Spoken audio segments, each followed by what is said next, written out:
The story begins with a destroyed city and a warning being broadcast over the radio, informing that several Class 4 monsters, known as Beltos, appeared at the Sedamon intersection, and, at that moment, the team of the Spearmaster Gamsanghu, Class 2, is heading into battle. In fact, several Beltos are in the city, and the Lancer is face-to-face with a huge monster. However, they begin to gather in their bodies and unleash a powerful gust of wind that intimidates Gamsanghu, as receiving that wind attack from 10 monsters at the same time feels like his eardrums might explode. At that moment, a lightning bolt cuts through the sky, striking above the direction of the monsters. The Lancer is confused by what he is seeing, as a flash simply appeared out of nowhere, and in the same instant, the heads of all the monsters were cut off. The Lancer watches this without understanding what happened, as all the Beltos in front of him were eliminated at the same time. His companion praises him for having finished off so many monsters at once.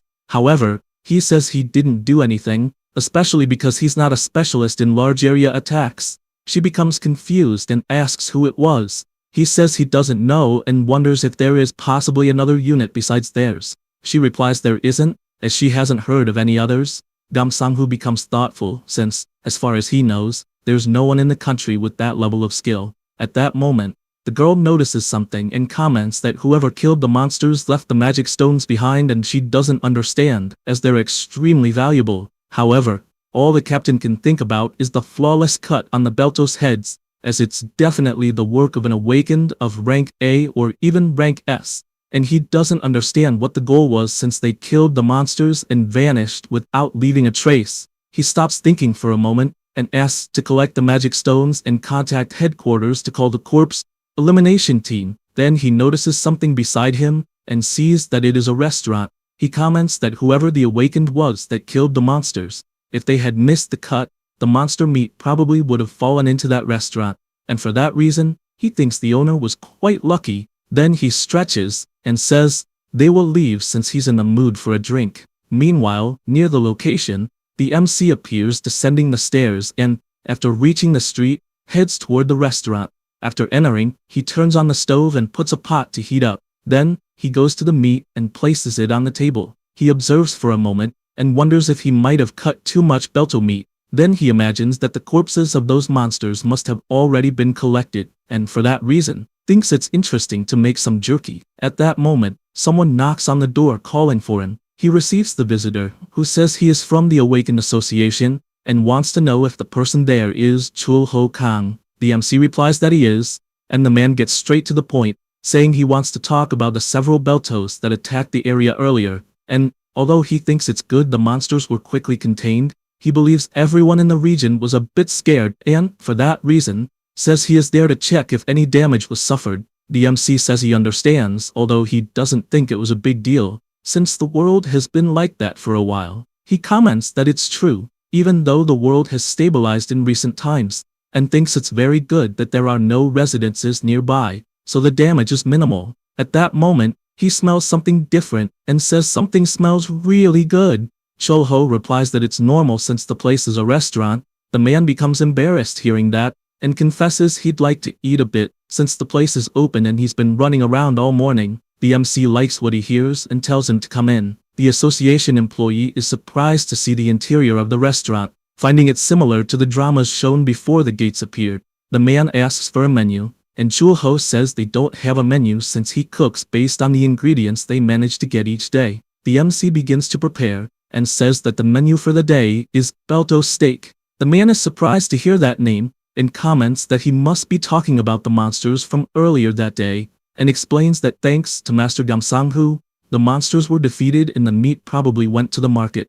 Chul Ho, while preparing the food, confirms and says that thanks to that, he was able to get a good amount of fresh Belto meat. The man starts to worry, because even though it looks like good food, he never imagined suddenly eating a steak like that, and isn't sure if he has enough money to pay. The MC starts cutting and seasoning the meat. Remembering what happened 30 years ago, Chul Ho woke up and was summoned to another world where dragons fly and monsters roam, and in short, he was summoned to that other world. He had to fight to survive, and after gaining strength, even surpassing dragons, he finally managed to defeat the Demon King. Because of that, he was able to return to Earth, but the city he knew was no longer there. While seasoning the meat, He imagines that during the 30 years he spent in the other world, he fought the Demon King and saw so many monsters that he got tired of it, and because of that, he mastered all their characteristics, weaknesses, and how to fight them perfectly. But seeing people after he returned, he wondered if there was any need to intervene again.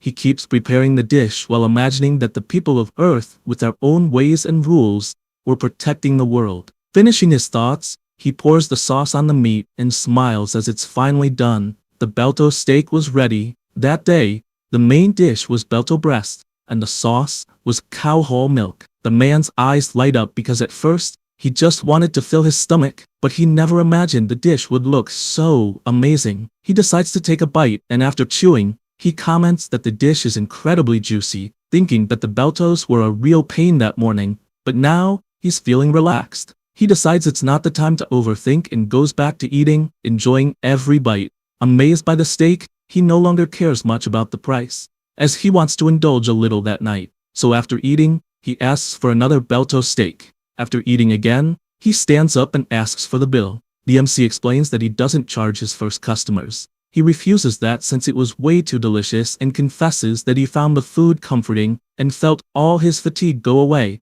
so he guarantees he'll come back again and wants to pay for what he ate. The MC smiles and replies that if he insists, it will be 10 silvers.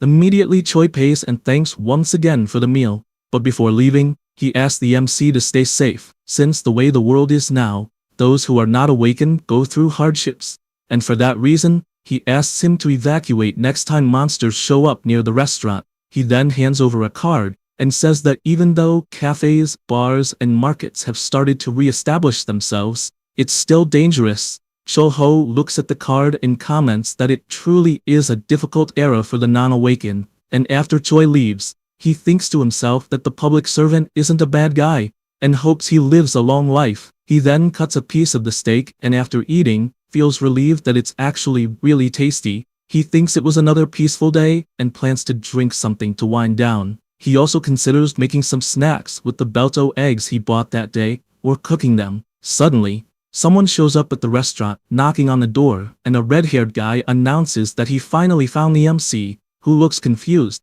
not understanding what's going on. The boy yells that he's there to take back what belongs to him. A few hours earlier, at the Seo Demon traditional market, the MC is walking while people around him are buying medicine made from cooked Beltos, as well as buying mana crystals at high prices. He imagines that ever since the monsters appeared, beef and fresh vegetables have become essential food, so it has become difficult to find basic ingredients. Humans have no choice but to feed on monsters, and a lot of people have shown resistance to this, and it is speculated whether it is because the taste is better than expected or because it is very cheap. On the other hand, artificial cultivations provide enough meat and vegetables, but monsters are still a famous ingredient. He reflects that, thanks to this, the city's monster market can grow. He says this while watching a vendor announcing monster eggs that arrived in large quantities for sale. The vendor comments that the eggs were inspected by the Association of the Awaken and admits not knowing for sure if the eggs look similar from monster to monster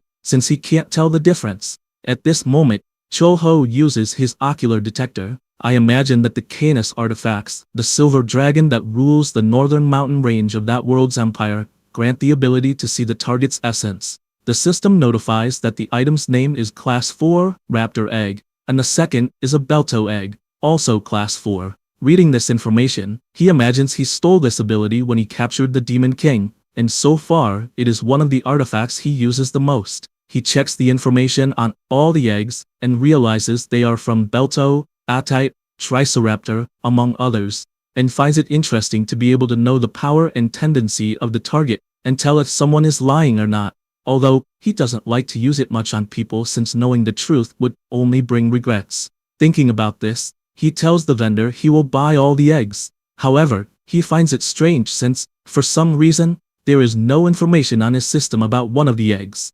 Curious, he tells the vendor he wants that specific egg. Upon arriving at his restaurant, he breaks one of the eggs and starts imagining that eating was a waste of time when he was on the battlefield, and just thinking that a delicious meal was a luxury, and over time, only delicious things remained. He thinks about this, and finishes preparing the Belto scrambled eggs. Then he recalls that food and smells are a good way to remember a place, and that he used to eat food with his comrades on the battlefield. He then starts eating, finding the egg thick, but well combined with cow whole milk since it is tasty, and he also likes the soft texture a lot. He continues eating and, looking up, imagines that if he closes his eyes he will remember the old times and the faces he misses. Even starting to recall some he can no longer see, he wonders if he is becoming an old man until he looks to the side. Remembering the egg whose information he couldn't see with his ocular detector, he imagines that, as far as he knows, a dragon artifact is naturally formed when a dragon is born, receiving its power, and that is why it exerts a powerful force on other beings, but cannot be used on its own species. Cho-ho puts his hand on the egg and wonders if it is a dragon egg, since he did not know that one day he would get a dragon egg on the market, and is also curious to know what it tastes like and what kind of food he could make. At that moment, the redhead arrived and, looking around, asks if this is a restaurant, until he shouts that he is looking for his merchandise, and, without thinking twice, points to the egg. Immediately the MC activates his ability, and imagines that he is also unable to see any information about the person in front of him, and, since he is looking for the egg, he asks if he is a dragon by any chance. This question scares the guy. Cho-ho thinks again that it is surprising that dragons also exist in that world, although he had his suspicions. At that moment, the redhead starts to catch fire and irritated shouts wanting to know how he knows his identity. Then once again, he orders him to answer his question. The MC responds that he has no intention to fight and reveals that he has an artifact called ocular detector, and that dragon information is the only one he cannot see, which is his case. He gets furious upon hearing this, and questions why the dragon artifact is in his hands. Cho-ho finds it interesting that his visitor knows the ocular detector, as that will make everything easier, but the dragon soon points out that the MC is not a normal restaurant owner. Besides not understanding how he can stay so calm in front of a dragon, Cho-ho asks to grab the dragon since he is happy the owner showed up to pick him up, also ordering him to clean everything before leaving since it keeps catching fire. However, the redhead does not like the way the human is talking to him until he looks up and notices a knife made from blue dragon scale, and asks if it is a weapon by any chance. The MC replies that it is actually a knife, but can also be used as a weapon, although he usually only uses it in the kitchen. Khan also smells the cutting board, and concludes it is made from dragon bone, which irritates him even more, because the value of dragon bones, including scales and meat, is very high, yet he sees a human using it as a kitchen utensil, and cannot believe someone killed a dragon for that purpose. So he warns he will not forgive. Because of this, he starts emitting even more energy, creating a powerful ball of power, and shouts that the insect in front of him must die. Cho-ho takes a deep breath and asks if it is really that hard to clean up the whole mess. The dragon ignores him and unleashes his power. The MC uses his power to pull a pot and laments that dragons are so annoying, then, with a single move completely dissipates the power, leaving the dragon confused about how that is possible. Then he advances and hits the cheek of the fire-haired one squarely, since he needs to teach him a lesson. Khan enters a sort of dream as he recognized the MC's voice. At that time, Cho-ho was warning that he would capture the Demon King, and so, he wants to get straight to the point, asking to hand over the artifact since no one is using it, and warns that if he does not cooperate, he will hit and steal it. The colossal dragon in front of him laughs because he is seeing a human talking nonsense, so he gets closer and closer.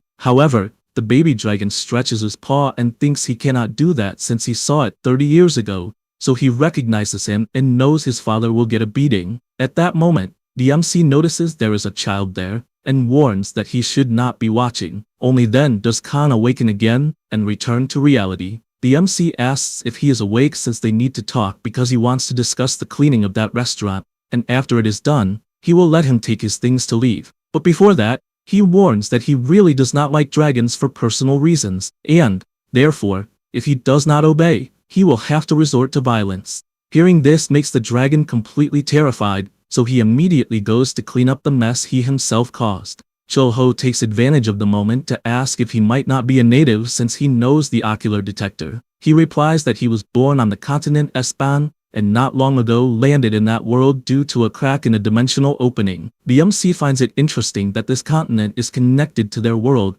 and is no longer surprised by the monsters being familiar, since they probably also came from Espan. Then he comments that in that other world's territory his own name is like Asmiro, but on Earth his name is Chulho Kang, and asks if he has heard of it. Then he orders him to work faster, and the dragon, upon hearing the name Mikas, starts to sweat nervously because he was sure who the restaurant owner was. After that, the MC notices the cleaning was very good and lets him take his things back. Khan decides to ask why he did not return his father's artifact after he eliminated the Demon King. He is confused by the question and asks who the hell his father is. The redhead replies that it is Rex Ekman. He is surprised to learn this, although not shocked since the auras are somewhat similar, and thus he deduces it is the baby dragon who was there that day. Then he sees the boy trembling and tells him to come closer, warning that he will not hit him since he stopped hitting dragons more than 30 years ago. Khan does not believe that since he got hit with a pan in the face moments earlier, so he asks him not to lie, because although he does not know about human age, he is sure the MC has not aged at all. He asks how old the dragon is, and the boy replies that as far as he remembers, he is a little over 50. Chulho thinks the dragon's age is cool and says he himself is 60. The redhead is surprised, wanting to know if by any chance he is an elf and lives hundreds of years like them. The MC asks why, and if he is that beautiful, then warns that the punishment was the remedy for disobedient dragons at that time. The boy is scared, until the MC starts laughing and says it's funny to see a dragon walking on eggshells because of a human. Khan retorts that obviously even dragons are afraid, and points out that the MC was one who killed his species, and therefore wants to know if he plans to kill him. Chulho replies that apparently there is a misunderstanding since the scale knife and bone board were gifts, and admits he beat some dragons, but never killed any. Then he apologizes since his father's artifact broke in the fight against the Demon King,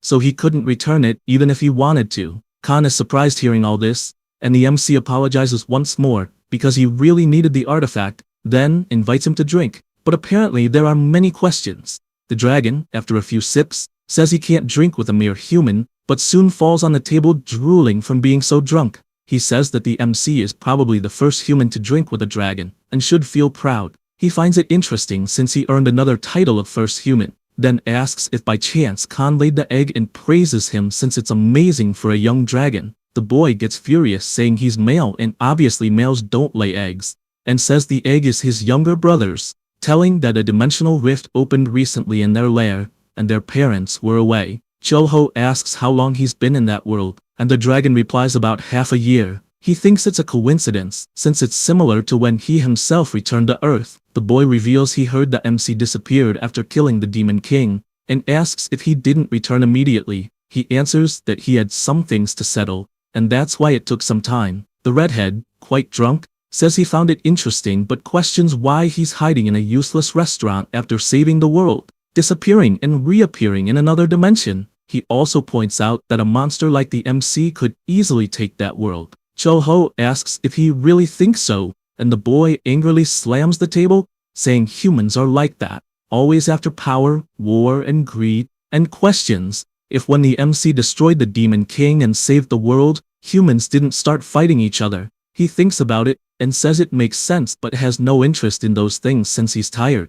Khan says he doesn't believe a human's words, and the MC just asks him to take good care of his only brother. Immediately he hugs him and says yes. Then a strong glow came from the egg, making Chulho close his eyes, and when he opens them, he finds it strange that there is a creature in front of him, and also sees Khan sitting just behind smiling. Only then does he realize there is a baby dragon right in front of him, and is surprised since the egg simply cracked, and the dragon was born. Seeing this, he asks if it will have a name, or if he will just call it Baby Dragon like all dragons do. The redhead reveals he hasn't thought of a name yet. The MC starts petting it and asks if it's male or female, and Khan gets irritated asking not to treat it like a beast, and says obviously it's female. The MC looks closely at the baby dragon and notices it looks a lot like a millet bird despite having some teeth, and wonders if dragons are omnivores. He keeps watching until the boy asks if his little sister isn't cute since he found her charming.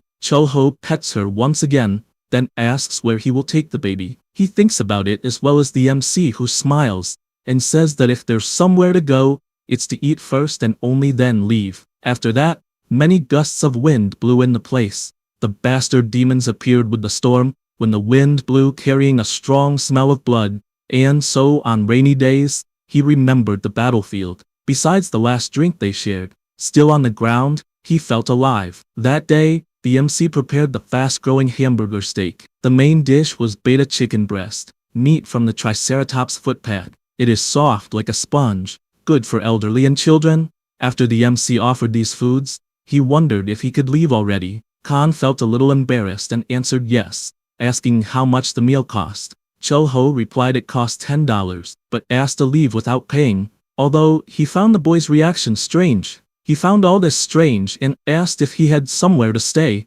but Khan said no. The MC kept watching, imagining that being a player in a new world is lonely, although he always thought dragons were proud of being self-sufficient. Besides finding it very different for a dragon to feel lonely, if students from the continent of Espan knew, they would publish hundreds of papers. At that moment, the dragon placed a stone on the table and said it was a class 4 magic stone, and even knew it was valued in that world. Cho-ho laughed seeing that, leaving the fire-haired one embarrassed, wanting to know why he laughed. Then the baby dragon started making a noise, and the MC asked if he was still hungry. Because of that, he offered another piece of meat, imagining that living on Earth, especially with such a small creature, is difficult even for a dragon. This made him remember he also felt a little nostalgic for the other world, and believed he would probably never see a certain person again for the rest of his life. Khan was happy with the MC saying he could stay a few days at the restaurant, and even didn't need to give the magic stone.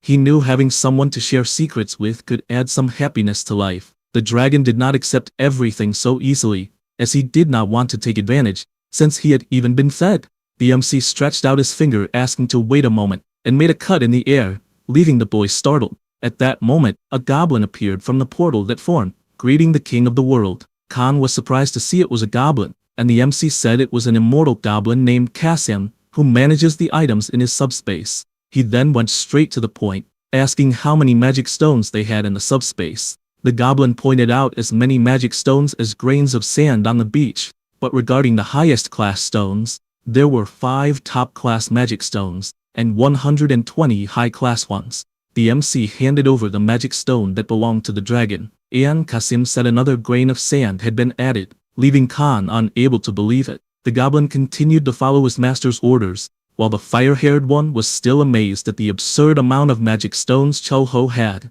With everything settled, Kasim said he would return, and gave his respects to his master. The MC said everything was resolved, and said he would need help with work. Time passed at the restaurant, and the baby dragon kept sleeping while several explosions happened inside. After hitting the dragon's head, the MC told him not to randomly blow his breath since he would only burn the meat, and needed to control the fire precisely. Then, he asked him to try again, and Khan tried more calmly this time. They finally succeeded in grilling the ataho breath. So, the main dish was ataho sirloin. The MC liked the result, and then Khan asked if the rapier he took from the subspace was not a common weapon. He replied probably not, remembering it belonged to someone called the Axis of Rekafel. Immediately the dragon recalled it was a masterpiece made by 12 Rekafel artisans, the greatest creation of their lives. Basically, it is a life weapon unmatched in the world, which left him in disbelief. Then he asked why the MC continued using sacred treasures as kitchen utensils without sense, since a weapon is not made for that. The MC responds that at least it's better than what dragons do, which is accumulate trash. He agrees with that since it makes sense, until someone appears knocking on the door, calling for the restaurant's boss. It was Choi, giving his greetings since he was patrolling the area. Right after, he starts eating, praising the incredible smell of the food. Then he asks if by any chance they hired a new employee, since he saw someone new at the restaurant, and warns that he has something important to say, as a new dungeon appeared in the underground passage between Sinshan and Seodaimon, and they are even recruiting Awaken. Cho-ho asks if it's true and finds the dungeon interesting, since they are incubators for monsters, and work as portals to other worlds where dimensional rifts have opened, which even happened to him and Khan. Then he asks about the difficulty, and the association employee answers that it's class 5. He also says that Sanghu and the Zenkaku team were assigned to Seodaimon, and Chaeyan was assigned to Sinchan. The MC is confused since he doesn't know who the girl is, and he explains that she's like an ice witch, and that since they are forming a reserve team, the place will be full of candidates, and even though many are awakened, only the best are chosen. He explains that it's something like a job site and feels lucky to be a non-awakened with a stable job. Only then does he realize time passed quickly, and thanks for the meal, as he found it delicious. Khan finds it amazing that his grilled dish is being well received, and Chol-ho agrees, and even thinks he needs to buy more ataho meat to prepare. He then goes to the market and asks for 10 kilos. At that moment, someone shouts for attention, saying those who want to participate in the raid should form a single line. He recognizes the person as familiar until he looks closer and concludes it's the spear mage named Sang-hoo, an awakened of class 2, and he didn't know the raid recruitment was happening in that area. He knows that nowadays dungeon raids are called raid parties, and it's similar to the old game system. Since he used to play a lot back in the day, it helped him understand things faster. Also, the world is practically turning into a fantasy RPG, so it's natural that game terms are used. It's not the only similarity, citing tanks and healers treated as nobles and DPS appearing excessively, and he believes that because of the variety of styles, many people awakened as DPS. He barely says this when he hears a guy asking if there's a spot for DPS but is rejected since they need healers at the moment. He remembers Choi saying most awakened have families to care for, and he resumes walking, thinking Choi is a good guy and hopes he takes better care of himself. The awakened who couldn't be recruited walks away and opens his wallet, seeing he has no money, which leaves him completely down. The MC arrives at his restaurant and sees the kitchen is completely clean, but Khan isn't there. He then looks to the side and sees a man arrived at the restaurant. He sits and asks if by chance they have ramen, apologizing in case they don't. The MC says it's no problem and finds it strange since ramen is a cheap meal and hasn't changed in the last 30 years.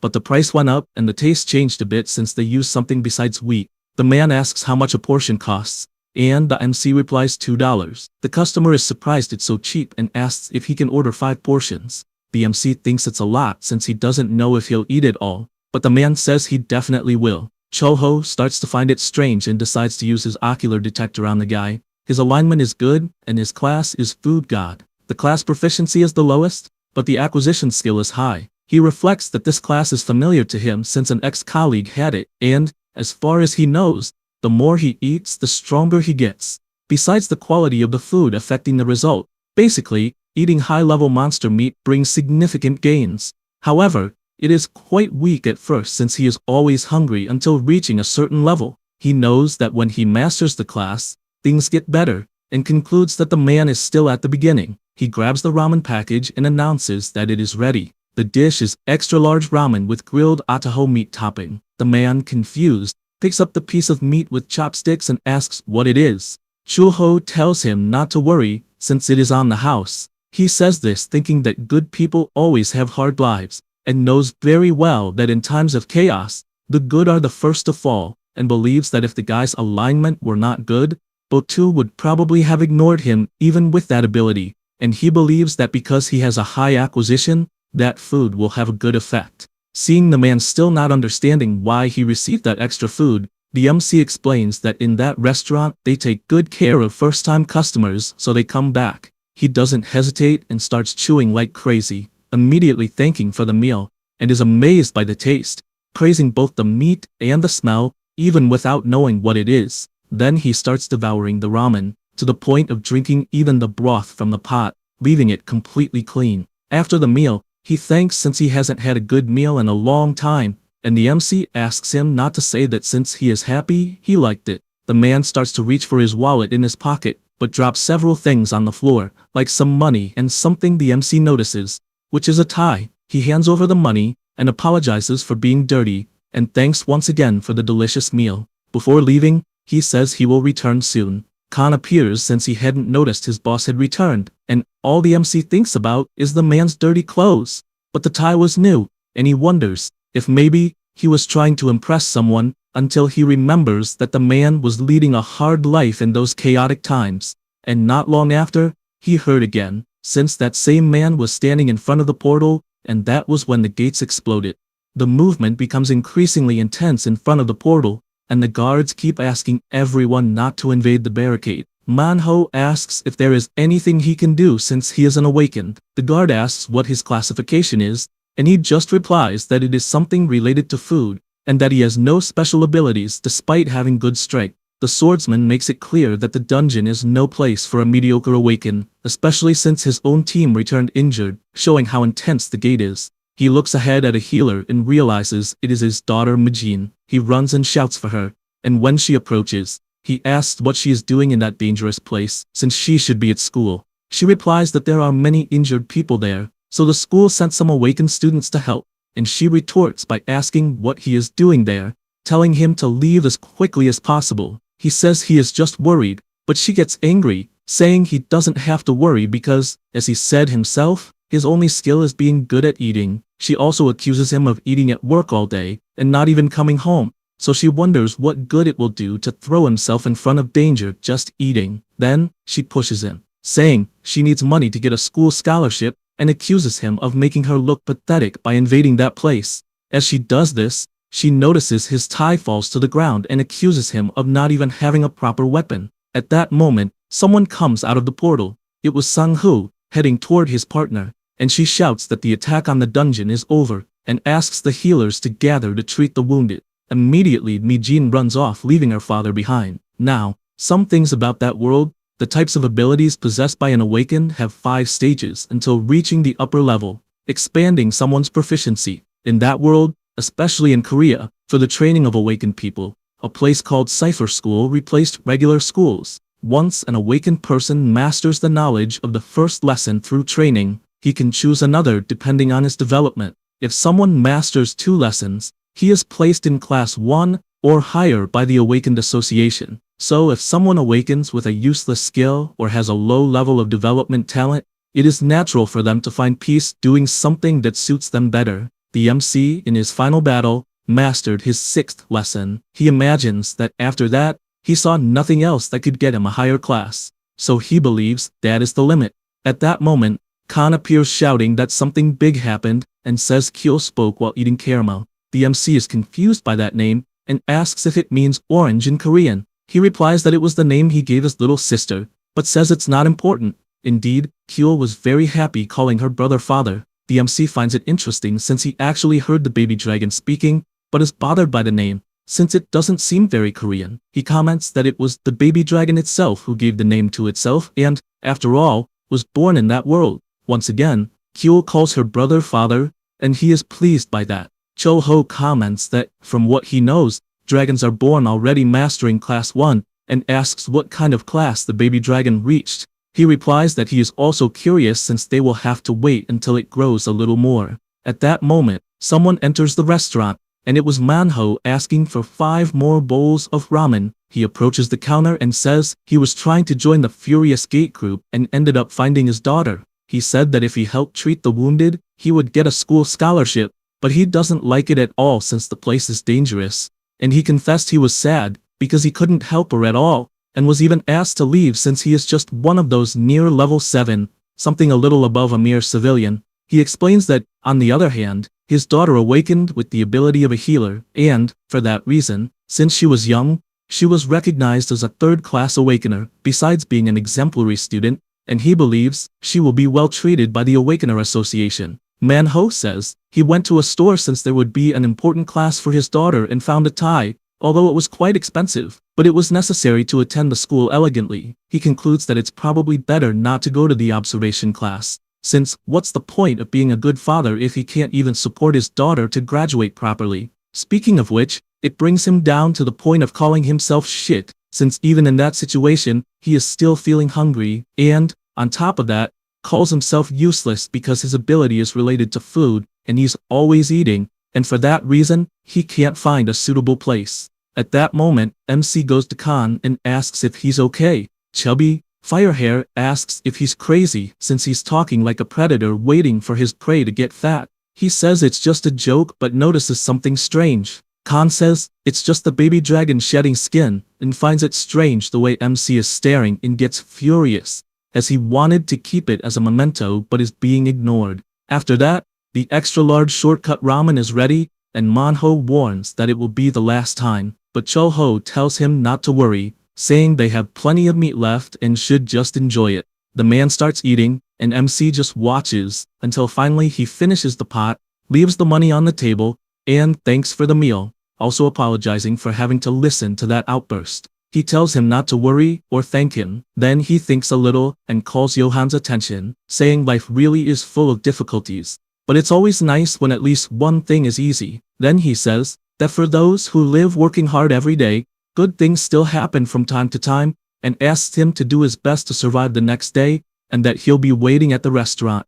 After leaving, Khan asks why no changes have happened. MC answers that he helped as much as he could, and since the client even ate a dragon skin, he will probably benefit somehow. Firehair admits it's a precious item and asks why he would help a stranger like that. He is silent for a moment, and, petting the baby dragon, replies that his father ever had such support.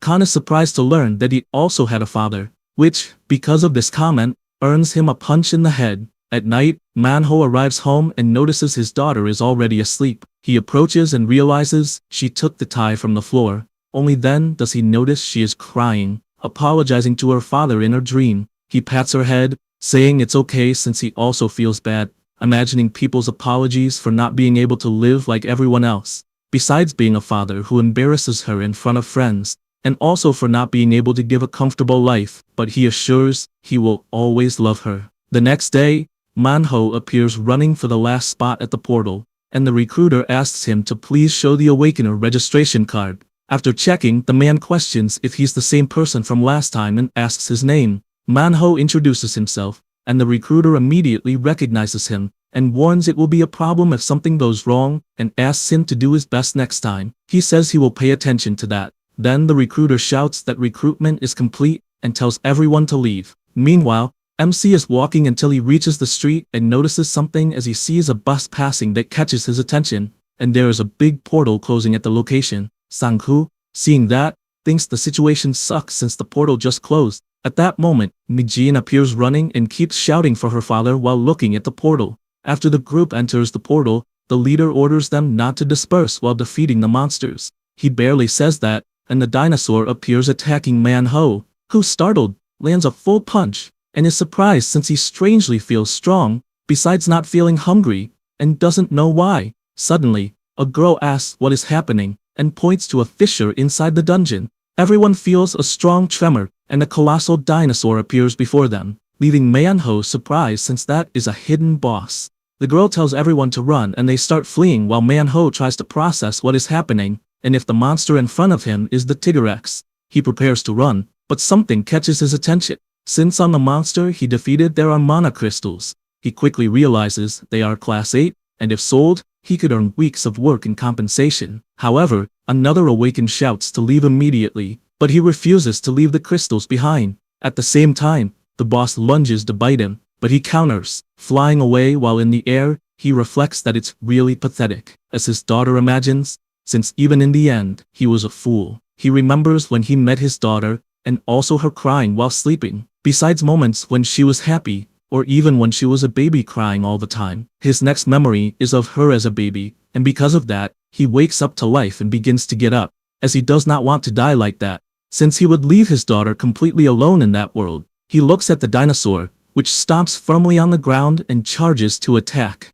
He refuses to accept dying there, and screams with all his strength, landing a full punch on the monster's mouth that releases a colossal energy from his fists, leaving even the mustached man surprised, since he doesn't know if the effect is due to leveling up. Manhwa is surprised to see that aura overflowing and wonders if he paralyzed the hidden boss, also noticing that his fist is not hurting, and he is not feeling hungry. The monster attacks again, but he grabs the fangs with both hands and keeps pushing, and even being dragged back he warns he will keep holding as long as he can. Suddenly, Sang-hoo appears and asks why people haven't left yet since the hidden boss is there. People point ahead, saying a man is blocking a class 2 Tigrex alone. The two generals are surprised to see this since it's admirable, and they think they should get the man's card for future business.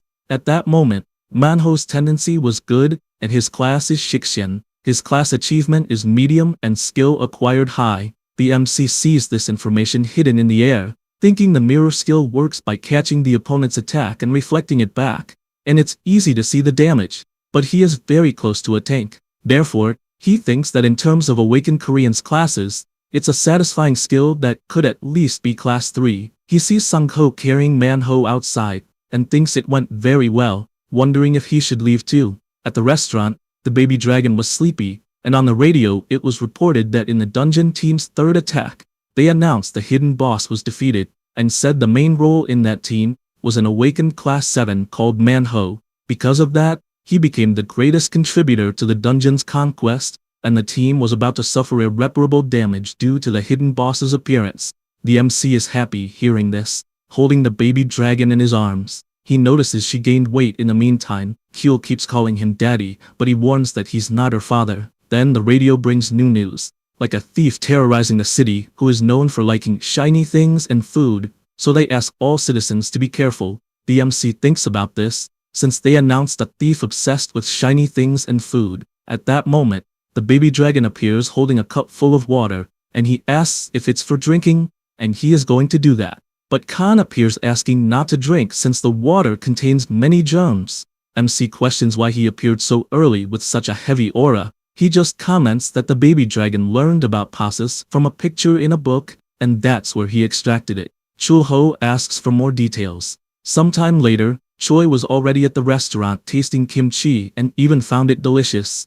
MC comments that he recently got good ingredients from the Sinshan area. At that moment, more customers enter the shop. It was Manhwa announcing he is with company that day, and points out that that is Captain Sang-hoo. He gives his greetings and says he has heard very well about MC, who is surprised to see he is extremely polite. Choi stands up, greeting the spear mage, who recognizes who he is, and also returns the greeting, saying it is a pleasant afternoon, and that if it weren't for the joint meeting, it really would have been a pleasant afternoon. The man laughs, and only then realizes the other person in the restaurant is the famous mirror. The spear mage is confused and asks what he means by mirror. He, with shining eyes, says that is Manhwa's nickname after his incredible performance against the hidden boss. MC is surprised to see honorifics added to the name when you become famous. Chul-ho says it was all thanks to MC, who says it has nothing to do with him and was just waiting to return to the restaurant. Asks if it is to prepare another ramen. He says yes, since it was delicious the other times. Sang-hoo confesses he also felt like eating ramen, and so will want the same dish. After the food arrives at the table, Manhwa eats everything at once, leaving the spear mage startled, thinking his friend is amazing for being able to eat so much at once, and he just laughs, feeling embarrassed. Sang-hoo politely asks to go ahead, reminding Manhwa he needs to pick up his daughter at school. MC hears the two getting along very well, and feels happy since the relationship does not seem so bad. However, he notices the environment becomes very quiet, and when he looks back, he sees the spear mage dozing off. In his dreams he was shouting, calling another guy an idiot because by stupidity, he decided to mess with a sacred creature, and it was a fierce wolf overflowing with fire all over its body and moving in all directions, causing terror in the city. After that, he wakes up and gets up startled, apologizing for being there so late.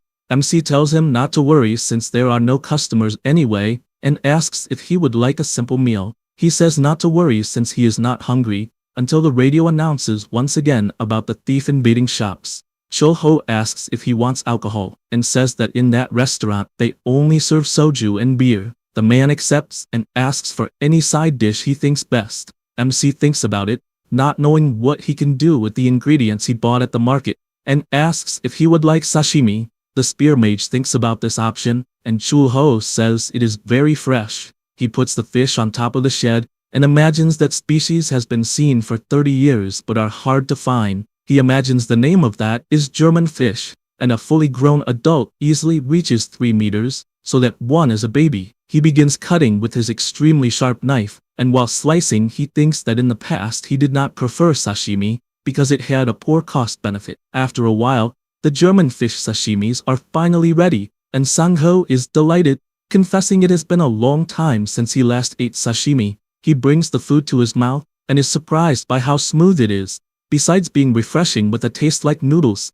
Immediately he drinks soju to accompany the food, and feels happy with how tasty it was. He comments that he is finally off work after a whole week, and says the urgent problem was solved and therefore he got about 2 days off. After all, there were many days of fighting monsters, and basically every day was a relentless battle, besides being psychologically exhausting since the monsters never ended crossing the dimensional portals. He looks to the side talking about his spear, and says it is a weapon given to awakened of Class 2, or those who graduate from Cipher School. It is a weapon made from a mineral called adamant, and is incredibly good at absorbing mana. He feels strong pride in it, since he can save the world with his skills and fears nothing when he is with his weapon. He says that when he faced the real world, his pride vanished without a trace, and he still wondered if there was a god above the heavens. Then he stretches and says, "It has been 10 years since he was assigned to the elite squad." And MC reflects that he was also like that.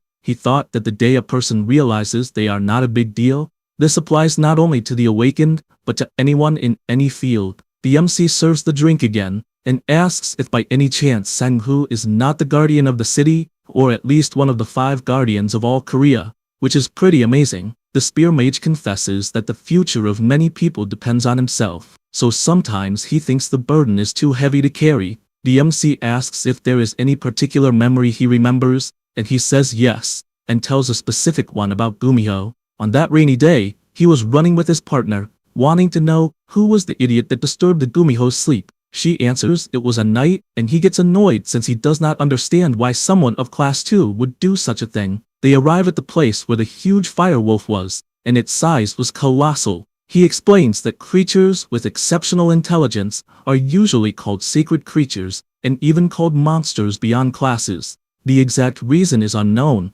but these creatures are not offensive to humans. However, there have been no records of them launching a preemptive attack in the last 30 years. So in his memory, he found the guy and ran to ask why the hell he did that. The knight turns and scares both of them, and once again, Gumiho appears. The camera calls to everyone. All they could do was ask to form a line since the creature is beyond classes. His order was for the loading team to move forward, and everyone advances toward the huge firewolf that without thinking twice begins to charge its energy and shoot huge fireballs that people could only watch frozen while everything caught fire. Sang-hoo kept shouting not to look directly at the firetails since it causes hallucinations, but because of this distraction, he did not notice a fireball approaching. Immediately his partner steps in front and activates her shield, protecting them from the attack. Then, she looks to the side and tries to create shields toward the monster. He positions himself once more and starts running, jumping between the shields to get as close as possible, and upon reaching the top,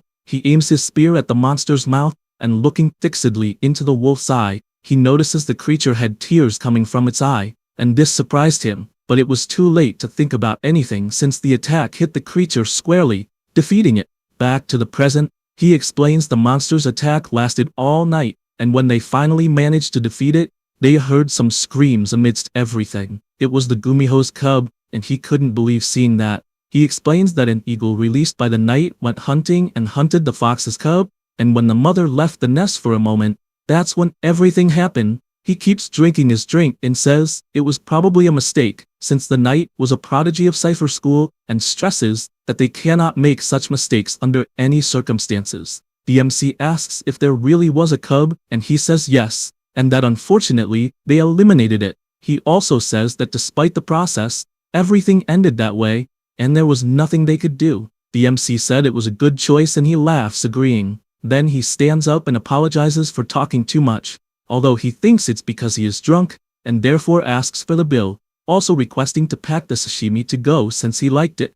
After leaving the restaurant, already at night, he starts walking and becomes thoughtful about these memories. He ran to the knight, questioning why he messed with a cub of a divine creature. He apologizes, but it is not enough since the spear mage points out that many people died, besides the chance of the city being destroyed. He continues thoughtful about this, and just keeps walking. Meanwhile, Cho-ho reflects on the Gumiho, since it was a monster he saw during his time in the other world, and knows that unlike the monsters led by the king who invaded the continent, they were favorable to humans. In fact, there is a saying in the eastern continent that a man should bow 3 times before passing by a mountain guarded by a Gumiho. He thinks he hunted 2 of these monsters and regretted it both times. But unfortunately, these memories are never forgotten. Sang-hoo keeps walking and sees the delicious sashimi in his bag. He thinks he can't wait to eat until he is startled by 3 fireballs coming toward him. Actually, it was the Gumiho cub, and all Sang-hoo imagines is that he can't kill it since the day he met it, he didn't have the courage. He offers the sashimi for the baby fox to eat, and wonders if he couldn't kill it because of the desperation in the dying Gumiho's eyes. He imagines he is definitely unqualified as a guardian, and asks how many mana crystals the creature stole and ate to already have 3 tails. mentioning that there is even an article about the little thief, which is the fox. The gumiho starts eating the sashimi and he grabs it from behind. The angry creature launches its fireballs but not intending to hit. He asks it to listen carefully and warns that he can no longer allow the thefts to continue, and since the association will take action soon, he asks it to leave the city to live a peaceful life. Then he pushes it forward, telling it to go away. However, the creature just makes noises, and he becomes irritated until he yells for it to disappear, which scares the gumiho, but he says there is nothing he can do and therefore orders it to leave immediately. The fox obeys and starts wandering around until something catches its attention when it sees the baby dragon. It approaches the window and puts its paw on Kyo's face. It associates something soft with something harmless, and it might be a friend. At that moment, the MC appears and the fox tries to hide, but he notices instantly. Then, he picks up the baby dragon in his arms, and says he is not surprised since he felt the energy of a gumiho on the mountain, and asks if it wants food. The fox shakes its head no, and he is surprised since it apparently already ate somewhere, so he summons his portal calling his goblin butler, who immediately notices the presence of the gumiho cub. The MC orders to get any crystal nearby, and Kasum obeys. Handing over the first crystal he finds, he gives it to the fox to eat, imagining that a class 1 mana crystal must be very advantageous for growth. After biting the crystal, its whole body begins to overflow with powerful energy, but then, the MC tells it to leave, and the gumiho hops away between the houses. After stopping on a pole, it thinks that soft things are harmless, and knows that even though Sanghu pointed a spear at him, he is a kind person, so it begins to cry because it doesn't know if it will see him again. At that moment, the spear mage is lying down looking at the stars, and can only think about how quiet the night is. He can only think about the fox, so that she doesn't return and can live well. Now, about the Korean Association of the Awakened, it is the place where the Awakened records, unbearable status confirmations, and damage prevention to civilians are monitored. There are Awakened of Class 2, who are the Ice Sorceress and the Spear Mage, as well as the Knight, the Blade Queen, and the Magician, who are pointed out as Guardians.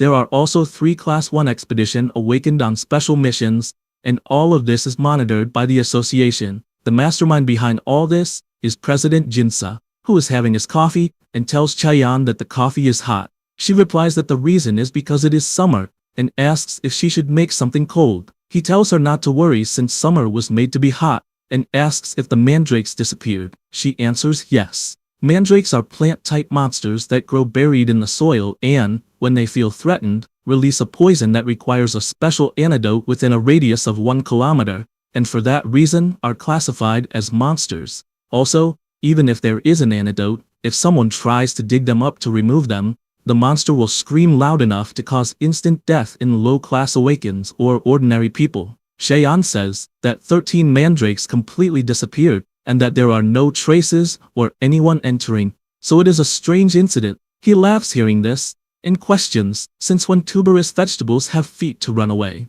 She suggests that the plants might have just melted and disappeared. He asks them to come in first since he will call Gabby to discuss the matter. The Ice Witch asks if he is referring to the cat Shadow and if she has returned. He answers yes, although still waiting for a mission. Meanwhile, the baby dragon is stretching, trying to wake the MC since she is not finding Khan. However, he does not open his eyes, and she starts touching his hair, causing a slight scratch. Then her stomach starts to growl, and she grabs a chair and places it in front of the fridge. She then climbs up and upon opening it, comes face to face with a mandrake. She picks it up, finding it confusing, and immediately the monster starts screaming wildly, but Kyul just puts it in her mouth and tries to eat it, but gets upset because it tastes horrible. After a while, the MC appears with fiery hair, and sees the baby dragon with a full belly after eating everything in the fridge, and the MC makes it clear he will scold her when he wakes up. Khan also cannot believe she ate everything in the fridge. The MC picks her up and asks where the hell Khan has been the last few days. He answers that he was investigating the conditions under which each rift forms, and therefore visited the places where the dungeons appeared. He is surprised by such effort and asks if he discovered anything, but he replies unfortunately not, since he only saw monsters that were commonly seen on the Ispan continent. Cho-ho is surprised hearing this, and asks if by any chance the fiery hair is a monster. He gets angry hearing this, and warns that dragons are a great race and therefore asks not to compare them to monsters. He reflects that this means there is at least a chance that monsters or something even greater pass through the rifts, and he doesn't know how he forgot something like that. So he asks to be informed immediately if anything strange is seen. Khan answers yes, and asks if his friend has not reached Master Level 6, and if he cannot control dimensional sails. He answers no, and does not even know who created or why they appear. Khan then questions how he returned to that world, and he says it is a long story and will talk another day. Then he warns they need to go to the market to do shopping. Meanwhile, in the Sinshan suburb, Cheyenne is investigating and realizes there is no trace at all. At that moment, a green figure passes behind her and starts moving at high speed. She prepares her energy and the figure gets so close it almost touches her face.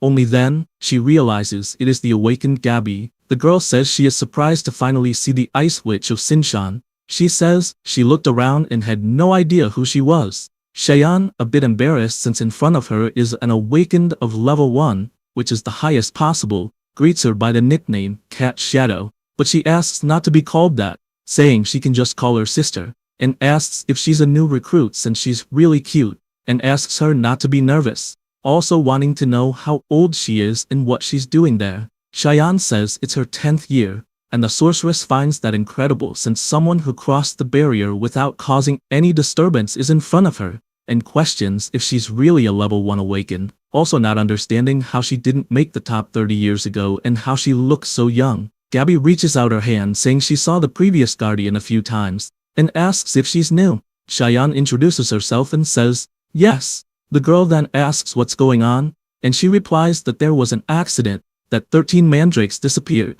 Cat Shadow asks who broke the barrier, and the ice sorceress says it was a level 4 awakened from their team. She finds it strange, since crossing a level 4 barrier without leaving a trace would have to be someone at least level 3, and therefore recommends starting by tracking the mercenaries in the city center. Then she asks where the largest nearby group of mercenaries is. Cheyenne says they're at the mercenary temple in Tsiudaimon. Gabby asks to go there first, also saying she's hungry, so they need to stop to eat, and only then go find the brat she used to fight with all the time, and ask the guy to buy food for everyone. Sang-hoo feels that someone is talking about him at that moment. Meanwhile, Khan is covering his little sister with kisses, saying she's very cute and adorable. He can't stop admiring her, and asks who the baby dragon takes after to be so cute. Then he realizes the MC is watching, and, embarrassed, asks how long he's been in the room. He replies since the beginning and tells him not to worry, since he doesn't see anything wrong with a brother and his little sister.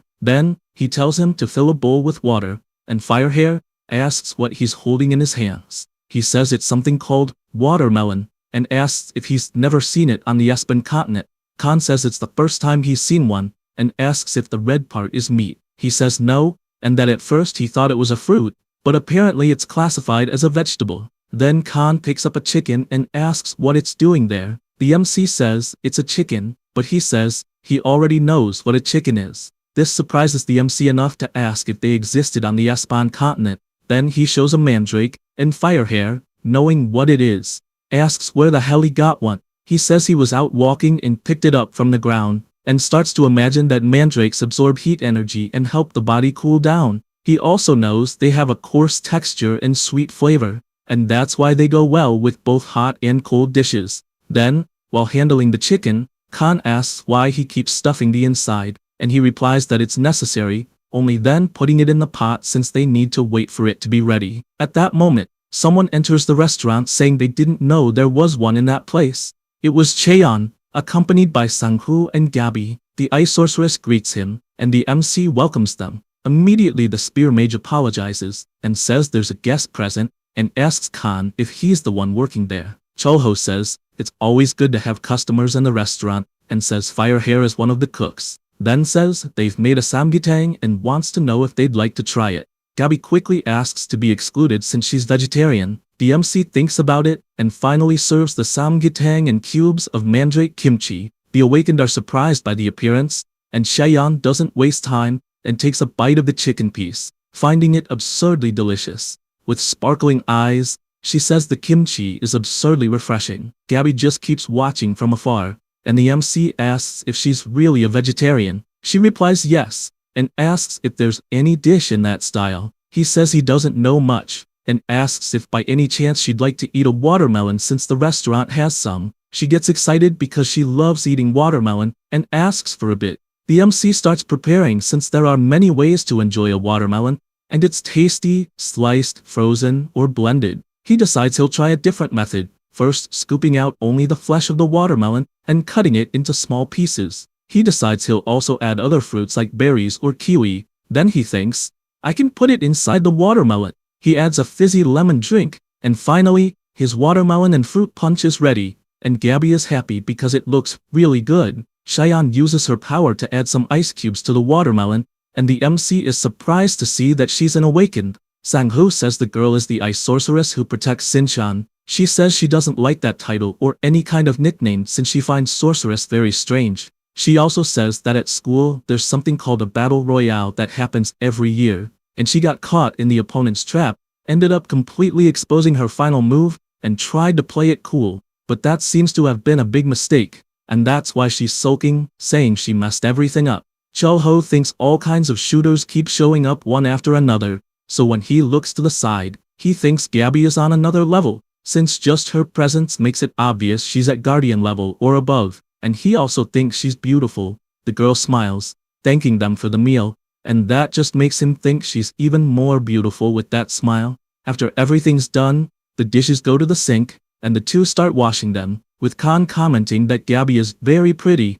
The MC agrees, and he goes on to say she's a very pretty girl for a human, and doesn't even seem like a person. He says she's an elf, and, after using his detection eye, sees that her alignment is neutral. Her class is Ghost God Stealth Charge. The class mastery is medium, and her skill proficiency is high. Khan is surprised since he doesn't know if it's really true, and if it is, he wants to know how he knows that information. He replies that he confirmed it using the ocular detector, and that since the girl has the Ghost God trait, it's a class that only elves can have. Firehair asks if that race doesn't have pointed ears, and whether the girl didn't recognize them. He answers no, since she doesn't have magic detection ability. He says that, and thinks that apparently, it's not just monsters coming through dimensional gates, and that other races must also be living on Earth. So he concludes that someone might be hiding their true form, pretending to be someone else. Suddenly, he yells for Khan, and tells him to make something unique to eat. He asks how he should help.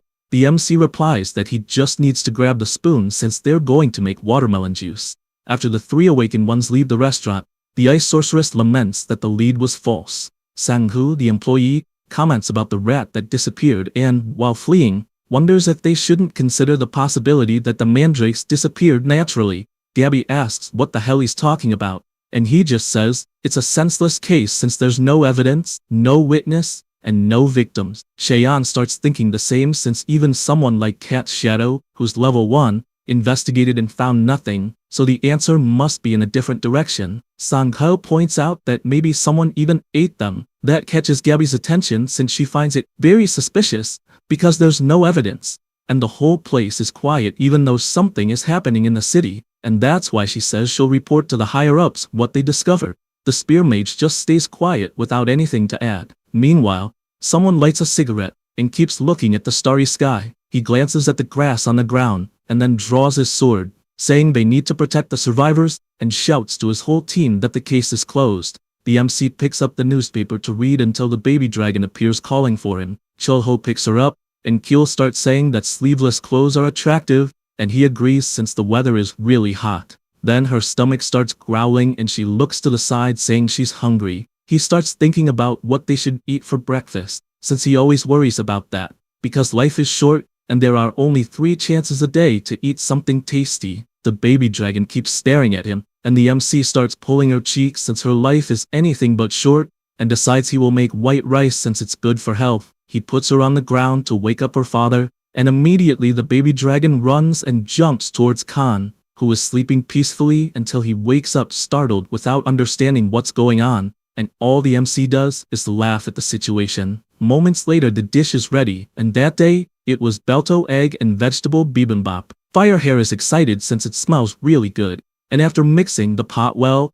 the 3 decide to try it, and are amazed by the delicious flavor. After everyone is full from eating so much, the MC comments that the baby dragon is acting weird since she always falls asleep after eating. Khan comments that the baby dragon is still a newborn, and soon they'll be able to know her class, since at that age they usually eat and sleep a lot.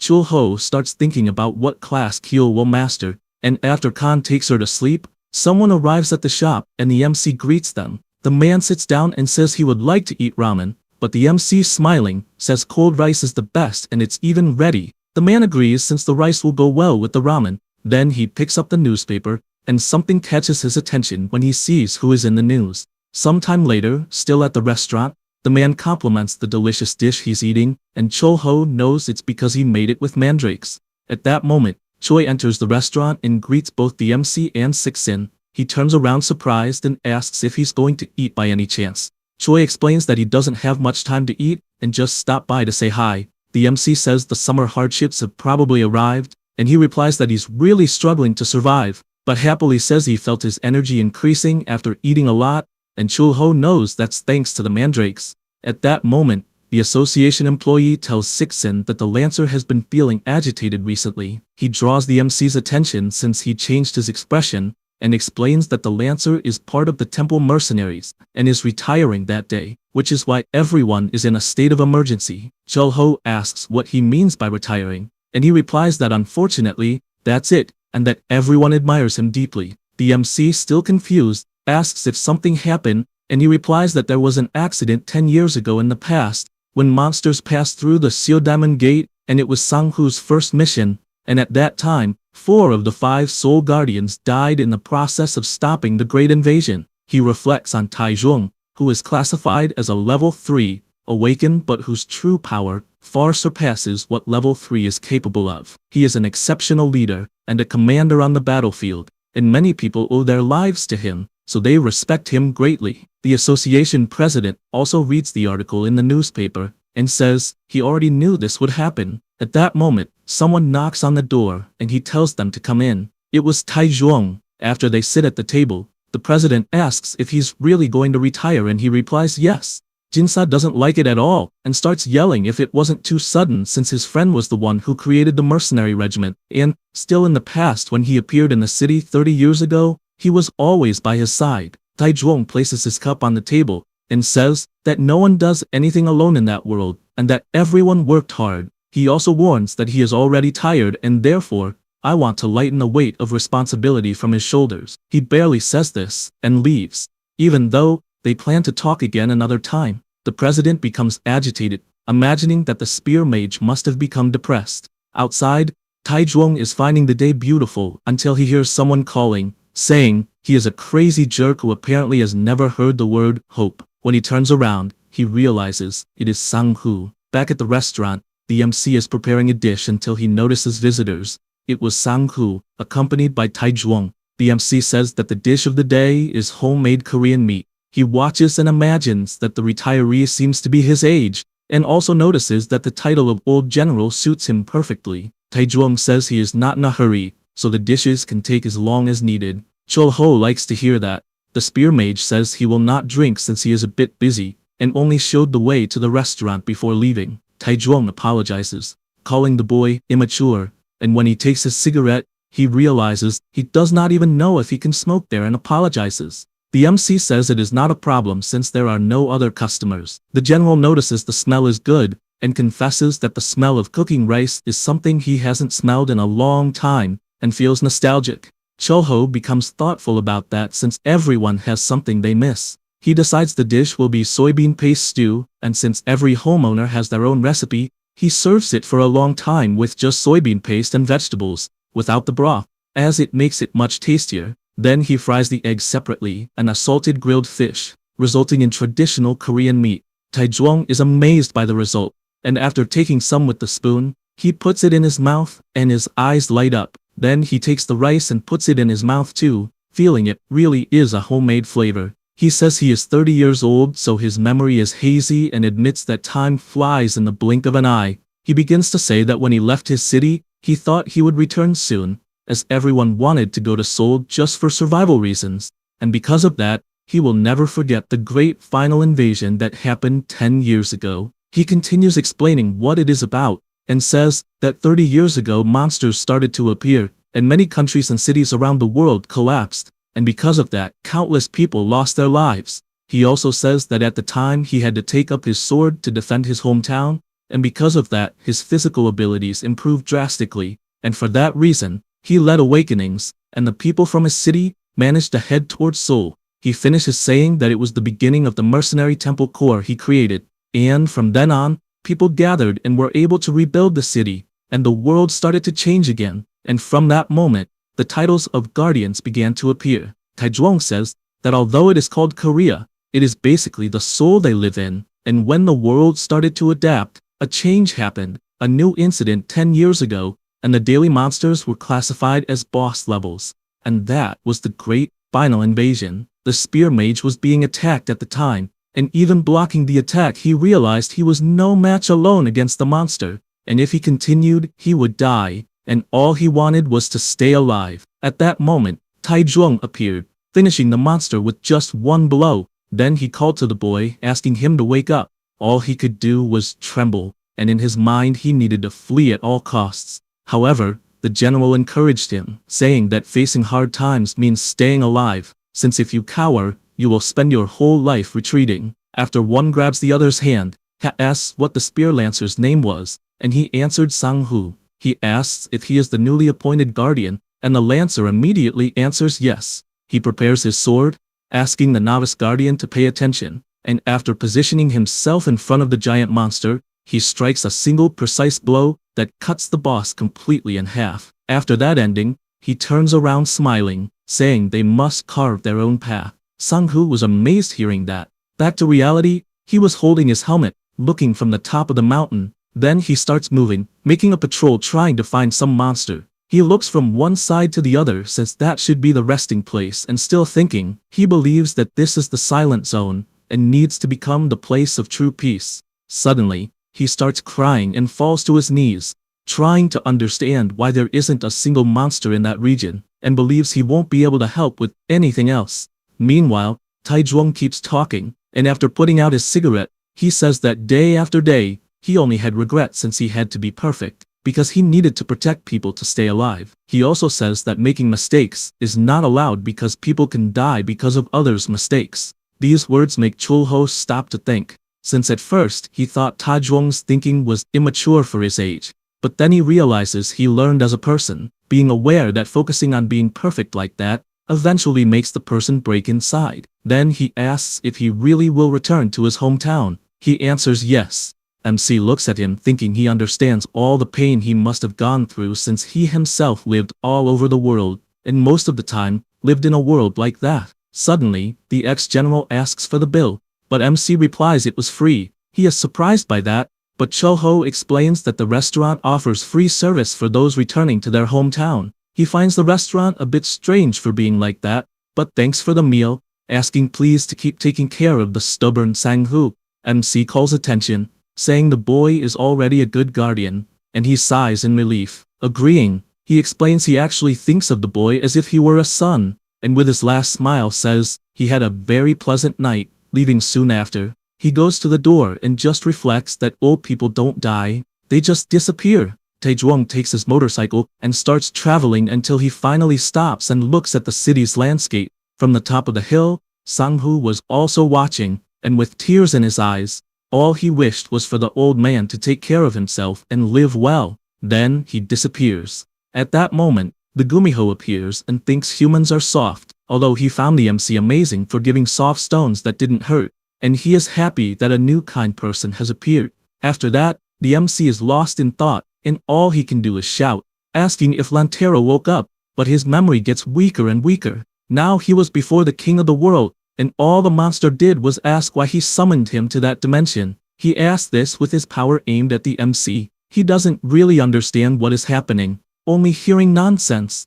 Because of that, he clenches his fist since an enemy in front of him has many magic circles pointed, so the MC charges with all his strength, colliding the two attacks. At that moment, he wakes up startled and looking to the side, sees Khan trembling with fear in the corner of the room. Chul-ho asks what's wrong, but Firehair just replies that the MC was radiating a devastating murderous intent, and therefore finds that question funny. He doesn't quite understand what happened and apologizes since even after 10 years that sometimes still happens. He reflects, that the reason must be because he heard about the great monster invasion that happened 10 years ago, and it was exactly the day he clashed with the Demon King, so he doesn't believe it's just a coincidence. Looking out the window, he believes they will not meet again. After that, he goes to the baby dragon and realizes she is drawing, showing she really is a child. He asks what she drew, and if it was a chicken, and she replies it's today's menu. Then she gets confused and starts drawing again, and he tries to understand if it's a fish, and if, by any chance, she has ever seen a mermaid. Then he picks her up because he can't resist her cuteness. Chol-ho pets her and says he will prepare chicken for that day, but she will have to erase all the drawings. At that moment, Khan appears scared, wanting to know if his little sister gave him trouble. He explains that he taught Kyul about cleaning, and only then does the fire-haired one realize that somehow, the MC is closer to the baby dragon than he is himself, and he tells him to stop with the paranoia and to take care of the house, since he will have to go shopping. After arriving in town, he buys a lot of chicken, because he knows someone at the restaurant eats a lot. The vendor takes the opportunity to comment that there is a festival that day, and points in a direction, saying it will be at the square. A golem is in front of everyone making a presentation, and the MC watches too until Gabby approaches and greets him, also saying she came there to take the ogre test. He gets confused by that name, and she explains it is the name of the golem. He becomes thoughtful about that, since apparently it also existed on the Aspen continent. He knows that the golem's strength is powerful, and that it has clear limits because manipulation is difficult, but it is strong against giant monsters. Conversely, it is weak against small and fast monsters, and he also knows that almost no one could mount it.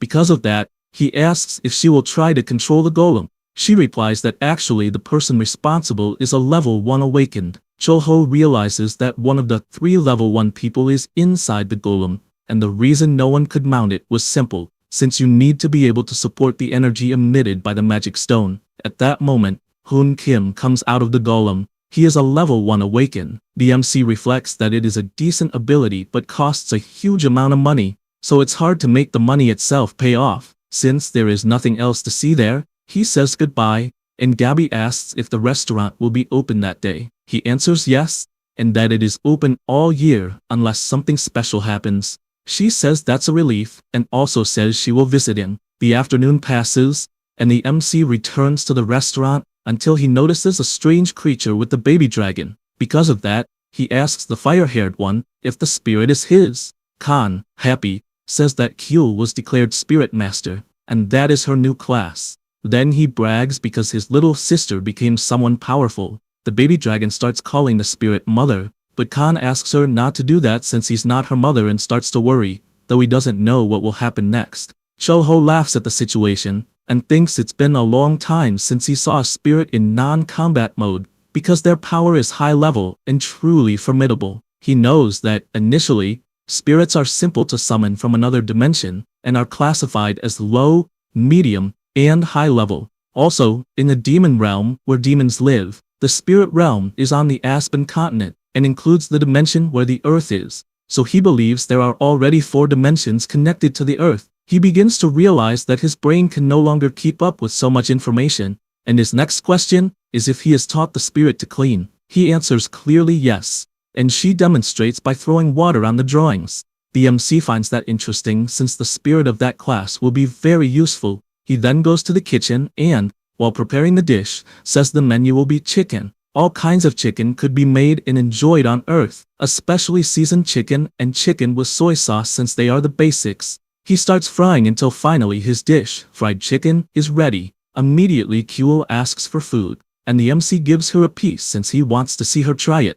After a few bites, she starts catching Chol-ho's attention, and, with shining eyes says, it is extremely delicious. Khan starts drooling too and runs to grab a piece, but the MC tells him to wait and, with a scary look, says that in that world, there is a way to discover a person's essence while eating chicken together. He doesn't quite understand what that means, and the MC, overflowing with power, asks which part of the chicken he will eat first. He once again doesn't understand where this is going, and asks if it makes any difference. He hesitates to answer, and picks up a piece in his hand, wanting to know if the essence will be revealed by the piece he chose. However, the MC apologizes, saying it was just a joke, and asks them to eat too, until they see the baby dragon lying down since she ate all the chicken alone, and didn't leave any for anyone. Chul-ho grabs a beer, as it was his accompaniment with chicken, and the two toast since the drink is allowed. Khan starts eating, as he was starving, and is amazed at how easily the MC can debone so cleanly. The two keep talking and eating until the baby dragon notices something and sees several fireworks outside the window. The MC reflects that the festival is still happening, and Khan, startled, says that for a moment he thought a war had started. Chul-ho goes to the window to show the fireworks to Kyul, who is very happy watching them. This makes the MC reflect that the baby dragon has only lived inside the restaurant, and believes she is feeling suffocated. Khan says that soon she will be able to go out once she releases her powers. He asks if he will also be able to breathe fire, and Khan answers yes. He finds that interesting since he is eager to see it, and the festival continues in full swing with the fireworks. Meanwhile, Hoon is testing his golems and notices they are very heavy, so they need some adjustments. He finally finishes, and upon leaving, runs into Gabby greeting him for working hard. He approaches, asking if she has really become a grandmother after people called her an old witch. She tells him to shut up, but the boy just walks past saying he needs a shower before eating. Because of this, he asks if she knows an interesting restaurant. Also, having heard that Taejong retired and Sang-ho must be feeling lonely, she replies that she also heard the old man returned to his hometown, but admits she found it interesting since it was time for him to rest. The boy comments that he would like to have a hometown to return to, and she just stays silent listening to that. Then she asks if he has a new magic stone waiting, and he says yes, since it is a highly condensed power, although not a pure magical power. After saying this, he wonders why she suddenly appeared after leaving the dungeon. Gabby answers yes, and that this dungeon is the type with no monsters, only a mine full of magic stones, and the only problem she found was a strange light that appeared, which is why she feels something strange, as if even rain fell in a place where it is impossible to rain. The treasures taken by the dragons in the past were left under the management of the goblin, and, while the MC fought against the Demon King, many of them were destroyed. Moreover, the dragons avoided him after all the events, and among many treasures he took,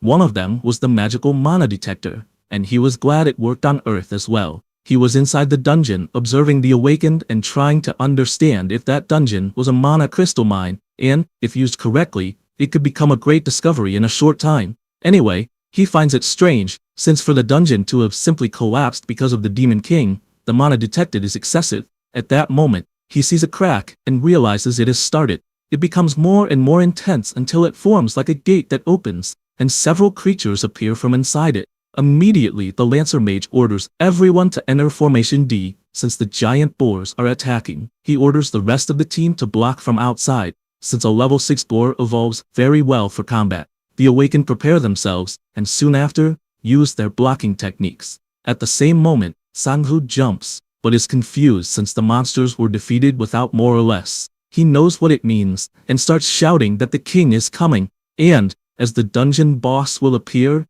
the big boars will disappear, and so they must prioritize the wounded. The portal becomes more and more intense, and, when he realizes, the monsters have not disappeared, and to make matters worse, his whole team is being cornered by them. He becomes desperate since he needs to do something, and, if he wants to protect the team members, this Vicente has to choose the rear guard. However, there are team members trapped near the king, and he does not know which is the right choice to protect. He starts trembling since he always has to regret every day, until he stops to reflect, and hears a voice in his head encouraging him. We disappear instead of the other because the rush doesn't let you cower to run away. However, he also visualizes the old general saying that taking a single step forward in moments like that is what makes someone strong. He regains his courage since he is determined to become a true hero. Because of this, he calls everyone's attention and runs toward the monsters, warning that he will take the lead with all his strength. Immediately, he advances, attacking all the monsters at the same time, until he finally spots the boss. He prepares himself since he has reached his mana limit, and there are still many monsters, but he knows he cannot stay still since more giant boars keep coming out of the portal at all times. The whole team is fighting, and now Sang-ho is face to face with the Boar King, who is absurdly giant. He holds his spear firmly and begins to overflow with an absurd energy, saying he will clear the way, and so he throws it with all the strength he has at the moment. The attack was strong enough to explode the creature and leave a trail of destruction along the way. He looks on unbelieving, and, when holding the spear again, tries to understand where so much power is coming from his body that it overflows. Immediately, he warns to rescue the wounded, but a team member shouts that another boar king appeared. He is startled upon hearing this, and once again orders everyone to prepare to defend. The boss lets out a loud roar, and he tries to calm down since they only need to hold out until the association arrives with reinforcements. However, his biggest concern is not knowing how long they can resist. At that moment, an intense light emerges, and everyone tries to understand what it is since all the monsters are disappearing as if they were nothing, including the Boar King. After the light disappears, they try to understand what happened since the monsters simply vanished. Sang-hoo runs to his friend asking if he can get up, and he answers yes. Although confused about what happened, they support each other, and the captain shouts for them to get out of the hill as fast as possible. And he still tries to understand what happened, and the MC is watching everyone from the top of the mountain. He sighs, having just remembered what the boy said before, and sits calmly, since he doesn't believe there is any awakened who would discover his power, and he is happy to have saved some lives. He looks at Sang-ho, and remembers that the boy said he was at level 2, and with the new achievement defeating the Pig Kings, he will certainly reach level 1, and become the 4th awakened of this level. At that moment, only his stomach starts to growl, and he wonders if he should eat first or not. After returning to the restaurant, Khan lights a fire, but the MC warns that the flame is not strong enough. Suddenly, he disappears and appears with more firewood, startling the fire-haired one, who imagines that his own body took 50 years to master martial arts beyond the sword master category to obtain the power of rebirth, and cannot imagine how powerful Cho-ho is.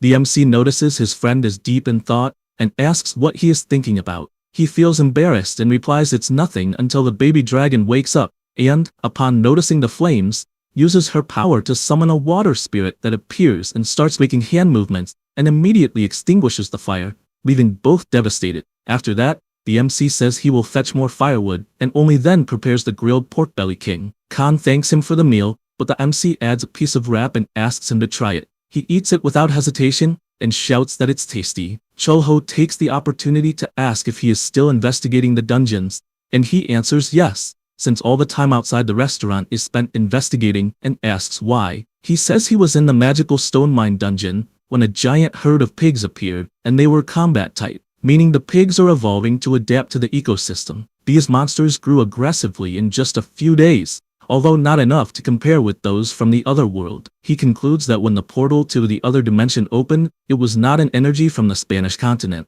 Khan is surprised hearing this, and he finishes by saying that the new portals may be connected to other dimensions beyond the Spanish continent, and probably something beyond their understanding is happening. Meanwhile, at the Korean Awakened Association, Sang-hoo explains what happened in the dungeon, and says an intense flash of light appeared, and all the monsters vanished, including the boss.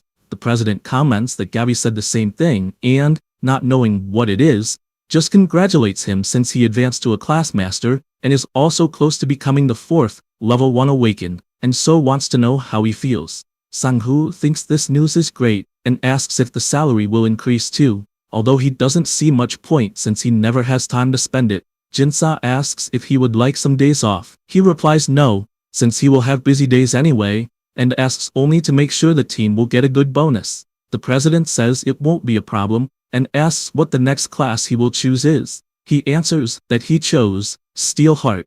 This class grants 2 lives and a dramatic increase in overall durability. He knows that after mastering this class, his entire body will be as tough as steel. He is determined since his life is always at risk, and he can never do anything about it, and basically, they were lucky against the giant pigs, and if he had Steel Heart, he could at least buy some time. The president admits it was a wise choice and says Gabby is handling the mine investigation. He then gets up saying he is leaving, and after taking the elevator, he reflects that he didn't feel any malice in the flash of light that eliminated the giant pigs and only knows it was something warm he would like to get closer to see. He still remembers it was the same happening with the Beltos, and doesn't know if it is a mysterious force or someone secretly helping. He only concludes that whoever helped both times is someone with unmatched powers, and just prays that the source of that power does not turn against them. Meanwhile, at the restaurant, another drink is served, and Khan catches MC's attention and asks if,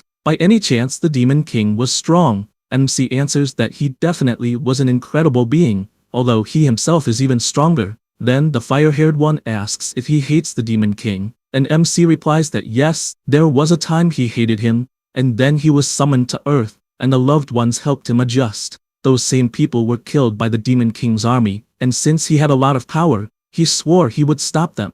There were years of war and bloodshed everywhere, and when it finally ended, none of his friends were left alive, so he emphasizes once again that he hated him. The Demon King stood before him questioning if he was responsible for summoning him to that dimension, and all MC had at the time was hatred. He clarifies that back then, the Demon King was summoned by someone. Khan is confused by this, and MC continues saying that the Demon King was literally summoned to the Spanish continent, just like he was.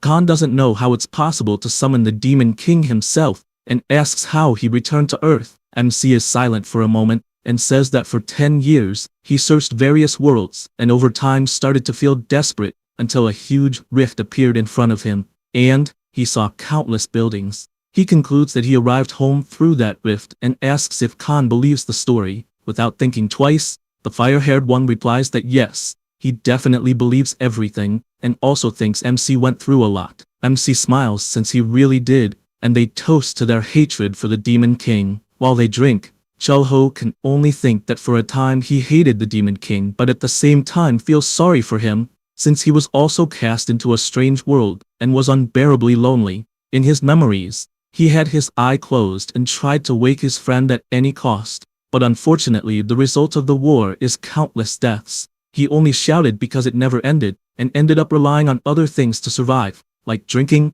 since getting drunk allowed him to at least sleep. He also knows that if he weren't strong, he would have lost his mind a long time ago, or maybe he lost it and doesn't remember. At that moment, he wakes up sweating and seeing that he was lying down concludes he had another nightmare. He also notices that the baby dragon was lying with him, and simply doesn't know when he turned over and fell asleep. Then, he goes to another room, and notices that Khan is also sleeping in a strange position, and realizes it is just an ordinary morning. Because of that, he decides to go outside to smoke, and soon, someone calls him young man. He asks what the lady wants, and she asks for directions to the Arirang Express. He doesn't understand the question, since he doesn't know about that train, and the old lady walks away, lamenting that no one knows. Chul-ho returns inside the restaurant, confused for never having seen that lady, and also not knowing what the Arirang Express is, and thinks he should ask properly next time. He decides to open the restaurant before it gets late, and after doing so, goes to the kitchen to prepare his utensils. He cleans the counter, and at that moment,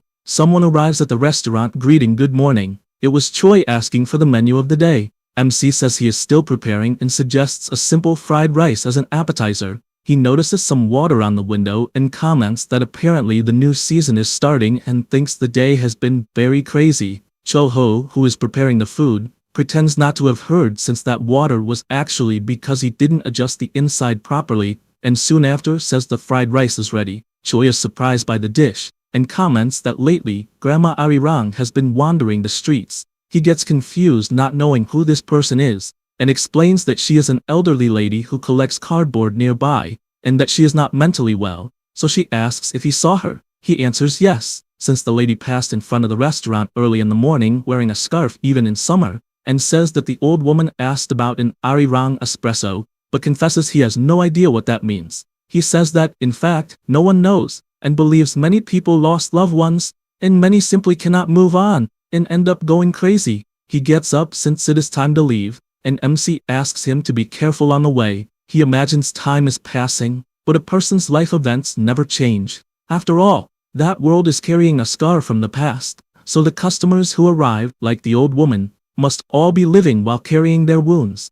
And that was all he thought at the moment, and let it pass. He says this while looking at the beautiful rain falling that morning. The next day, MC appears brushing his teeth, and at that moment hears a conversation. Upon leaving the bathroom, he sees Khan excited since the baby dragon was a little different. She starts to glow intensely until she changes form, but it is a strange form that makes both Firehair and MC realize it failed. He asks if there is a way to polymorph as well, and Firehair answers that yes, it is difficult the first time. Chul-ho thinks if he should dress the baby dragon's new form and decides to test it, but realizes she is very big, and when she fully polymorphs, she will be about 5 years old. He almost gives up, and another glow starts to appear on her, and her body begins to change until she grows arms and legs as if she were really a child. MC is surprised since the new little girl is even running, but she loses balance, and he catches her, making the little girl happy to see the attention MC is giving her. Kang gets jealous, picks her up, and happily says that although it is early to walk outside, at least she managed to polymorph. Choho starts to get up since he must prepare some food, and tells his friend to look for suitable clothing for Kyul. Meanwhile, outside it is raining heavily, and MC goes out with an umbrella, thinking that some flank steak was left over, and that he will make sweet and sour pork. After arriving in front of the restaurant, he notices someone nearby, and realizes it is the lady. She greets him, and asks if she can stay there for a moment, since it is raining heavily. He replies that there is no problem, and even invites her to have some tea. He starts to find it strange since the lady did not use the dialects from before, and she notices he is paying close attention. Without hesitation, MC hands her his umbrella, asking at least to use it, and she thanks him, and says she will return it, besides asking if they also sell jangmyeon. He is confused by this request and says he does not have the ingredients, but will check. Because of this, he enters the restaurant, but sees the lady leaving in the middle of the rain, and finds it all very strange. The rain gets heavier, and the radio announces that during the rainy season, everyone must be careful with aquatic monsters. They give the Kelpie as an example since it is a level 10 monster, and although it is a low level, it can evolve to level 7. Meanwhile, in the restaurant, someone bangs a beer glass on the table. It was Hoon who started drinking constantly after visiting the restaurant with Gabby. He wanted to know how to deal with women, and MC reflects on this, since before being summoned to the other world, he had only gone out with one girlfriend. The boy says he will tell a secret, and reveals that 2 years ago a hidden boss appeared in a newly discovered dungeon, and Gabby saved him, so his type of woman is the strongest ones. He concludes that strong women are attractive as well as nice and pretty. MC says he understands and reflects that he was the same way since he only looked for stronger, softer, and prettier. Thinking about it makes him a little downcast, and Hoon goes back to saying that, unfortunately, the passion is one-sided, and since the girl is very sharp and almost crying, he says he likes women who treat him harshly. But on the other hand, Gabby hates guys like him, and so, if he clings one day, it will be his death. Because of this, he breaks down crying, and, knowing that the ideal type of guy for that girl is Sang-hoo, and not understanding since the two are always fighting, Chul-ho just thinks that indeed the Lancer mage is really quite friendly. The boy ends by saying it is another secret matter, and MC says it's no problem since he won't tell anyone. He thanks and asks for another beer, while the radio announces that heavy rains will stop the work on the Tomb of Rest, and so visitors should avoid it for a while. The two fall silent, and MC questions what Tomb of Rest was mentioned on the radio. The boy answers that it is a cemetery for victims from the past, since many people died and recovering the bodies was not easy. At that moment, a woman enters the restaurant. She is Yuna, considered the Blade Queen and a level 2 awakened. Four Eyes looks back and is terrified by the woman, who calls him a bastard, wanting to know why he is drinking again. He greets her as if doing nothing wrong, but she grabs his head telling him not to play dumb, since she doesn't know why he keeps going out alone to bother people. Then, with that look, she drags him outside, and all MC can do is ask her to come back safely. They go out into the rain, and MC watches how close they are to each other. He prepares to clean the restaurant, but begins to overhear their conversation with Hoon, wanting to know why she appeared at the restaurant to pick him up. She answers that she received orders from superiors, since the Kelpies are appearing in great numbers and are more violent. After hearing this conversation, he feels a bad premonition about it. The rain remains heavy outside, but inside the baby dragon is in the fridge, feeling hungry. MC grabs her by the arm, wanting to know if she is trying to steal ingredients again, and he realizes the little girl still can't hide her tail and wings. Kyul opens a big smile, and MC realizes that needs to prepare something delicious for her to create many fun memories. At that moment, he hears a noise in the restaurant, and immediately hides the little girl, asking her to stay quiet, also regretting that since there were no customers, he let his guard down. He goes to the door to see who it is, and realizes it is the old woman. She asks how long a bowl of jangmyeon would take to be ready, and he replies that it will unfortunately take a little while and asks her to come in first. She worries since she is in a hurry, and he once again notices her dialect and also a subtle difference in appearance, and so decides to use his detection eye. The old woman has good disposition, but there is no information about class achievement, or acquired skill. He concludes that the old woman is 100% civilian, and not an aged awaken, but on the note he notices she has dementia. He reflects that many people lost their loved ones, and some minds could not bear it, causing mental damage. He knows all this, since he himself also has nightmares, and since he knows he unfortunately cannot avoid it, he can only repay with good food. Once again, the old woman says, "My God," since before her was Kyul all cute, but her tail was exposed, leaving the old woman scared as she was processing what she saw in front of her, and all MC does is sweat cold, not believing what is happening. The two stare at each other, and after the old woman questions what she is seeing, Chul-ho says, "It is just a child." Immediately the old woman takes the baby dragon in her arms, calling her cute, and saying she looks like her little dog. Kyul says her name, and this fascinates the old woman even more, since the little girl can speak from a young age. At that moment, Khan appears terrified, not understanding why his little sister is with a human. MC says everything is fine, and just asks that no other customers enter. Then, he wonders if he should make some jajangmyeon, as the lady asked, and remembers that in the past it was a common dish that could be found anywhere. But in those hard times the ingredients are almost impossible to find. He knows that at first he must identify the Japanese style and the Chinese style, since he will need a fermented black soybean paste. Then he knows the problem is the noodles, because although there is a noodle shop, the stock is out, so he will have to use fried instant noodles. He begins to prepare the ingredients, then boils the noodles, leaving the meat sautéed with onions, and thus the jajangmyeon dish is ready. Meanwhile, the lady is playing with the baby dragon, and upon seeing the dish she is amazed but says she needs to hurry since her grandson is waiting. He understands what she means, and after returning to the counter, he prepares a plastic wrap around the bowl, and just asks her to be careful not to break it. Besides returning it another day when she passes by the restaurant, she thanks him once again from the bottom of her heart, and after handing over the money, Chul-ho wonders that it had been a long time since he saw a 1,001 bill since he is old, and just says goodbye to the lady. Arirang appears at the restaurant from time to pick up that dish to go, and he noticed that each time the person she gave the dish to was different, and even the bowls never returned to the restaurant, but he knows she didn't take them on purpose. Because of this, he always ordered more dishes until, when leaving the store, he notices something strange at the resting tomb, and decides to see how it is inside. After walking a bit, he sighs because, as he expected, his parents' tombs are not in that place. At that moment, he hears someone calling Arirang's attention, and she questions why she is being stopped, and all she asked was to give food to her grandson and husband. The security guard asks her to be serious since the place is a cemetery, and points to the countless bowls on top of the grave,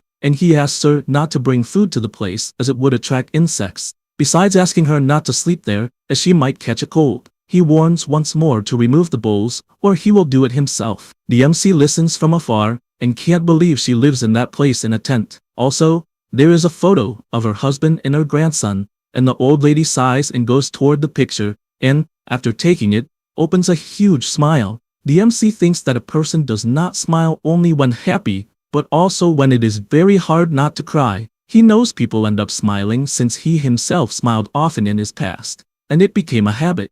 At night, the rain returns, and Chul-ho is at the window with Kyul, having fun watching the rain. The MC tells his friend that soon he will need to buy clothes for the baby dragon, and asks him not to open the window because it is raining heavily. He almost gives up but runs out, because Kyul suddenly was opening the window. The MC comments that indeed it is a blue dragon for liking rain so much.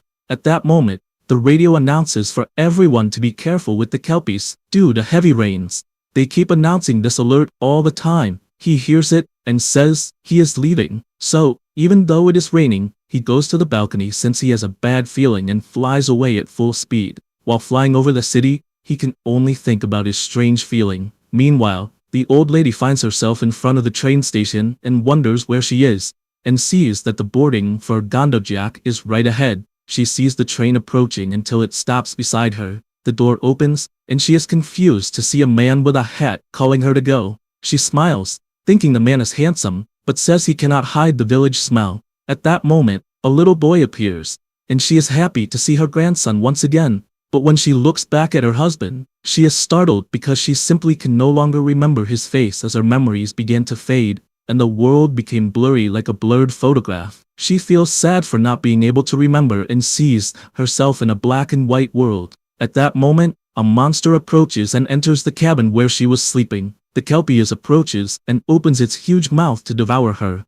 but with a single punch, the MC completely explodes the monster. He does this imagining predicting the certain and the worst, and seeing the broken bowls, he is happy to have arrived in time. At that moment, Chul-ho hears some screams calling for Arirang, and because of that, he moves at high speed going to the sky. The security guard is left confused since he did see a Kelpie.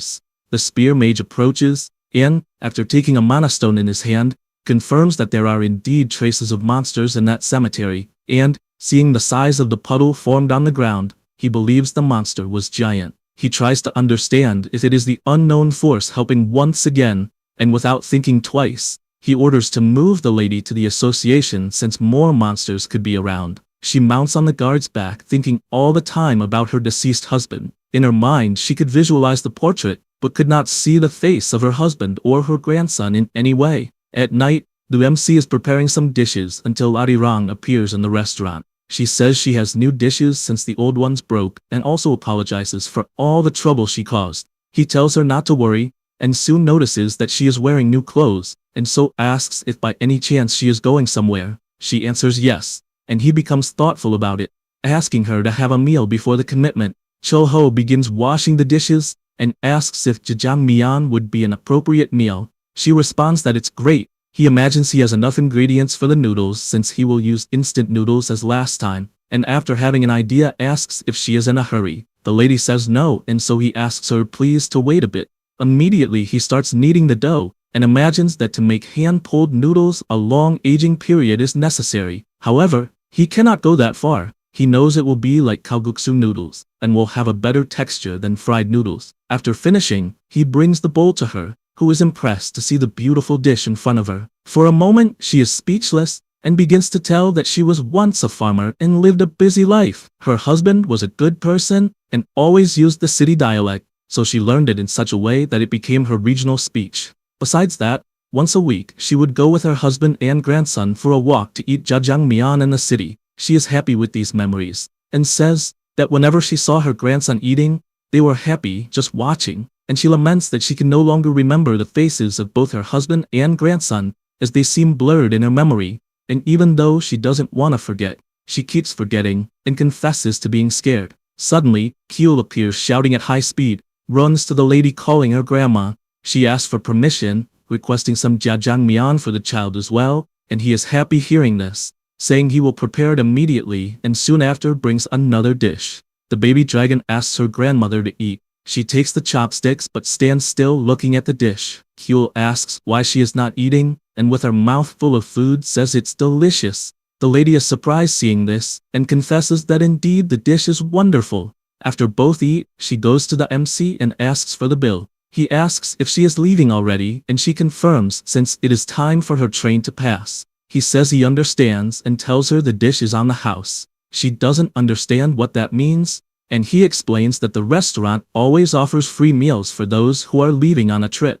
Arirang is surprised hearing this, and with a smile on her face thanks from the bottom of her heart, and leaves the restaurant to continue her journey. Chul-ho watches as many people follow their own paths, and the path of a father who lives fiercely for his daughter is like the retirement path chosen by an old and tired hero. There is also a path of pure love traveled by a man who fell in love, but that day, it is the path of the lady, departing on a journey, and, along with the baby dragon, they say goodbye looking at the sky, waiting for the next time they will meet again. After that, the lady sees herself running after the train, asking it to wait, and even though her shoes fall off, she tries to understand why she is chasing the train and, out of breath, asks to wait a minute, becoming weaker and weaker from lack of air. Inside, she sees people smiling, and Arirang soon notices that her first daughter, her second son, as well as the youngest baby, and even her grandson were there. She is surprised because she is remembering all their faces until she finally reaches the train door, and,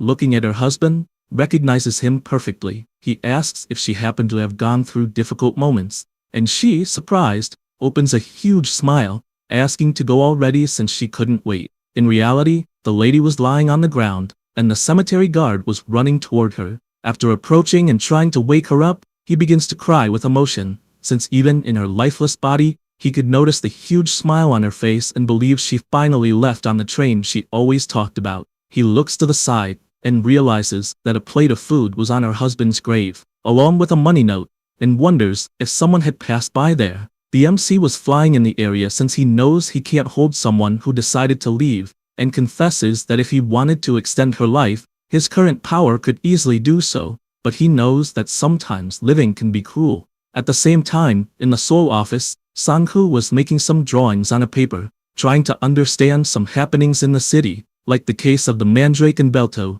He can only imagine that there is someone doing strange things in the city, and all he knows is that it is a supreme being who goes beyond everyone's imagination, but is strangely silent despite there being no malice. At that moment, he has an idea of who it could be and thinks of Jaeger, who disappeared during the Great Invasion 10 years ago. However, he soon changes his mind since he clearly saw the Awakened along with the level boss monster entering the portal as he was going to self-destruct, and with this sacrifice saved countless lives. Publicly, he is one of the 3 only level 1 Awakened in Korea, but they know this awakening can't return. His next hypothesis is that the association has someone awakened at level 0, which would basically be a supreme level. He throws all the papers up since he no longer knows what to think, and just reflects that since the beginning of the Magic Stone Mine, monsters classified as high level started coming out of the dungeons, and it is as if it was preventing a great invasion, and he doesn't understand why he is worrying about so many things. He decides he will deal with the most urgent matters, since he knows the biggest problem is a specific guy, pointing to the younger brother of the level 1 awakened Jaeger. Meanwhile, at the Korean Association of the Awakened, the employee arrives with the reports of the students graduating that semester. The director takes the sheets and asks if, by any chance, they are the 3 newcomers he heard about. He begins by looking at the file of the student from Cypher School. This is Mijim, a 3rd grade healer. He knows there is a high possibility she will be promoted to the 2nd grade, besides being the daughter of Sik-sin. However, he is aware that the person in charge already has an awakened of the healer type, and therefore thought it was a pity. Next, he looks at Yoon-myung's file, who is a 3rd grade fire mage, and finds it somewhat interesting but worries about the 3rd and last freshman, as he is talking about the awakened Ryusin, a 3rd grade awakened with the werewolf ability, who has very high growth potential and received the codename Werewolf. In addition, there are 2 special notes. The first is that he has a younger biological brother, 1st grade, who disappeared 10 years ago, and the second is the more irritating problem. As reading the file, he concludes that the boy caused trouble again. The secretary confirms, saying that Ryo-seon had been roaming the city, fighting the mercenary captains. He already feels his headache coming and asks what happened. She explains that the boy defeated the mercenary captains from 4 locations, and then went to Seodaemon. The president laments that the boy is a troublemaker,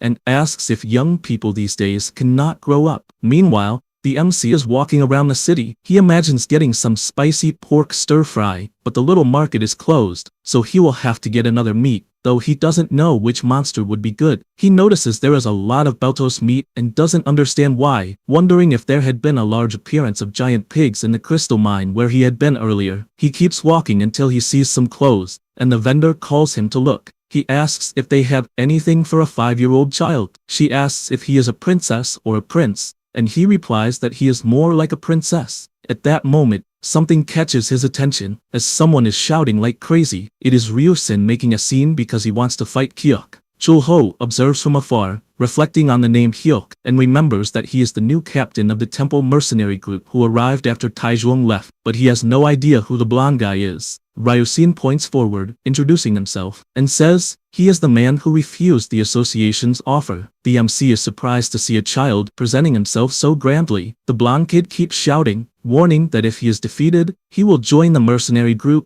until a group member appears and shouts that their captain is the best. Ryo-seon is surprised hearing this, and bursts into laughter, as from what he understood, the temple mercenary group is afraid of him, and apparently, after Taejong's retirement, everyone cowered. Suddenly, someone arrives kicking everything and asks who the damn bastard is causing trouble so early. This is Captain Hyuk. The MC immediately notices that the man has a strong body and a confident gaze that fits perfectly as the successor to the former captain. Hyuk, already angry, warns that he went out to see who the brat was sullying the former captain's name, but realized he was just a badly raised kid. Ryusen shows his finger and asks if, by any chance, he is the new captain, as if so, he wants to fight him. Hyuk turns and says he doesn't fight in insignificant battles. The blonde kid takes advantage of this and says that apparently the tiger retired and a fox became the captain. Immediately, in Andrew, the swordsman points his sword at the boy's head and, furious, says he will probably have to tear it off. Ryusen wastes no time and starts using his werewolf ability, leaping to attack with full force in his new form. However, a powerful spear blocks the attack,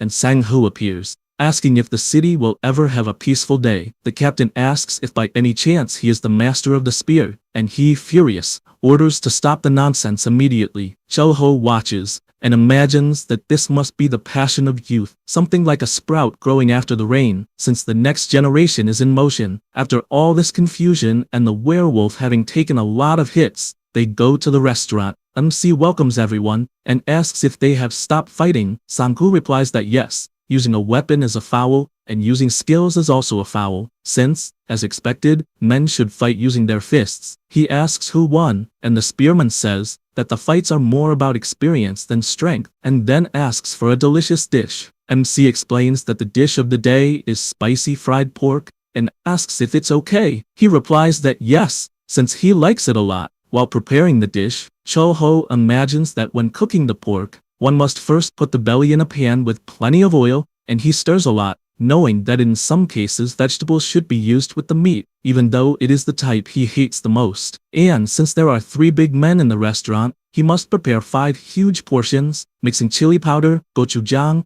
and a good sauce, thus completing his big fried pork. The werewolf is immediately surprised, but then disguises it, acting tough. Sang-hoo gets up and tells the two to take care of their own loose ends, since he himself will have to leave, but he will pay in advance. MC says goodbye and thinks that he intentionally prepared 5 portions, but one of them ended up leaving. Suddenly, Ryushin says he lost the fight, and because of that, will join the mercenary group. However, the captain says he doesn't need him and orders him to step aside while being polite. He is outraged by this and asks why he is not needed, since everyone needs a grade 2 awakening. Hyuk tells him not to think the world revolves around him and asks him to reflect, since he is not as strong as he thinks, being just a child. Then, he also leaves, leaving the blonde boy behind. At that moment, MC notices something and realizes that for some reason, the troublemaking boy was moved by the captain's words, even though he had picked a fight earlier. Furthermore, he ran off asking Hyuk to wait for him. MC laughs at the situation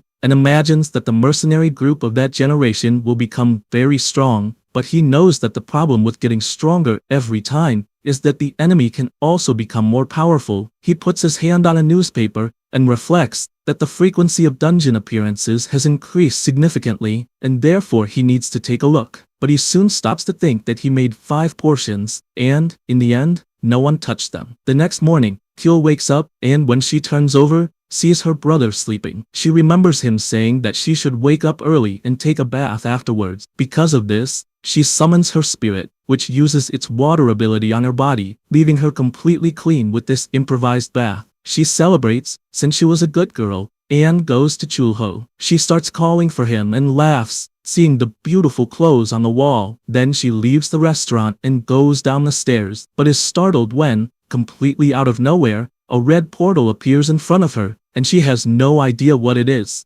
Curious, Kyul stretches out her hand, and as a result, is sucked into the portal, leaving only one of her slippers behind. After arriving in the dungeon, she runs with her spirit wanting to play until she steps on a bone, and something catches her attention, as some minotaurs appear in front of her. Kyul is confused and, looking ahead, asks if they are cows. Immediately the monsters start mooing, and the spirit, after preparing, emits a terrifying aura along with Kyul, which is enough to trap all the monsters in a water prison. The Minotaur finds this impossible, but the little girl is just having fun with the situation. He watches and concludes that at least the child is a class master, but he worries since dealing with a spirit of such a high level is problematic. Because of this, he moos even louder, as he needs to eliminate something so powerful. However, the wall on his side begins to crack, and a hand comes out from inside, and MC punches the creature in the head. Then he turns, wondering how Kyul ended up in a place like that, and concludes that raising children is not an easy job. After that, he turns to the monster, and says that it has been a long time since they last saw each other. The Minotaur looks confused and staring closely at MC,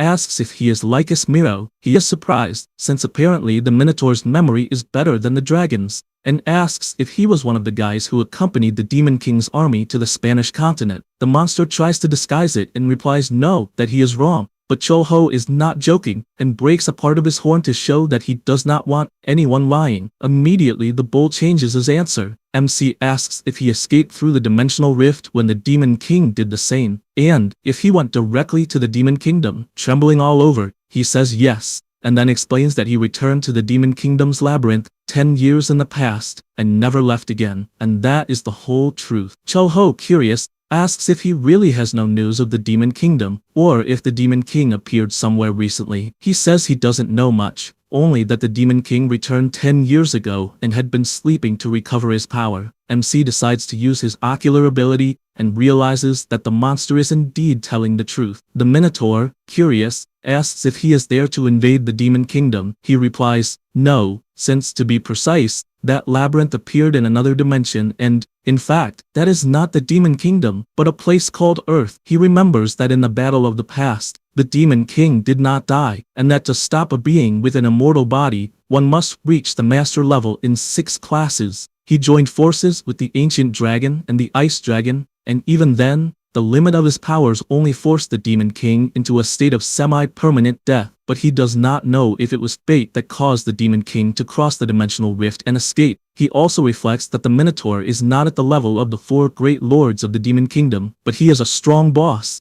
and something of that level crossing the rift would be chaos. Then he goes to Kyul and asks if she's hungry. Since her stomach is growling, she runs into his arms, happy as can be. The Minotaur is pleased to see that MC is leaving, but is soon startled as MC suddenly turns and says there is something the monster needs to do for him. The Minotaur does not fully understand what that means, and just listens quietly. Back in the city, Chol-ho begins preparing meat, and at that moment, Khan arrives wanting to know what he is making. MC stays silent in the moon world, and the fire-haired voice shouts that the pot is overflowing. He replies that the meat is cooked, and that he can sit to have breakfast. Khan sits and asks what kind of meat it is. Chol-ho replies that it is oxtail, since he saw something similar, and, as it had been a while since he made it, decided to buy it. He says he understands and asks if the green part is vegetables. MC explains that they are cheongyang peppers. He decides to eat, thinking they are medicinal herbs, but soon starts spitting fire, as he did not expect it to be so spicy. While drinking water to cool down, someone asks if there are people in the restaurant. A little girl enters, saying she opened a flower shop right in front of the restaurant, and is there to greet them. She hands over the bouquet, and says she is accompanied by some friends. However, she notices the strong smell of meat, and asks if something is being prepared. Chol-ho says yes, since he made oxtail soup. She asks if she could have a bowl, and he replies yes, asking her to wait just a minute. The girl sits but soon notices the peppers on Khan's table. She comments that there are vegetables on another table, and so she begins to focus, making one of the peppers start to levitate. The dragon is confused seeing this, as is MC, who realizes that the ingredients have started moving on their own, and he becomes confused, as if the vegetables had created life. And so he decides to use his detector eye on the girl, and with that obtains the following information. Her disposition is fear. She is from the plant regeneration class, her class achievement level is intermediate, and her acquired skill is intermediate. He is surprised to see a plant regeneration type awakening, and as far as he knows, it was a rare skill that made nearby plants grow rapidly or made them move. In fact, on the Spanish continent, an awakened person mastered this skill and created a rose zone over a large area, to the point of preventing the demon army from advancing, and it is definitely a powerful class. He goes to the girl, confessing he is surprised she is awakened, and she apologizes since she only feels bad when she sees someone eating vegetables. Chol-ho picks up the onion in his hand, and says he has seen exactly the opposite frequently, but a case like a client's is the first time. At that moment, Gabby enters the restaurant, giving her greetings and ordering a salad. Then she notices something strange and asks if by any chance the girl is not part of the Florist Knights team. She becomes embarrassed and replies that she is not. However, Gabby knows it's a lie, and therefore asks what she is doing in that area. Four Eyes becomes increasingly embarrassed until she screams, saying she knew very well that she made a big mistake in a dungeon that appeared some time ago. Gabby does not fully understand what that means, and asks what kind of mistake it was. She explains that it was a dungeon full of plant-type monsters, and so she could not kill them with her own hands. She spent all the time running away, and because of that, her older brother got badly hurt. Cat Shadow confesses that he liked seeing a girl admit her mistakes to learn from them, and asks if by any chance she ran from the dungeon and opened a flower shop at the end of the alley, and also wants to know if she apologized. She replies that the place in question was originally her house, and that is her hometown. However, Gabby states that running away will not solve anything. The girl understands this, and asks if she should apologize before leaving. She stands up and says she would like to pay for what she did, and the MC asks if she has farming seeds, since he could pay with them later. Angela is surprised and asks if she heard correctly. He says yes, and she becomes excited, saying she will get the best seeds she has. However, at the same moment, someone appears, saying they finally found who they were looking for. Angela becomes desperate upon seeing that it is her captain. He admits he is surprised that Gabby is also there, as he had not seen her in a long time. Cho-ho wonders who that person could be, unlike Gabby, who just tells him not to be so formal, calling her miss. He then asks if his disciple wants to retire, since he could write official documents about it, and she replies that it is not the case, as she just feels useless. The captain puts his hand on her shoulder and says everyone makes mistakes and it would be no different for her.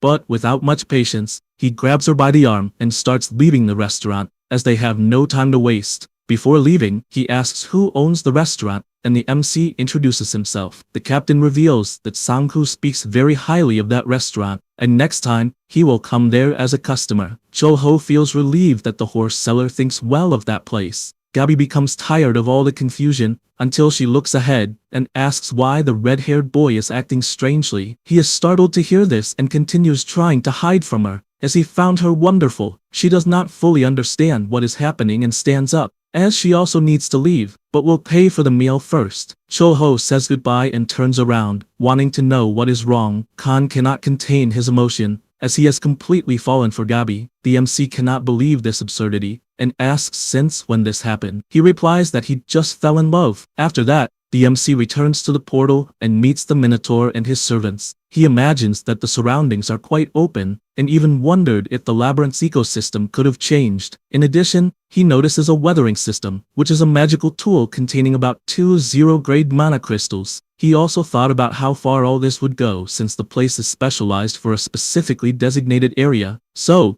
if the monsters are removed from that place, the magical power will be lost. But he knows he cannot just leave it as it is. After all, there is a lot of labor there. Then he notices some cows plowing a field, and asks if, by any chance, they are originally vegetarian, since that would mean they do not eat people. The Minotaur replies that they are, as only in the past did they use humans as food, but nowadays, it is no longer like that. Cho-ho approaches and asks what they mainly cultivate in that dungeon. He replies that it is grass. The MC asks to get closer and begins to press his head, since there are many types of grass, and the big guy responds that they mainly cultivate apple and pineapple seeds. The MC thinks about this, since the apple seed was from a fruit similar to nuts, besides being crunchy, and the pineapple was the size of a fist with a soft peel. He shows a bag, revealing that inside there are various seeds of other plants, such as cabbage, lettuce, carrot, and other plants. However, in the middle of the explanation, he notices something like a cabin, and asks what it is. The Minotaur replies that they collected some items, and, even afraid, asks if he is thinking of taking them. Cho-ho questions what he means by that, and opens the compartment he saw before. He immediately realizes that there are all kinds of seeds and weapons, and it even seems like a war, spoils, from when they invaded the continent of Spain. While searching the place, he notices something shining very brightly, and, using his detection eye, realizes it is an ocean tear, a treasure of the mermaids who rule the northern sea of the Spanish continent, which he never thought he would see. He knows that originally that item is a treasure that obeys everything the owner desires. Initially, it was given to a poor farmer who poured rice all over the continent, With this, a certain rich and greedy man stole the jewel from the farmer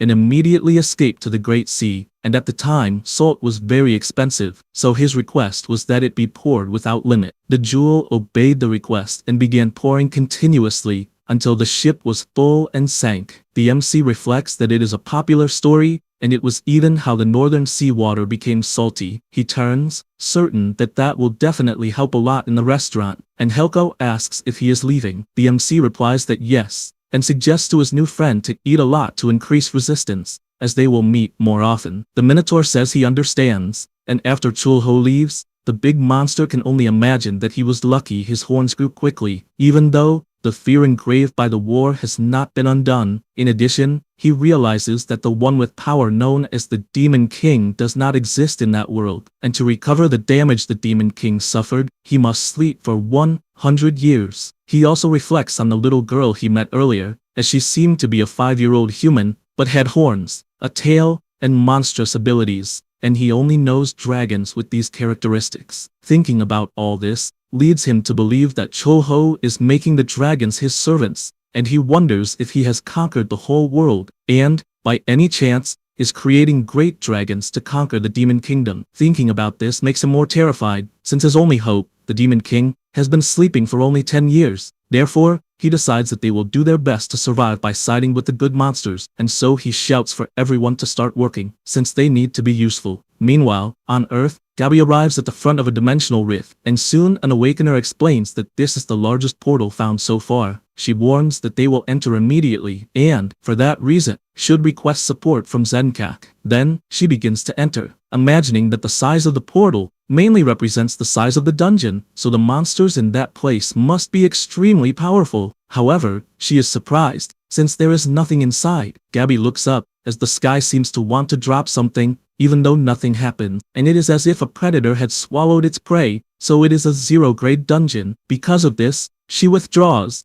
and Sang-hoo quickly asks what is inside to have been designated as a 0-grade dungeon. She simply replies that there is nothing, which worries him, since the rifts are becoming increasingly variable, and he asks if the observation team is currently in the dungeon. One awakens that they are, and that there are no major problems besides the wave in the sky growing stronger, and thus, believes another rift will open in a few hours or days. A girl approaches and says that the president issued a Class 3 alert. Gabi immediately imagines who is coming to help and turns, asking them to resolve it as quickly as possible. Who had arrived was Hoon, who gave his greetings and asked if everyone agrees that the days are getting hotter. The Lancer takes a deep breath, and Gabi asks to rest a bit since she hasn't slept in the past few days. Meanwhile, at the restaurant, Khan finishes getting ready, looking very elegant, and asks MC if, by any chance, he looks strange. He replies that he looks stylish but wants to know what is happening. The dragon comments that a certain woman will appear at the new restaurant shop again, and Chulho asks if he means Gabi, since if that is the case, she will indeed appear, as she has been frequenting the restaurant every day. Hardly has he said this when she appears, greeting and asking for a salad. MC also greets her and says he will prepare it immediately until he notices something, and out of nowhere, Khan is handing her a flower, asking her to marry him. Gabi doesn't understand well, and asks if the proposal is really for her. He replies yes. She gives a light laugh and says she doesn't like dating, and marrying someone younger is tiring. Khan gets frustrated and asks how old she is. She apologizes, as it is a secret, and asks how old he is. Before answering, MC drags him to another room and apologizes, as his nephew is sick, and he is speaking nonsense. Once apart, Firehair asks if it was strange, and he answers obviously yes, while thinking he feels a bit uncomfortable with the situation, and whether he should use the item he recently acquired. He takes the ocean tear in his hand, even though he didn't expect to use it so quickly, and activates the item's ability on the sliced watermelon to sprinkle salt over it. With that, the watermelon salad is ready, and Gabi doesn't waste time, takes a bite, and confesses she doesn't understand how a watermelon can be so delicious. Even feeling as if her energy is increasing and her fatigue is disappearing. She also comments that lately she hasn't had much appetite, but thanks to MC, she is able to eat well. Then she asks him to be careful, as a grade 3 alert will be issued soon. He is confused by this alert, and she explains that a grade 3 alert is the lowest, but even so, a grade 1 boss monster can appear. Grade 2 alerts are for when there are 2 or more grade 1 boss monsters, and the most terrifying of all, the grade 1 alert, has never been issued since the tragedy 10 years ago. She also says that a zero-grade dungeon was created in Daemon and doesn't quite understand how it will work. Then she says she found his nephew very cute and therefore should suggest he meet a nice woman, as she herself is not the right person. She says this and leaves. Khan approaches and asks if it was a failure. MC says it definitely was. Because of this, Firehair asks if he finds it strange for a dragon to fall in love at a certain time, and he doesn't think twice and replies yes. In his thoughts, he remembers an elf explaining that their time is completely different. She had asked him to continue living without sacrificing his own life. He feels down with that memory, but says that race really doesn't matter, since he himself went through the same situation. Khan is surprised as he didn't imagine that,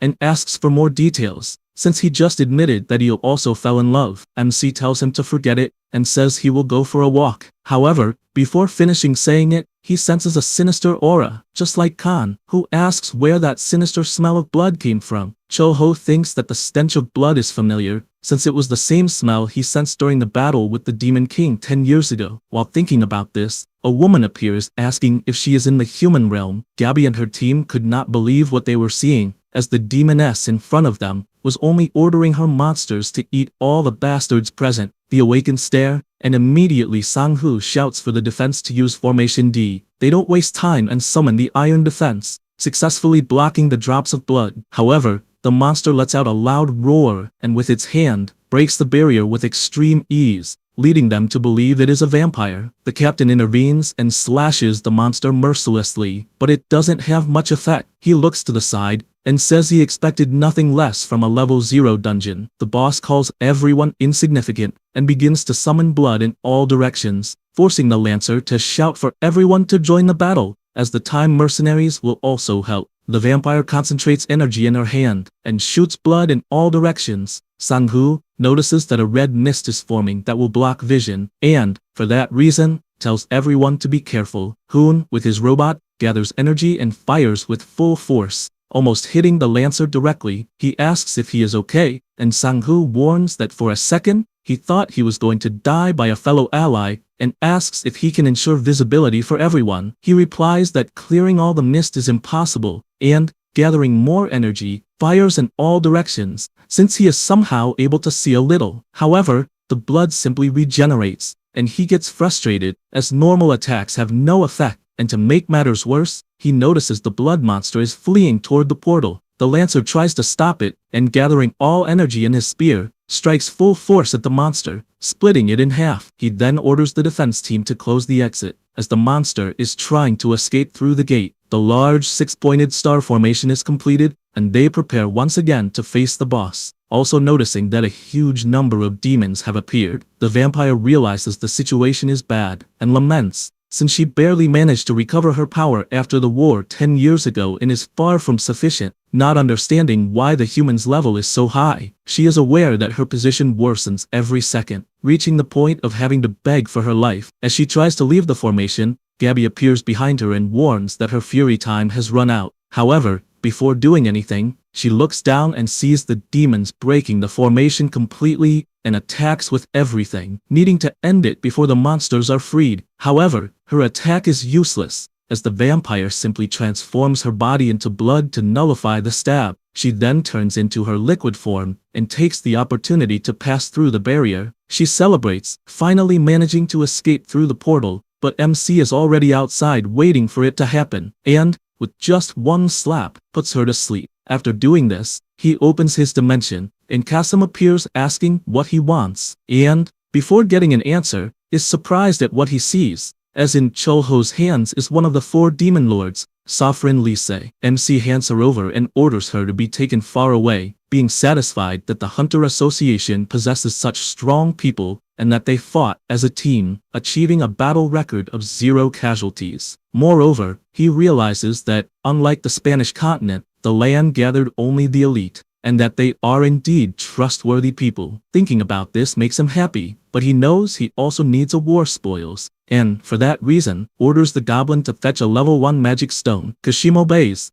and he leaves it at the portal entrance, believing it to be enough, and goes into his private dimensional fissure. Now, a little about the past of the Demon Kingdom. The Demon Kingdom is completely ruled by the strong. In other words, The Demon King is the strongest being in the entire kingdom. This being commands 4 lords under his command, each possessing great power and obeying the king's orders absolutely. These generals conquered countless territories until the Demon King was defeated in a state of peace and death by an incomparable hero who advanced like a storm and fled. Sovereign was outraged, revealing that she survived and returned, but to recover her depleted power, she had to drink high-quality blood constantly, and does not understand how she became so weak, and whether the other 3 lords are in the same situation. She is furious to the point of wanting to kill everyone, especially the MC, who did all that to her. Suddenly, she wakes up and realizes she is being sucked into a portal, and simply cannot do anything until finally awakening. The MC who is beside her warns that she has 2 options, life or death, and tells her to answer sincerely, otherwise she will die, and asks if by any chance the Demon King is sleeping. Sovereign looks closely at his face and asks if it is my guess, since it should be impossible to remain so young. She emphasizes that she imagined he would age and die, and therefore waited several years. The MC stands up, since apparently her loyalty to the Demon King is very strong, and for that reason, she should die, but the vampire panics and reveals that the Demon King is sleeping, and will probably remain so for 90 more years until he recovers all his power. He realizes it is true through his detection eye, and this time, asks how much power she has already recovered. Sovereign reveals she has recovered 2/5. He understands that this is equivalent to 2 level 1 monsters, and each of the lords of the Demon Kingdom would easily be able to devour 5 or 6 level 1 monsters, which is the highest level. With this in mind, he asks if, by any chance, she appeared in that place intentionally. She replies no, as she was resting quietly and was forced to appear there. The detection eye indicates she is lying, and the MC warns that this time she will die. Sovereign panics again and changes her answer, as everything she had been thinking was about killing him. He reflects that the beings crossing the Demon Kingdom are becoming stronger, and it is even strange to call it a coincidence, as everything indicates someone is intentionally creating dimensional fissures, but he does not know who, and therefore asks what the current situation in the Demon Kingdom is. She reports that, since the king's deep sleep, the place has been in chaos with continuous wars. Cho-ho then asks if the situation of the other lords is similar to hers, and she responds that all 3 are recovering their powers in the same way. He says that this is great, and she is pleased, questioning whether she will be spared. He grabs her clothing, since he keeps his promises, and throws her out of the portal into another fissure. After falling face first to the ground, the MC calls for Mino and announces that a new worker will help, and therefore must teach Sovereign the labyrinth rules. The Minotaur is startled, knowing that Sovereign is a lord of the Demon Kingdom, and cannot take his eyes off her. The Minotaur makes it clear that Cho-ho has dragons as servants, and may even have a giant army. She is surprised by this, believing that the humans she fought before must also be subordinate to him. Furthermore, she tries to understand how he has not aged at all, besides mastering an absurd power, believing he has achieved immortality. At that moment, the MC grabs the attention of both, warning that if they continue with idle chatter, they will face instant death. Immediately Mino begins to explain all the rules of the maze, until he reaches the most important part, that she must eat a lot to gain much strength and endurance. She simply does not understand what this means, but anyway, a new worker was acquired for the restaurant.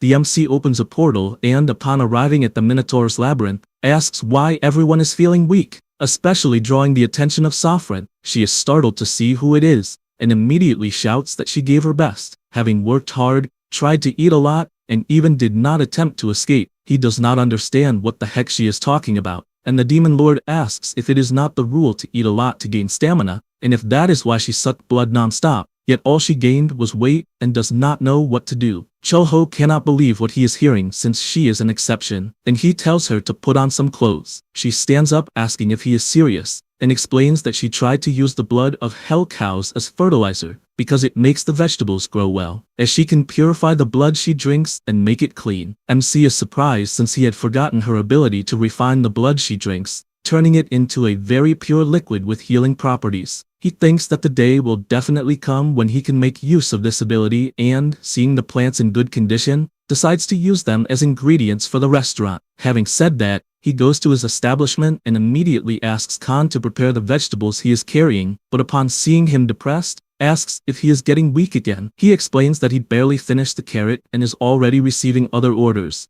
This makes Chul-ho reflect that Khan has continuously helped with the restaurant work, while also looking for ways to return to the Spanish continent. So he would definitely be exhausted, and he says he will give some days of rest. He is surprised to hear this, and Kyul asks if they will go to the Great Blue. MC does not understand what the Great Blue is, and she continues pleading to visit the Blue, showing in a magazine what the Blue is, and only then does Chul-ho realize it is the sea, and decides to agree, as she is managing to hide her horns and tail well. Her eyes shine, and she bows and thanks. MC finds this amusing, and asks if Khan taught her that. He, proud, responds that it is the result of his training, but Chul-ho warns that it is not the time to be bowing since they need to change before going out. With that, they close the restaurant, and MC asks if they are both ready. Then he touches the little girl, and they all start flying due to his power. Khan is surprised and asks when he learned this power. He responds that it has been a long time, as he used it to kill many beings, and holding the two, he tells them to get ready, and flies off at an incredible speed. Khan enjoys it, flying in human form, which is completely different from when he is in his dragon form. MC finds it funny, and soon announces they are arriving, as the scenery gradually changes, until they are finally in front of the sea. Immediately, Kyul runs off with her spirit, and Chul-ho, seeing Khan sitting on the ground, asks if he will not enter the water or if water is a problem for the Red Dragon race. He replies that he does not particularly like water, though he does not hate it, but just seeing his sister having fun is enough. MC smiles, understanding, and opens his portal, asking Kasim to find the fishing rod he got from the eastern continent. The goblin, efficient as always, delivers the tool and tells them to have fun. Khan sees this and asks what it is. Chul-ho explains that it is a reward he received on the eastern continent for fulfilling a request from an immortal, and it is a fishing rod that can catch huge things even without bait. With that, he flies off at full speed and casts the hook into the sea, wanting to use that fishing rod as he had a long time ago. He changes his expression slightly, as the more he reflects on himself, the more he realizes only regrets remain. At that moment, the fishing line starts moving, and he pulls, revealing a level 2 giant kraken, which scares everyone. The water spirit also does not waste time and captures several fish. The MC is surprised to see the fish Kyul caught, but says that unfortunately, they cannot eat them, as they do not taste very good. Still, he praises her for doing very well in the catches, along with the water spirit. Then he imagines that usually, when marine creatures from the squid family grow to a large size, ammonia accumulates inside their bodies, making them smell like a bathroom. Then, with his eyes shining after using his ability, he slices them into countless pieces, since the kraken lives deep in the sea and does not rely on buoyancy, so it has less bad smell and is tender, making it suitable for a delicious sashimi. He also imagines that, when he was with the Legion on the Spanish continent, seafood was steamed, so the ingredients were limited. That said, he prepares kraken legs grilled in butter and kraken sashimi. Everyone starts eating, as they are starving, especially Kyul, who cannot resist and decides to try it. Realizing it is extremely delicious, they start talking until the sky begins to shine in various different patterns. Khan is confused and asks what all the shining is, and the MC explains that they are insects that glow after feeding on salty sea air, and, as far as he knows, also exist on the Spanish continent. This makes him reflect more deeply, remembering that his father was named Busan, and, although he moved to Seoul, he may have done so because he missed his hometown, and often brought home a bottle of soju. He always sat next to his father eating squid sashimi, one piece at a time, and when he was in high school, he thought life would end when he entered university, but that was when a new beginning arose. After finishing his military service and returning to school, he went through a difficult era, with the whole world struggling to find jobs, reaching the point where he preferred to return to military service. When he graduated from university, hell unfolded, and things like dreams, vision, or academic plans were useless, eventually making him an incompetent person. The world called him that. Both TV and books constantly criticized him for having lived a life without any thought. After living his life studying blindly with no dreams, he thought it was wrong to live without even being able to get a job with a good salary. The moment he gave up his dreams of entering a large corporation was when January 1st arrived, and he turned 30. In front of his table, the dinner smelled bitter and salty, and his father always said that the path he took was the right one. After that, the MC made a vow that he would succeed and return, but in the end, he could not come back. At that moment, Khan catches his attention, seeing him lost in millions of thoughts, and after Chul-ho wakes up to life, he becomes serious for a moment, and then smiles again, having only been distracted, and asks if he wants to drink more. At night, near the city, several birds fly near a truck, while it is announced that the fugitive called Beast is fleeing east of Seosho. After a while, everyone returns to the restaurant, and the MC announces that he will prepare the Kraken, feed Kyul, and only then go down. Then he prepares himself, imagining what he could do. He considers that seasoned Kraken is very good and could be molded with a filling inside, using a Korean blood sausage. But at the moment, he only has one dish in mind. For that, he slices the body and legs well, as the Kraken needs to be in small pieces. Then he adds a bit of cooking oil to the flour for frying, and only then adds salt and water to make a thick, soft dough. He begins frying over high heat until finally finishing the fried Kraken. He tries the first piece and realizes that the crunchy texture of the dough matches the meat, making it fantastic. Then he imagines that normally soju would pair well, but at that moment, beer would be ideal. He prepares to get the drink but hears a cat meowing, goes to the door to see what it is, and finds it strange,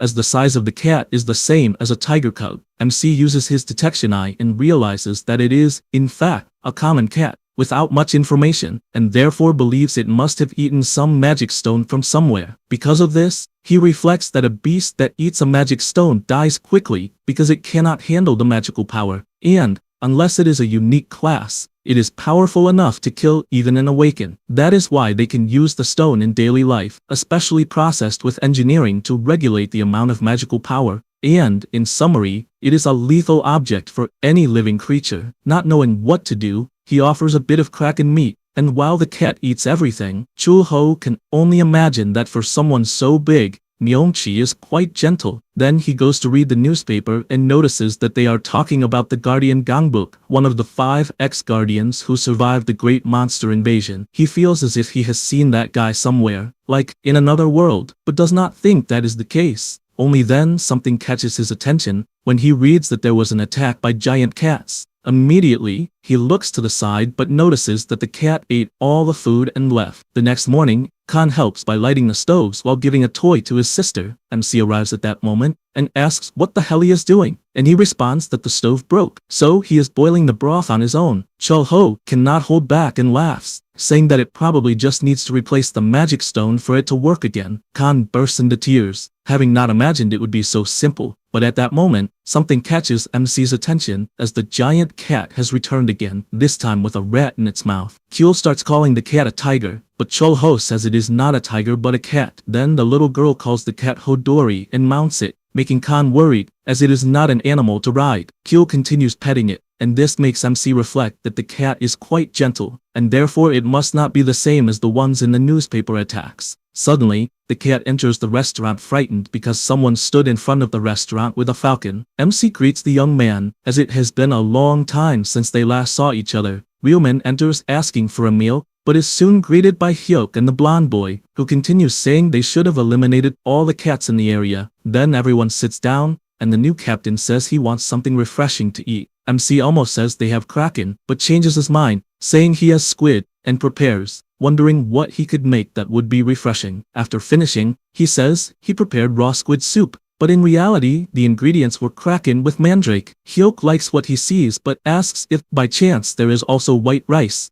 Ryushin is shocked, as he has no idea who would eat rice with cold noodles, but the captain just tells him to shut up. Then, he takes a portion with a spoon, and starts eating, saying it is delicious. MC is happy to see everyone pleased, and the captain decides to ask the knight if he will catch the cat that supposedly attacked civilians, and he answers yes, as they are the same from previous incidents. Chul-ho is curious about what he is talking about, and he explains that, a year ago, a very famous thief kidnapped a transport vehicle carrying level 4 and 6 magic stones, and its whereabouts became unknown after that, with no one knowing even the thief's name, age, or gender. However, people kept calling him the Beast, because this person could control animals at will. Ryuman tells her partner that they will start with capturing the fugitive, and must not let him escape the city under any circumstances. Because of this, she activates her ability, summoning several roots from the ground that attacked the truck that was fleeing. However, the Beast, with just a whistle, summons numerous crows attacking all the vines. Moreover, the birds had crystals in their beaks,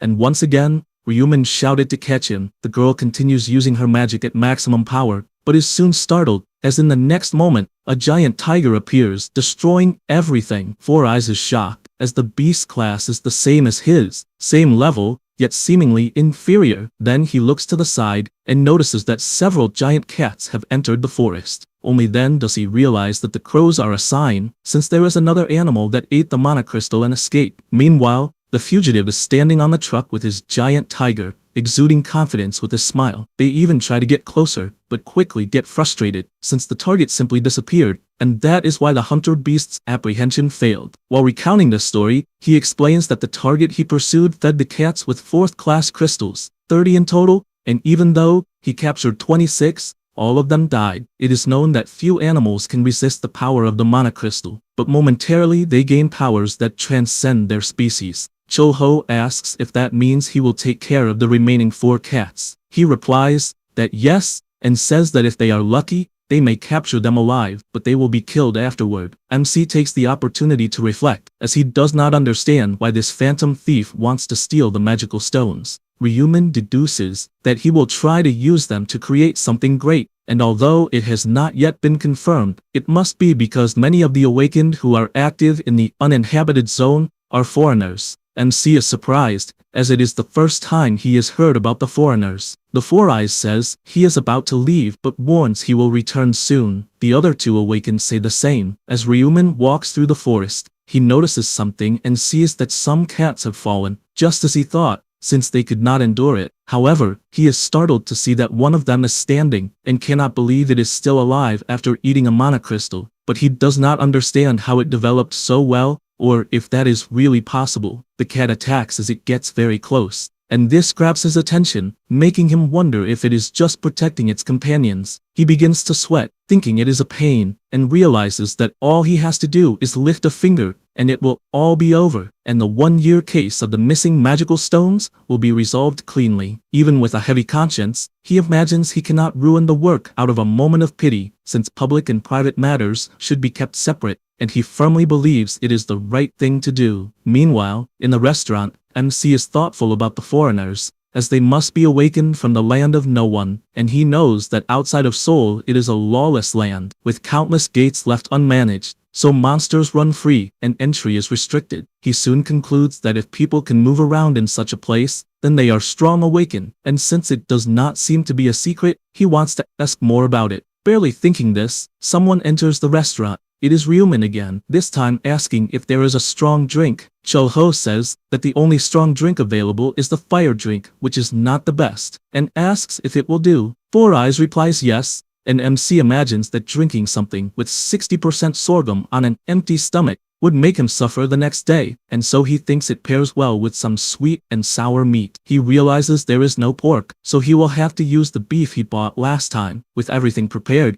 he makes his thin cuts and quickly takes them to fry. At the same time, he asks the awakened if he happens to dip the sweet and sour meat in sauce. He does not quite understand the question, and says he was still thinking about what side dish he would order, but thought something sweet and sour would be good, and requests salt instead of sauce. MC is surprised, as the guy clearly knows how to appreciate it, since it is a good way to enjoy the pure flavor of the meat. With everything ready, he serves the tray, and Ryumin wastes no time, taking a piece of meat and putting it in his mouth. At the same time, he drinks his beverage and becomes increasingly happy, as it is delicious. He takes the opportunity to call Cho-ho, saying that sometimes he is about to do something, and although his head says one thing, his heart says another, and he therefore questions which he would choose. The MC imagines that everyone has their own merit, and that, when traversing the battlefield, they sometimes face these moments, like when his companion is dying in the middle of the enemy and his heart tells him to save him,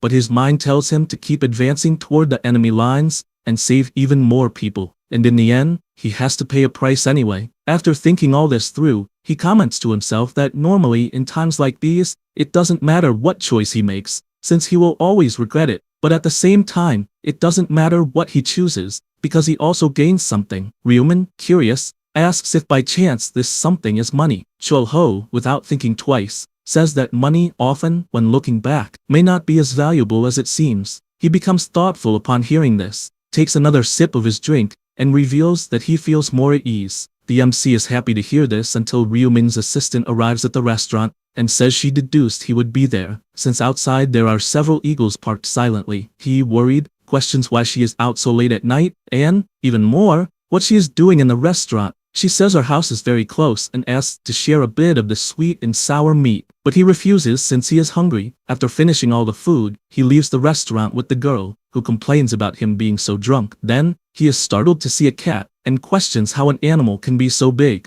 Ryo-min observes closely, and says that cats are common in the city of Goyang, and says goodbye, since the cat has several rats, probably hungry. With that, the two leave while the animal keeps watching him, remembering only the 3 graves of the other cats that lost their lives. The next day, at the restaurant, Kyul is brushing his teeth, and his brother keeps asking him not to swallow the foam. At that moment, Chul-ho appears and is surprised, since he didn't have a nightmare for the first time. Anne, looking at the newspaper on the table, notices that 4 Eyes recovered all the stolen mana crystals. He realizes that he bought 4 grade 4 magic stones with his own money to fill the gap, and knows it is an enormous expense, even for a guardian, and therefore concludes that he is a good person and will become a great guardian. However, he soon changes his expression upon seeing in the newspaper a report about an unknown mist related to foreigners. 30 years ago, when people awakened their abilities, 3 generations have passed, and countless awakened individuals have appeared and fallen. During this time, ideological conflict has always existed. One side said they should protect civilians and build cities, while the other side said the opposite, and the two groups always fought. After the great monster invasion 10 years ago, they separated and went their own ways. The president, looking at the foreigners' report, merely sighs deeply, knowing that they are crossing a river from which they cannot return. Elsewhere, Hoon is tinkering with his battle mecha, since the injection speed still seems slow, and therefore needs some adjustments. He gets out of the robot, and says that the movement improved by 50%, but he is unsure if adding more artificial muscles would be overkill. His assistant says they will need new materials that can withstand the power of the mana crystal. He says he understands, until he looks to the side and sees Ryo-min in the room, and asks what happened. He says he passed by, as he was going to report on the fugitive beast. Hoon takes the opportunity to ask if he heard that the Undertaker is returning, and reveals that it is not a shadow or something the public would know, but an unofficial grade 1 awaken, since if Jaeger became public, it would cause chaos, so he was sent secretly. He becomes thoughtful about this, since first they sent Gabby and now also the Undertaker. He believes that certainly something big is about to happen. Meanwhile, Gabby is fleeing from something, and the awakened send bats that bite her leg. She thinks this is awful but manages to fight back and then escapes again. At the same time,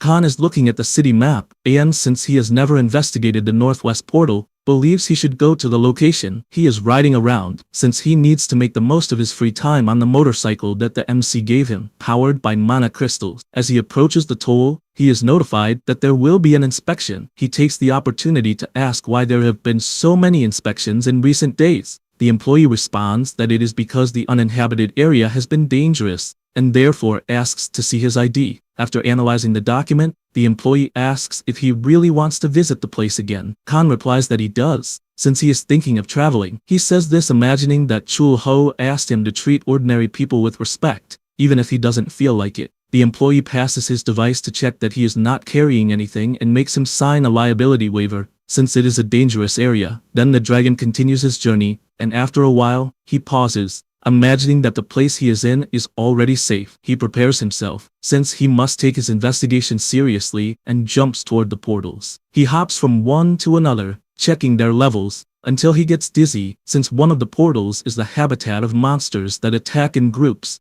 and he thinks it was a total waste. Moreover, he also gets hungry, and while hunting inside the portals, he doesn't understand why he doesn't see any monsters. But that is because all of them are afraid of him, as his terrifying dragon aura is overwhelming. At that moment, he senses something, and realizes there are awakened in the portal, not just one, as he is feeling more than 10. Thinking about it, he becomes even more startled when he sees that one of them is Gabby, and she is surrounded by several other awakened. The group begins to taunt her, saying that she has finally fallen into their trap, as she keeps interfering in operations. She realizes that her situation is not very good, since the vampire venom spread very quickly, and she can only imagine that she investigated the foreign portals for a long time, since with her stealth ability it was easy, and she never had any problems, and therefore she doesn't know what to do. At that moment, someone approaches, asking not to be killed. He says it took 5 years to set a trap to capture her alive, and reveals that he is Besta. He makes it clear that it is to capture her, as he needs to torment her before she can finally die. Gabby becomes increasingly worried and considers that the only option is to jump off the cliff. Suddenly, the people notice something, just like her, as when she looks at the sky, she sees a giant energy sphere heading toward them. The firepower hits with maximum intensity, enough to scare even the high-level tiger. Besta is startled, as he didn't imagine that the Awakened Association would have created someone of such a powerful level,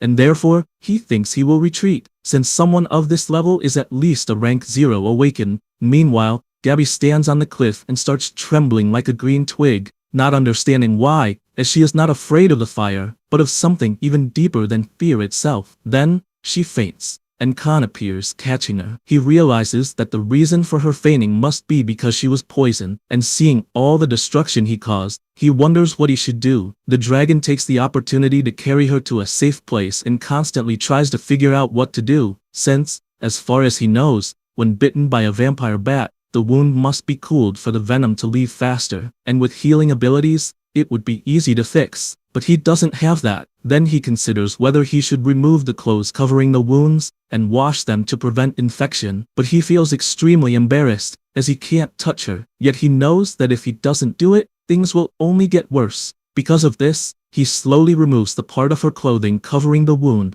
until she wakes up confused, and he is startled, even running backward trying to explain himself. Gabby asks what they are doing in that place, and he explains that he found it by coincidence while traveling, and says it is a cave outside the city. Only then does she realize that the pain is subsiding, and wonders if he tried to give first aid, and for that, she thanks him. He feels extremely embarrassed by the gratitude, and asks her not to worry. Only then does something catch her attention, and he also turns around and asks if by any chance she can get up. The Shadow Cat replies that it will be difficult, but he asks her not to worry, as he will handle it on his own. She interrupts him, saying it is too dangerous since he is not even a Awakener, but Khan tells her not to worry, until the robot appears saying it has medicine, and even asks if he is not the nephew of the restaurant owner. He replies that he was traveling, but Ryuman finds it strange that someone would travel through the uninhabited zone, and only appeared there because he saw his name on the gate pass, and did not believe it was really a traveler. Gabby is surprised that Ryuman is also present, and asks if he was after her. He replies that yes, since she is the treasurer of the association, and he also asks if Khan is okay. He, still awkward, replies that he is. The Four Eyes thanks him for taking care of Gabby, and assures that the association will send a reward to the restaurant, but asks him to return immediately, as he believes that place is the base of the foreigners. The dragon just stands there unsure of what to do. However, he decides to return to the restaurant, and the MC immediately asks if something happened. Since his clothes are destroyed,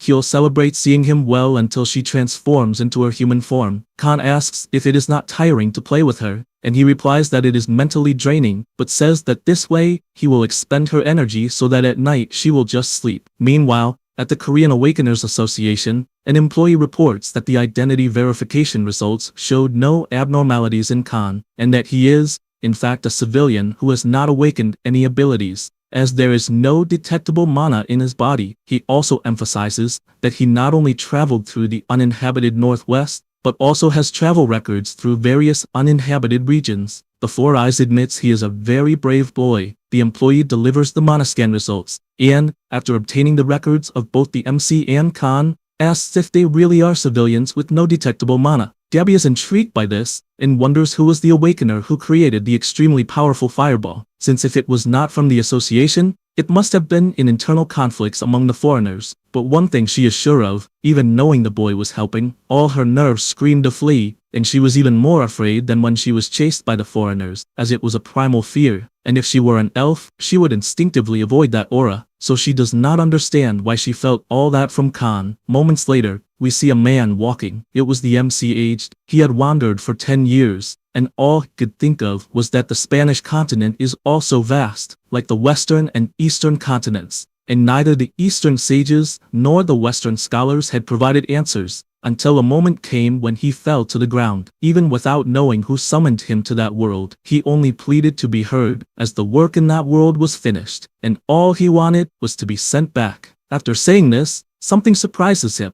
as a huge portal appears before him. He tries to process what it is, and decides to place his hand on it, then finds himself inside a universe. His body gradually becomes younger, and he does not quite understand what is happening. Seeing various monsters, he wonders if it is the demon realm. On the other side was the spirit realm, until another intense light appeared, and he, looking closely, speculated if it was a world of mechanical civilization. All he could think was that he had never seen anything like it before, and he moved closer and closer to this light until he saw a city. His eyes fade again, until he finally wakes up startled by the radio noise, as he was having another nightmare. He gets up upon realizing that Kyul is sleeping with him once again, and the radio announces that the Guardian, Master of the Spear, has been promoted to level 1, and therefore the association now has 4 level 1 awakeners. Chul-ho hears this, and imagines that level 1 awakened have great significance just by existing, besides the warning being important for the enemies,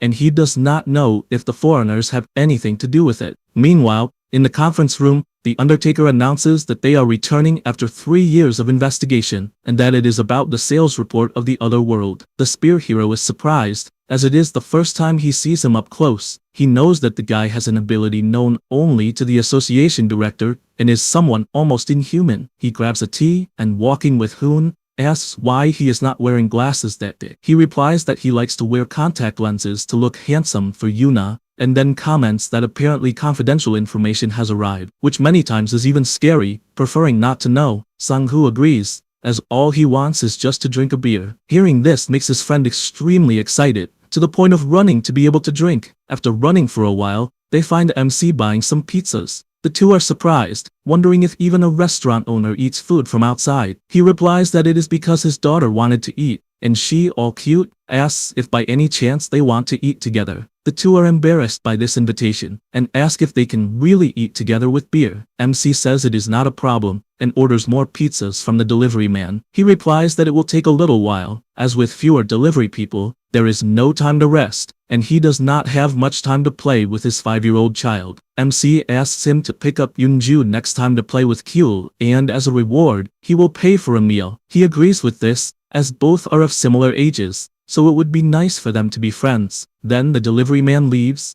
as he needs to pick up more pizzas. Chul-ho says he will prepare things and grab some pizza with cheese crust, as it is juicy. Kyul wastes no time and starts eating, while the two awakened watch how cute she is. MC arrives with drinks, asking if they can really drink. They reply that yes, and say that they are using a ring that removes alcohol from the body. MC imagines that he could also remove alcohol through mana control, but does not do it, as he drinks precisely to get drunk. Hoon says he will teach how to make a drink, and begins explaining that first, he stacks 2 soju glasses, pouring until it reaches the rim of the glass. Then, he transfers the soju to the glass beer, stirring with 2 sticks. With that, the somak will be ready. The Spear Hero questions if the amount of beer is not too little, and he says it is just to celebrate that the Spear Master is now a level 1 awakened. MC also congratulates him on this achievement, and they continue drinking and eating pizza. After a while, Hoon's watch starts ringing, and they activate the ring's ability to remove alcohol from the body and then say goodbye to Chul-ho and Kyul. However, before leaving, Hoon runs back, saying that when the Spear Master became level 1, he asked to place something in the restaurant, and shows a flyer that the association sells, asking not to tell anyone. He takes it in his hand, and the little girl starts calling him a magician, and only then he realizes that this magician is Kyung. Kyul asks if he is perhaps a friend of his,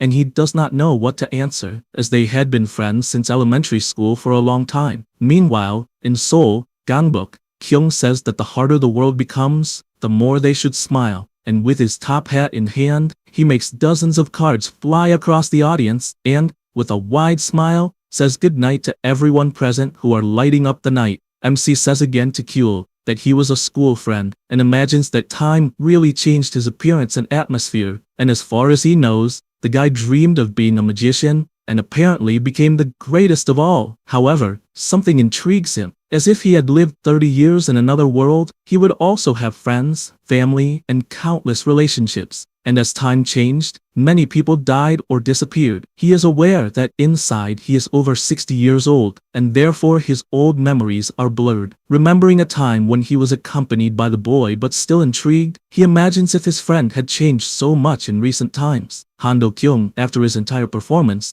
returns to the dressing room, and thanks everyone for the compliments on the great performance. But something catches his attention as a portal suddenly opens in the sky near Mia Station. Immediately, he activates his communicator to report this appearance and prepares himself, knowing it is better to clean it up as quickly as possible. Because of this, he summons a giant card and flies on it toward the portal. After passing through the entrance, he is surprised, as the place is full of gears. He admits it is an abnormal phenomenon, but knows he needs to clean it anyway, so he summons his deck, and, with the cards positioned, summons the spirits of each one. Then, with a snap of his fingers, he begins to destroy all the machines around. More people appear asking for help, and he says that although the monsters are low level, they cannot relax now, since a dungeon typically has a powerful boss. No sooner has he said this, than a giant gear golem appears, and he tells everyone to stay on alert, as it is a new monster. After the entire battle, he takes the boss's pieces to the Awakening Association's workshop,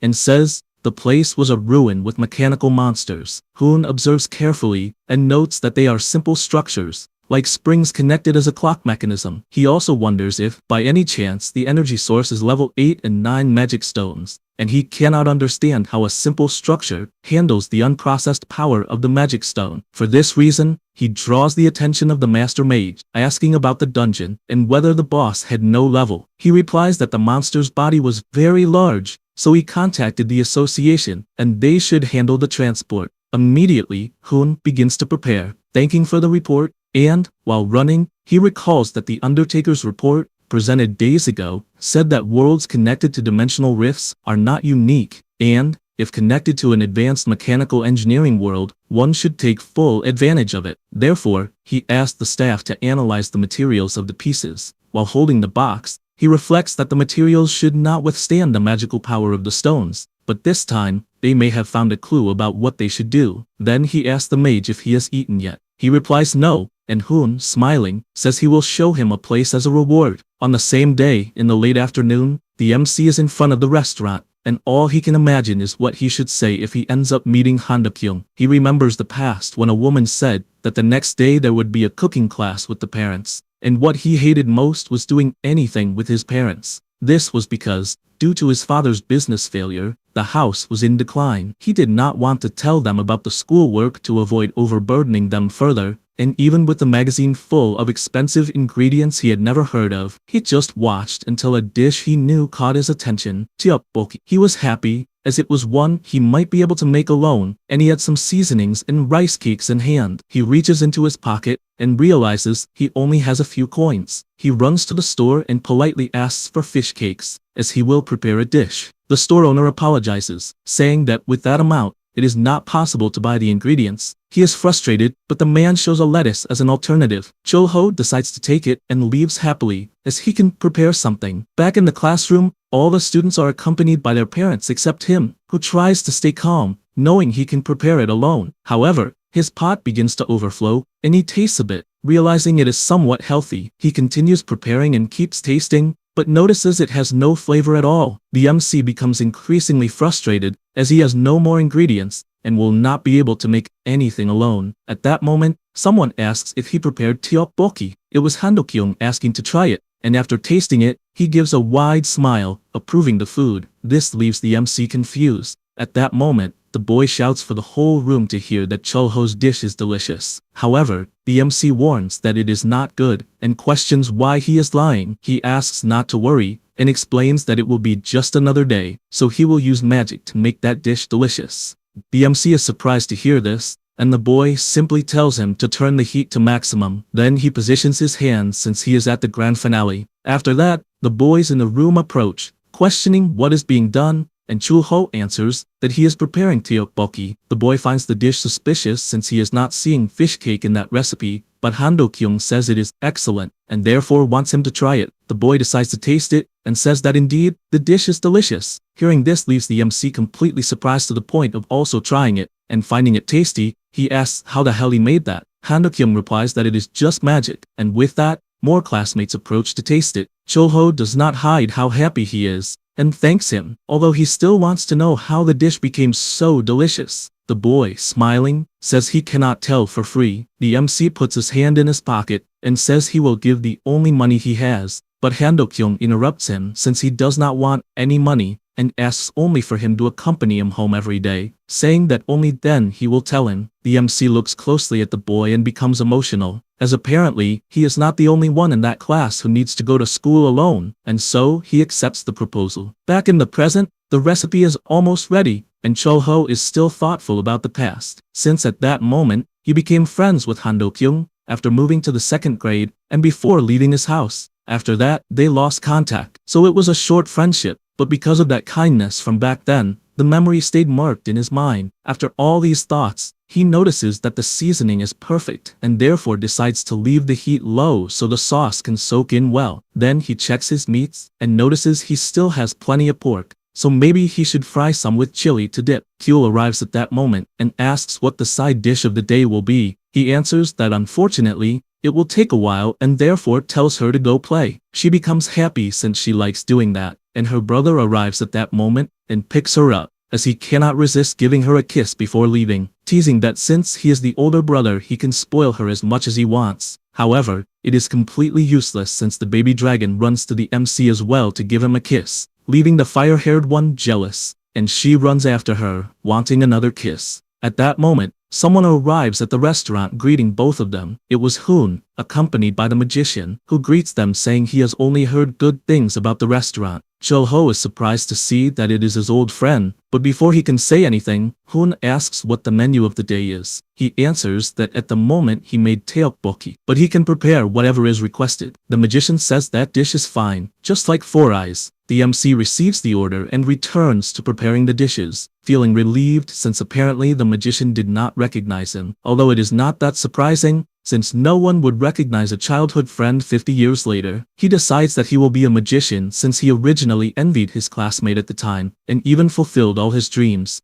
and therefore, wanted to congratulate him by introducing himself and asking if he has any memory, though he is aware he cannot say that so easily. Sometime later, the dishes are ready. The special recipe, tteokbokki and fried potatoes with pork chili. Hoon immediately tries it and questions how a dish can taste so good, besides suggesting that his friend try it quickly. The magician confesses that he is a little anxious, and, after taking a portion to his mouth, his eyes start to shine. He also comments that he probably knows which sauce it is, since that dish tastes better when it gathers all types of ingredients. Hoon turns and asks if by any chance the MC has already eaten, and he responds that he has not. At this moment, Kyul approaches calling the old man grandpa, and also comments that there is sauce in his beard. He thanks her for the warning, and asks if by any chance the little one also got her clothes dirty with something. She gets startled since those are new clothes, but the magician simply performs a trick by pulling a card from her clothes, which surprises the little girl. Next, he places something in her hand, and asks her to take it to her father, since he would like to eat tteokbokki with him, and with a magic trick a flower appears in her hand. The old man once again asks her to give the flower to her father, and to say that he would like to eat with the MC along with him. Kyul runs to the MC and gives him her flower, also asking him to eat together with the magician. He feels a bit embarrassed and says that he will sit down to eat together. At that moment, Hoon's watch starts ringing and he stands up, startled. Since the exam results are out, he runs off but apologizes first, saying he needs to go,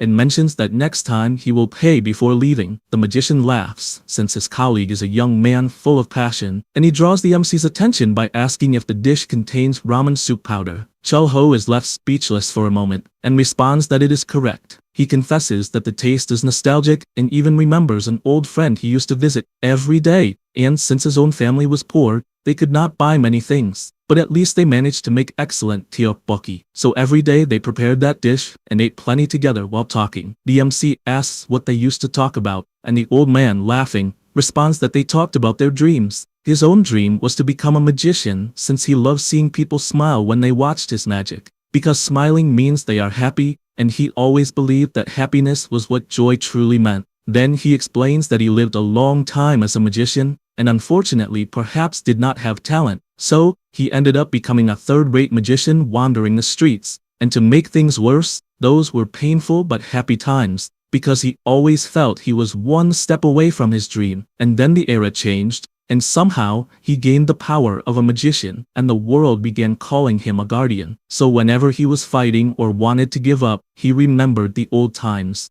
the days when he shared dreams with his friend, and the white clouds ahead, as well as the basement window. They were happy until nightfall. Cho-ho stays silent for a moment and asks how things are now. He responds that they are still the same, and, with a smile, says that he protects everyone and will ensure that all can smile happily, since besides being a guardian, he is a magician and still dreams the dreams of a boy. The MC is left speechless for a moment, but soon smiles, finding all of that amazing. However, the magician stands up since he needs to leave. But before that, he says it was a great meal, and only then introduces himself, also wanting to know the MC's name. Cho-ho shakes his hand and says his name, and with that, the magician leaves. But on the way, he finds it strange since the name Chul-ho sounds familiar to him, and only then realizes it is exactly the name of his childhood friend. So he looks back and examines the MC's appearance, and concludes that it cannot be right, since they would be the same age. Meanwhile, Cho-ho also watches and wishes that his old friend would come back often. At that moment in the workshop, the mechanic tells Hoon that the mecha endured up to magic level 522, so it is approximately a grade 6 magic crystal. He also says it is a material similar to an ogre, and that if the composition of a small monster's corpse can withstand up to grade 6, the story changes. Hoon concludes that the level of the boss that is about to arrive will probably be above that. The employee replies that yes,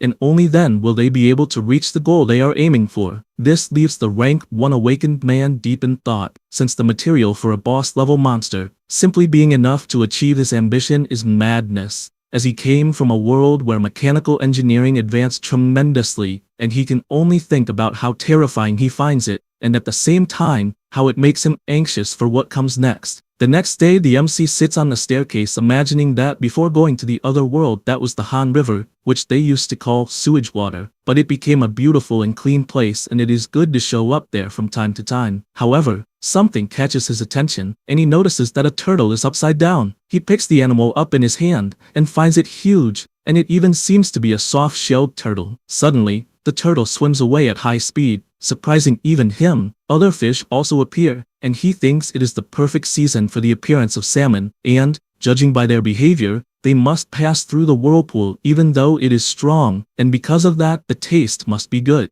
The turtle also heads toward the whirlpool, but panics when it is sucked in, and moves away at once. But the MC soon understands that the animal is trying to pass but cannot, and he finds this all interesting. But his stomach is already growling, and he has already decided what he will cook that day. He knows that salmon are originally Norwegian, and were considered the best, and domestic ones are not very big and are thinner, so they have a less intense flavor. But in times like those, when imports are already a blessing, exports are uncertain. Besides that, salmon is very laborious to prepare, and has small bones stuck between the flesh, and the flesh is very soft. So, with his absurd agility, he cuts the fish into pieces since it is necessary to be very careful because only the dorsal spine must be cut. Then he pulls out the bones by hand to remove them, since if the salmon meat is cleaned with salt water, the smell disappears and the meat becomes firmer. After all these processes, he finishes and prepares to use the head and bones to make soup, and with everything ready, he tastes a piece, finding the flavor rich and oily, filling the mouth,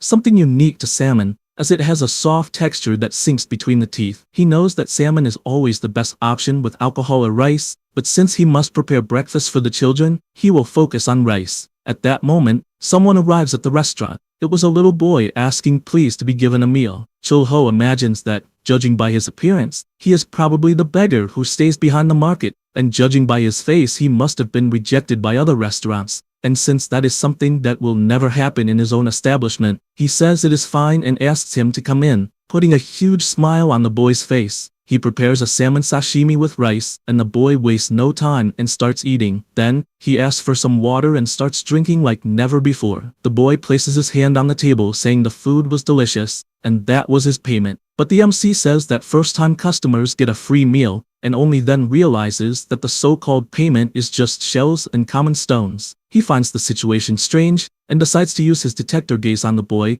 and notices that the disposition is good, his class is humanization, and the class achievement level is low. The acquired skill is the lowest, and a special observation only says soft-shelled turtle, spiritual creature. Cho-ho is surprised to see that it is a spiritual creature, and deduces that it is the turtle he saw near the whirlpool in the river, and, since he saw that its killing power and special abilities are almost zero, then among humans, it would be like the weakest person of all. he finds it strange that more and more strange people keep appearing, and to help cross the whirlpool, he will have to look for some special ingredients he has not used for a long time, besides wanting to ask a few questions. To provide organic vegetables, Cho-ho disguised the place as a labyrinth gate. Then, in the Minotaur's dimension, everyone is working, and Mino is very proud of the progress. At this moment, Sofrin approaches calling for him and gives her orders, sending them to examine the surroundings. He can only imagine that for a mere monster like him, talking to someone like her would have been impossible.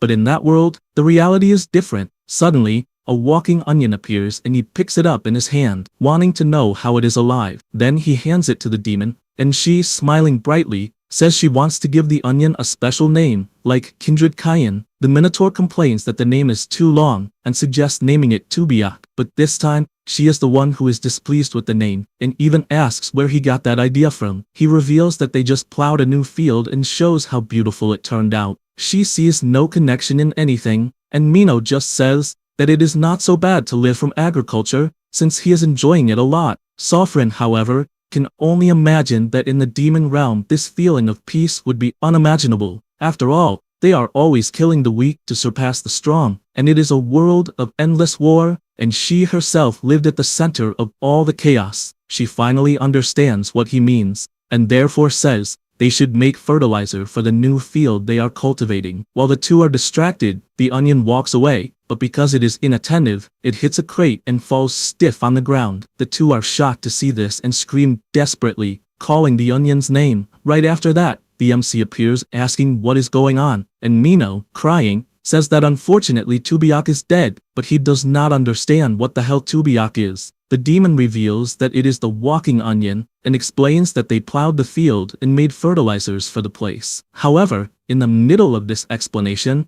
another onion jumps out of the MC's bag, and only then does he understand that, in fact, not long ago, the florist and the knight visited the bar and got very drunk, and she probably used her power to enchant the vegetables, and that is the reason for all the commotion. However, he found it interesting that the two liked the walking onion, and therefore says they should solve the problems on their own, and even mentions that there is something wrong that he wants to ask separately, and without wasting time he questions Mino if by any chance he was a subordinate of the Demon King. He answers yes, and Shulho asks if the dimension the Demon King invaded was only the Spanish continent. The two are left speechless since the Minotaur had no idea about the existence of another dimension, and Sofrin also answers that they have only invaded the Spanish continent so far. The MC asks if they really never tried other dimensions as targets, but she reveals that, in truth, it was not even their choice to have the Spanish continent as the first place, and he finds this concerning, and therefore asks if they know anything about other dimensions. She becomes thoughtful,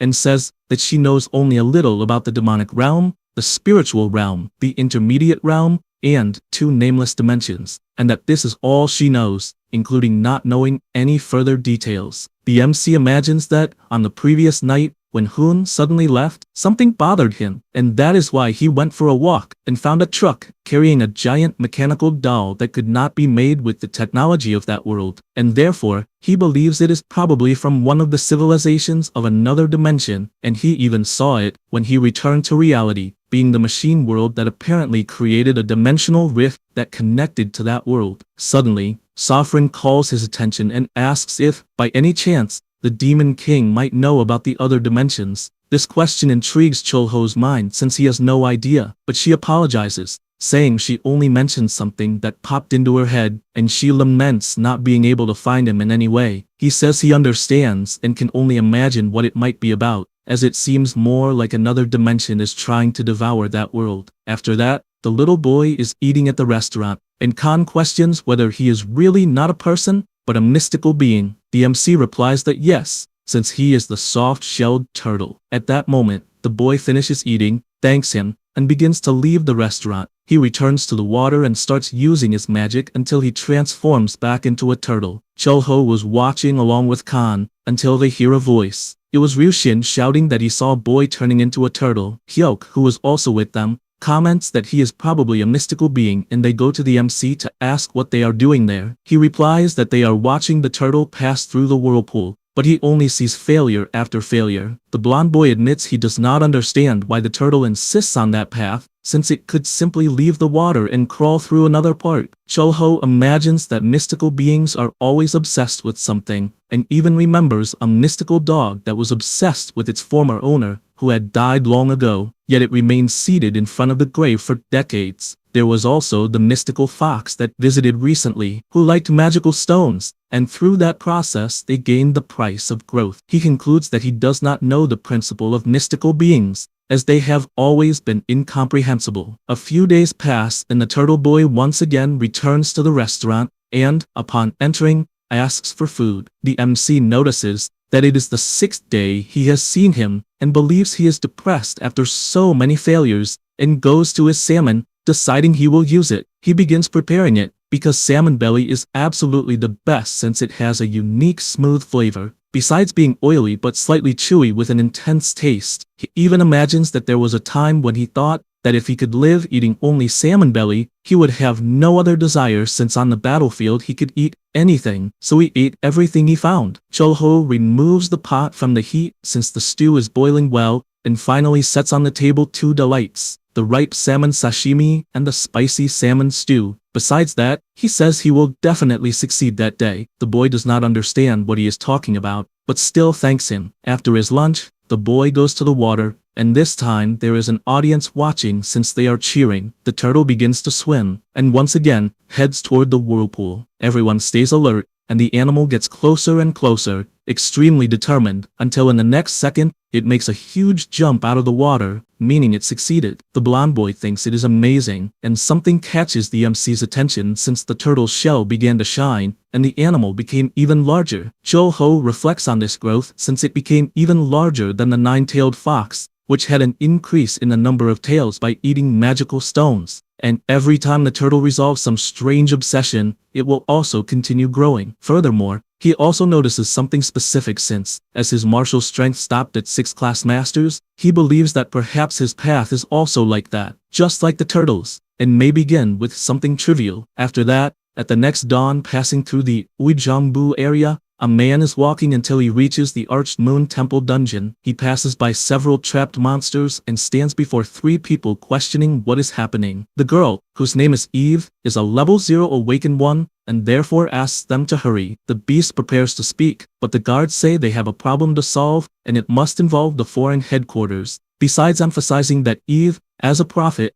had a new prophecy related to the southeastern zone of Yongsan. At that moment, an aura begins to come out of her, leaving the beast surprised since it is getting stronger and stronger, meaning the world has split in half. He realizes that the entire world was covered by a purple mist, and a gate begins to open until it finally becomes a dense portal. He does not hide his surprise, but the strength of the portal keeps getting weaker until the girl starts coughing, which makes him extremely worried. Eve, with blood on her hands from the cough, warns that something big will happen in the world, since a powerful being will appear, and she reveals that in her prophecy, the next scene she saw is uncertain, so they will have to wait for other prophecies. But she guarantees that a terrifying being sleeps in the city where the association is located and is so powerful that no one dares to see it, touch it, or even encounter it. The guards add that the prophecies have never been wrong, and inform Farah about the mission location, since he must hide his identity to gather information, and it would be better if he could infiltrate the association building. He thinks about this, and answers that it is too much for him to do alone until he is surprised, because Eve informs him that she will assign Mamba Negra, who is an awakened of level 1, to accompany him. He knows that if he goes with this famous person, he will have a better chance of success, since he is a perfect assassin spy, so he agrees, but asks about the report he had made regarding a powerful being appearing and saving the Shadow Cat. The guards inform him that the search was completed and they determined that the responsible individual is a guy of class 3. Farah does not accept this since the power he witnessed was not that of a mere level 3, and he says he will find a way to investigate on his own since it is not something he can overlook.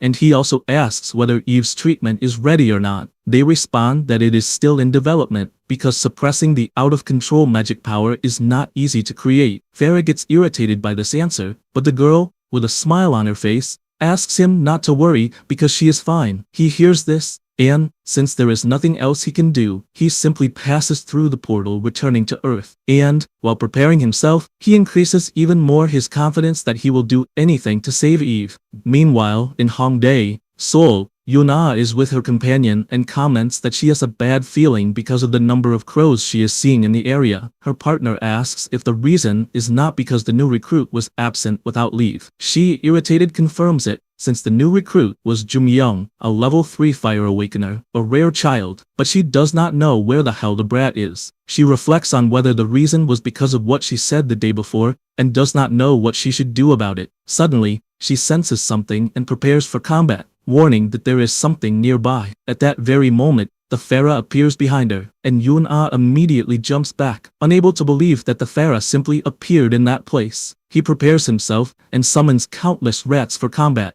She begins to defend herself and orders the evacuation of the citizens. The entire population starts to flee in desperation, and because of this turmoil, the Farah takes advantage to attack and lands a solid kick on the girl. Then he mounts his tiger and runs away. She does not understand why the hell the guy simply fled, and realizes that the direction is the Awakeners Association. Inside the building, the alert is issued, and the warning is that a level 2 awakened beast is advancing from Hongdae toward the association. The president reflects on how the Farah changed so much, since he was a guy who stayed on the front line more than anyone else to protect the citizens. In the past, looking only at the achievements of the hunter class, he was slightly inferior to the knight, but urban warfare was his specialty, with a unique and exclusive combat style. He then thinks about the great monster invasion, since the Farah protected the city with brilliant performance, and he honestly does not believe that he would leave the association to become an outsider. And even though time has passed, he still believes he is the same guy he knew in the past. In any case, he considers it a tactical distraction. After all, what the outsiders have as a recent objective are the association's classified documents.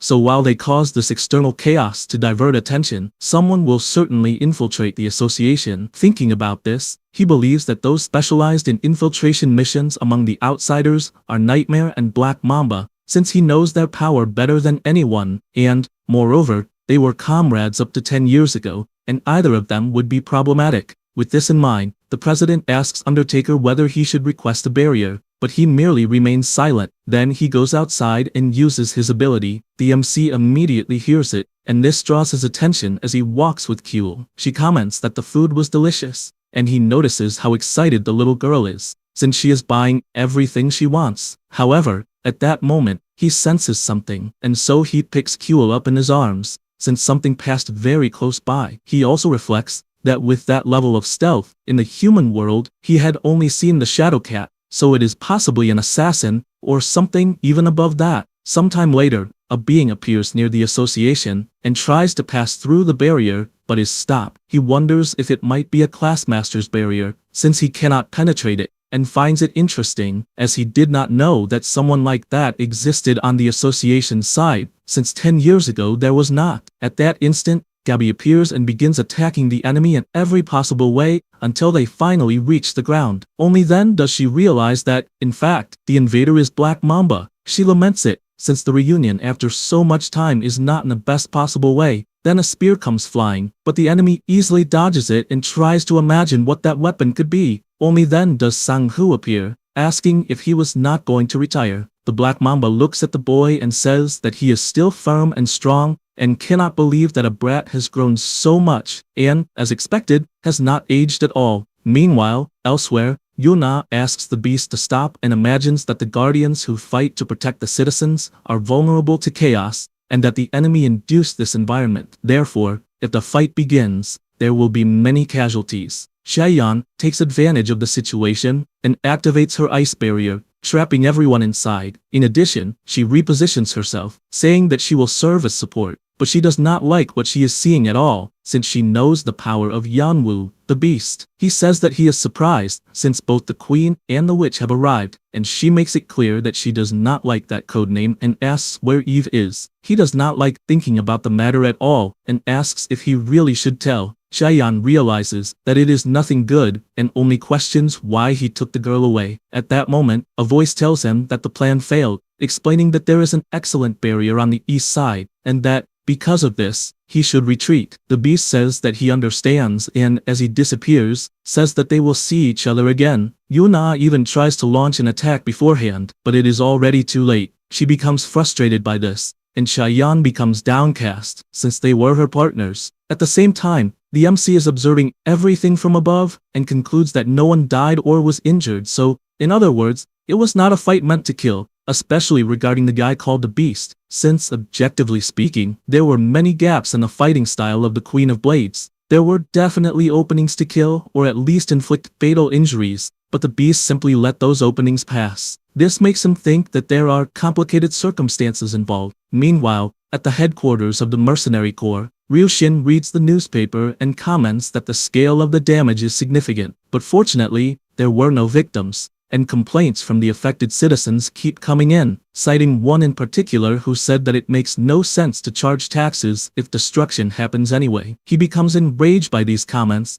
and asks his boss if the bastards are really in their right minds. Hyuk asks if he is included among those bastards, and says that this is how it happens when you protect someone. After all, you are protecting people and not objects. So even when you do something good, the reality is that you will not always hear good things. The blonde says that he understands, but complaining about the guardians who went out to protect people is madness. He says this, and imagines that he should take a ball to the training field later. Although, seeing the anti-awakened association group protesting in front of the market, it will be problematic. This makes him angry, since the people who died to protect that place were sacrificed in vain in the Great War, and he believes that, apparently, everyone really wants to die. At this moment, the captain places a hand on his shoulder and asks him to calm down, since, originally, in chaotic times, the strong must know how to extend their power. Meanwhile, at the restaurant, Kyul is sleeping peacefully until she wakes up and goes to mess with the MC's hair. Then, she remembers the kiss she gave on his cheek, and does the same on his forehead. Next, she transforms into her human form, and summons her water spirit. She grabs a piece of footwear and starts to put it on, but becomes upset since she cannot use it. The spirit sees this difficulty, and uses its ability on the sneakers, making them fit perfectly. Kyul becomes extremely happy, and goes outside. Right away she finds the giant cat and mounts it, asking to go for a ride. They go to the forest, and she finds a pile of strange grass. She also notices something shiny and uses her ability, realizing that there are 3 purple jewels. This makes her reflect on what Chulho said, that if she caused this problem for others, she should repay it. Thinking about that, she hands one of the jewels to the cat, which, upon chewing it, grows even larger. She tries to do the same but cannot, so she gives another jewel for Hodori to eat. After that, they continue walking around, and she sees a sign that says Jumbo Ramen, and becomes curious. Inside, a man is eating an enormous bowl of ramen as fast as he can until he finally succeeds, finishing it in less than 20 minutes. Kyul's eyes sparkle when she sees this, since she also wants to try the so-called jumbo ramen. Sometime later, she returns to the restaurant, and the MC asks what jumbo ramen means, since eating ramen in the morning will make her feel heavy, and therefore suggests the pork ribs he bought the day before. He also notices that her clothes are very dirty, and does not understand how much she ran to end up like that. He also asks where she got the level 4 magic stones, and why Hodori became so big. She happily explains what happened, and he, after understanding everything, decides that it is time to start cooking. Chulho knows that there are many types, such as Japanese style, bar style, diner style, and so on, but his pork ribs are nostalgic. What he will make that day is thick pork loin ribs with thick and appealing meat, which are of high quality and expensive, although that does not matter. However, his thoughts change, since the fact that he keeps seeing giant pigs frequently means that the connection with the demonic realm is growing. At that moment, he hears something, and it is Manhwa greeting them, since he wants to eat. Chulho says that it has been a long time since they last saw each other, and even notices that it has also been a while since he has seen any guardians. Then he remembers when he saw a barrier being erected at the association the day before, but it had not been done by a moderate class awakened, so it was a double barrier made by a master class individual. He asks them to please wait a moment, and starts frying his food. Next, he focuses on the sauce, since he bought it at a pork cutlet shop and needs to make it very crispy. He knows he could use the dragon eye to find out the components and proportions of the sauces, but it would not be nice to take advantage of the shop. He imagines that he likes to dip it well, so if it is served separately with salt, it will be interesting. At that moment, a customer arrives saying that he saw the sign while passing by, and therefore would like to see the menu. The MC explains that the menu usually changes daily depending on the available ingredients, and that day, it will be pork cutlet. He says he likes it, and therefore wants a plate. Soon after, the pork loin ribs are ready. The man is surprised, since the meat looks incredibly thick, so he dips it in the sauce, and, after taking a bite, finds it incredibly delicious, since he did not expect it to be so juicy, and therefore asks how much the dish costs. Chul-ho replies that it costs $10, and the man cannot believe it, since with that quality, it should cost at least $20. The MC asks him not to worry, since at his restaurant it only costs 10. The man says he understands and therefore will not refuse, and starts eating like crazy, soon asking for another plate and explaining that he is actually a big eater and therefore really wanted to meet the god of food that everyone talks about. Manhwa feels embarrassed at being considered the god of food for eating a lot and never losing his appetite, and therefore also asks for another plate. The MC realizes the situation that is formed, since he is facing two aberrations when it comes to eating a lot, and because of that, believes he will be extremely busy. Time goes by, and Jung-chang keeps eating at full speed, just like Manhwa. The MC can only imagine that both of them are already on the 12th portion. After trying a bit more, Manhwa admits defeat, since he can no longer eat. On the other hand, Jung-chang celebrates because he managed to win. The awakened one says that, according to the market rules, he will pay for the food since he lost. His opponent thanks him and takes his leave, hoping to compete again soon. After witnessing all of this, Chul-ho comments that it is surprising that there is someone better than the god of food when it comes to eating. He replies that it is true, and then asks to eat another fried rib. Chul-ho is surprised, since from what he noticed so far, the guy ate at the limit of a mere civilian, but his limit to eat more goes far beyond that. Manhwa says that next time he is challenged, he will definitely be able to win. 1 week later, the challenge happens again, and once more, he admits defeat. Jung-chang celebrates, since he managed to eat very well, and explains that starting the next day, he will join the city expansion construction in the uninhabited zone, and probably will not be able to compete for the next 2 months. Manhwa asks him to be careful, since it is dangerous, because if it is an uninhabited zone, then it means there are gates and monster subjugations. He says it is all fine, since the number of awakened will be doubled, and it will be his last job dealing with construction, and reveals that he actually saved some money to open a ramen shop. The MC says that his customer still seems hungry and suggests making one more ramen as a special service. In addition, he imagines that he needs to give a ramen to Kyul as well, besides the god of food, since she needs to eat because of her abilities, and because of that, he will cook a lot. Sometime later, he appears with the ramen dishes. Jung-chang is surprised by the appearance of the food, and immediately starts eating, letting out a shout saying it is delicious. The MC is pleased but says that it is just ramen. Jung-chang says that the flavor is incredible, and explains that he actually grew up as an orphan, and left at 15 years old to work in construction. Since he had no money, whenever he had something delicious to eat, he developed the habit of shoving food down his throat, since he did not know when he would be able to eat again, and even with his stomach about to burst, he kept eating like that. That way, if he was full, he could endure the cold. He also says that unless something happened, all meals were ramen, since it was the cheapest, and eventually, he got sick of it. However, after eating it constantly, he ended up getting used to it, and thus came to love the dish he had grown tired of, and because of that, asks if it is not very strange. The MC replies that not at all. He bursts into laughter and thanks him. Then he says that his dream is to open a ramen shop, and that on Market Street he will make his own story, because he will serve huge portions of noodles, and a single bowl will make a person explode from eating so much. At that moment, Kyul appears calling for him and asks him to get an egg. He bends down and thanks her, saying that 2 boiled eggs will be excellent. However, she says no,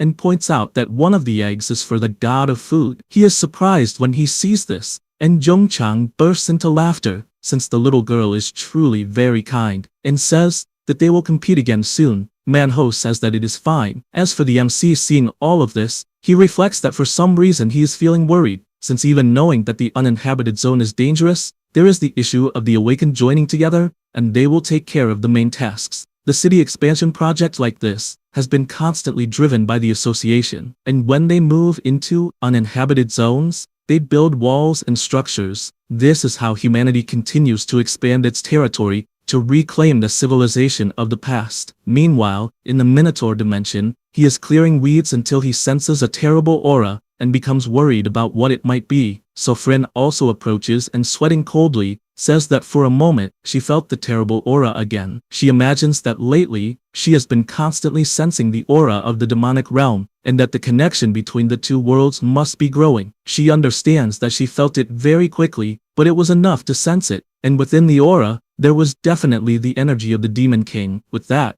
she knows that if the Demon King returns, she will not be able to refuse the absolute order, and it may be that they will have to fight again. Sometime later, Manhwa keeps returning to the restaurant, since 3 weeks have passed since the city expansion project. Choho imagines that the guy shows up for a good while, and only then leaves, and he must be feeling lonely in Jung Chang's absence. In addition, he notices that for some reason the world is quiet, and even after the attack by the foreigners, the days of peace have continued. Sometimes protests by the Anti-Awakener Association happen in front of the market, but it is probably not a big problem. Manhwa says that he is a little worried about Jung Chang, and the MC replies that he is probably fine. At that moment, the radio announces that the hot wind has passed and the cool breeze has arrived, a night enchanting for its tranquility, and then says that it will start the first song. The MC becomes thoughtful about someone thinking about another person that night, and calling them people may be strange, but many things pass through his mind: old comrades and connections from the Spanish continent, the immortals he saw on the eastern continent, and the battlefields of the past, as well as friendships and camaraderie, and the legendary dragons, and the person he admired the most was Aramir Lantero. Suddenly, an alert is issued on Manhwa's watch, and he gets up running, saying that he needs to hurry and will leave the money right after. The MC finds it strange what might be happening, and the radio announces the latest news that a huge gate has appeared in the uninhabited zone, and that this gate began spewing monsters the moment it appeared, and the association is taking all possible measures. He wonders if it is a colossal gate. No sooner does he think about it than he feels the intense aura of the demonic realm. Immediately he slams the radio and runs out at full speed. At the same time, in the Minotaur dimension, everyone is trembling except Sofren. As for Mino, he is trembling from the aura he just felt, in addition to a voice making it clear that if everyone hesitates to respond, it will kill them instantly. It was Choho, with his devastating aura, wanting to know if the power he felt was that of the Demon King. Meanwhile, in the surroundings of the deserted area, Gabby is running at full speed until she reaches the designated location and realizes that the gate is much larger than the last one she saw. She also realizes that even while running in a straight line, she ended up returning to the starting point and believes the cause is the purple fog in the area. At that moment, she feels a strong tremor, and the portal gate begins to open, releasing an incredibly dense aura that intrigues her, since the light emanating from it is purple. Suddenly, someone appears asking for help. It was Jung Chang, shouting that there are injured people. She approaches, asking him to hand over who he is carrying, but at that instant a huge dinosaur appears and the glutton falls to the ground in fright. Gabby asks him to calmly run in the direction where the team is. However, she looks to the side and realizes they are completely surrounded by more monsters. Upon analyzing, she says there are 6 Tyrannosaurus Rexes, incredibly fast and cruel. She prepares herself, trying not to panic, and heads into battle, hoping Jung Chang takes the opportunity to carry the injured civilian out. However, at that moment, a powerful flash of light appears and completely annihilates all the dinosaurs right before her eyes. In her eyes, she sees the silhouette of someone, but without giving any time, absolutely everything vanishes. Jung Chang asks what happened, since a sudden light appeared and everything disappeared. She explains that all the boss-level monsters turned into ashes instantly, and that it is the same phenomenon as the secret power reported by the Lancer. Only then does she notice a strange smell and becomes worried, as it seems like poisonous gas. Meanwhile, in the demonic realm, all demons are on standby, as is the Demon King. He remembers that after the 4 lords who ruled the demonic realm disappeared to the Spanish continent, for some reason, all of them were summoned exclusively to Earth, and he himself, having fallen before, ended up losing most of his power. He knows that naturally this rumor spread quickly, and a war among those disputing the position of next Demon King broke out. but the biggest problem is the guy running toward them. This makes him remember 10 years ago, when a monstrous human appeared and swept through the central section of the demonic realm. He also realizes that apparently humans have become strong enough to enter that dimension. He thinks all of this is bullshit, since 3 lords surrendered far too early, in addition to Sovereign being missing, and in his current state, there is no way to win, placing all the blame squarely on the MC. At that moment, a gate opens behind him, and he realizes it is similar to the forced summoning to the Spanish continent. He decides that this time, he will not repeat the same mistake he made in the past, and is eager to meet his adversaries. Then, determined, he says that he has recovered his strength and will dominate. Meanwhile, people run desperately in front of the gate, and one of them, when looking to the side, sees the powerful Demon King crossing the portal. The soldier falls to the ground trembling, and asks what the hell is in front of him. Akones introduces himself as the 14th Demon King, and asks what the name of this world is. The man tries to answer, but trembling, he can barely say anything. Yet it is enough for the Demon King to realize that it is not the language of the Spanish continent, and then, with a macabre smile, uses his magic authority of subjugation. When using this power, he realizes that even when he detects something, nothing makes sense, and wonders if the world has no powerful demons at all. However, shortly after, he locates Sovereign, and did not imagine that she had ended up in that world. He finds it interesting, and decides to teleport to where his servant is. However, he senses something approaching. It was the MC advancing at full speed, as he suspected the Demon King had appeared. Akones screams in desperation, wanting to know why the bastard who defeated him in the past is in that place. The MC's attack misses the target, since the Demon King had already activated teleportation, and he soon imagines where the demon went. At the same time, in the Minotaur's labyrinth, Mino sighs in relief after working so much, until the teleport appears beside them, and the Demon King emerges. Immediately the two kneel down, greeting the Demon King they had not seen for so long. However, Akones runs desperately to Sovereign, warning that he has terrible news, since Choho is in that world, and he saw it with his own eyes. Furthermore, his greatest despair lies in the fact that he has not aged at all. She replies that she already knows this, and that the dragons are also obeying him. This information drives the Demon King even crazier, since he never imagined that one day the dragons would finally submit to a human. The two ask whether it would not be interesting for him to finally submit. He asks if this is some kind of dream, and extremely furious, says that he is the 14th Demon King, guaranteeing that he would never submit to a mere human. While saying these words, he takes a full punch to the mouth that sends him crashing hard into the wall. The MC orders Sovereign to retrieve the body, and she obeys without thinking twice. Then, Choho draws his attention, and warns that in the past he had said for them to stop the wars in the demon realm, and that apparently, the demon lost his position. The Demon King announces that his name is Akones Kartroxif Rohanacha, and that he is the 14th Demon King. But before he can say everything, he takes another punch to the face. In addition, the MC makes it clear that if he recites his name again, he will be annihilated and orders him to choose a new short name, either Echo or Rohan. After that, at the association, they confirm that the enormous portal that appeared in the uninhabited zone resulted in 87 injured and no deaths. The secret power also appeared again, and resolved the unprecedented situation. The power was not identified, but boss-class monsters of rank 1 and 2 were killed with a single blow, and it was confirmed that they were defeated not by magic, but by pure physical strength. Gabby, upon seeing this report, starts wondering whether it was an ally or an enemy who did this,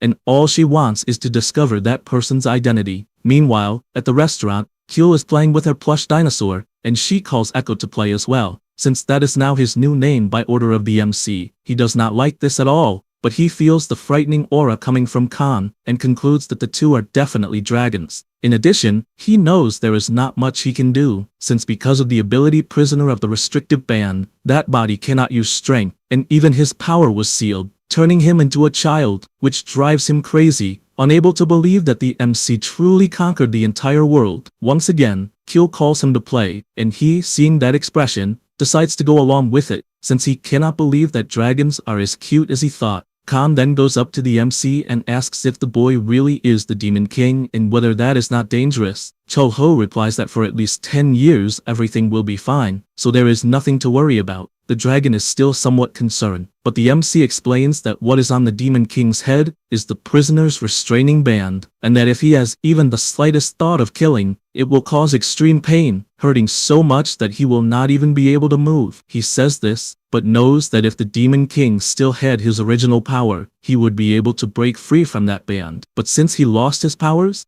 it is impossible, as it is a relic with the power to restrain even a Class 3 master. Khan asks how strong the Demon King is, and he replies that he is currently at the same level as Khan himself. The dragon gets excited upon hearing this, since he could beat up the demon. But Cho-ho says it is time to open the shop and calls Echo to wash the dishes. He becomes extremely furious, since he is the Demon King and is receiving orders, and because of these thoughts, the band on his head activates, making him roll on the floor in agony. At that moment, someone arrives at the shop. It was Gabby greeting Khan. She asks if she could order a salad, and he, dying of embarrassment, runs off to attend her. Echo soon realizes that she is an independent elf, as he can see, and cannot believe that this is not the Spanish continent, and to make matters worse, the MC already has dragons and elves in his possession. Cho-ho looks at him for a moment, and then takes the salad to Gabby, but when he reaches the counter, he realizes that she is already dozing off, believing that she must be extremely tired. The afternoon goes by, and at the hospital, Jong-chang is reading the newspaper, since he himself appeared in the news for having helped people. At that moment,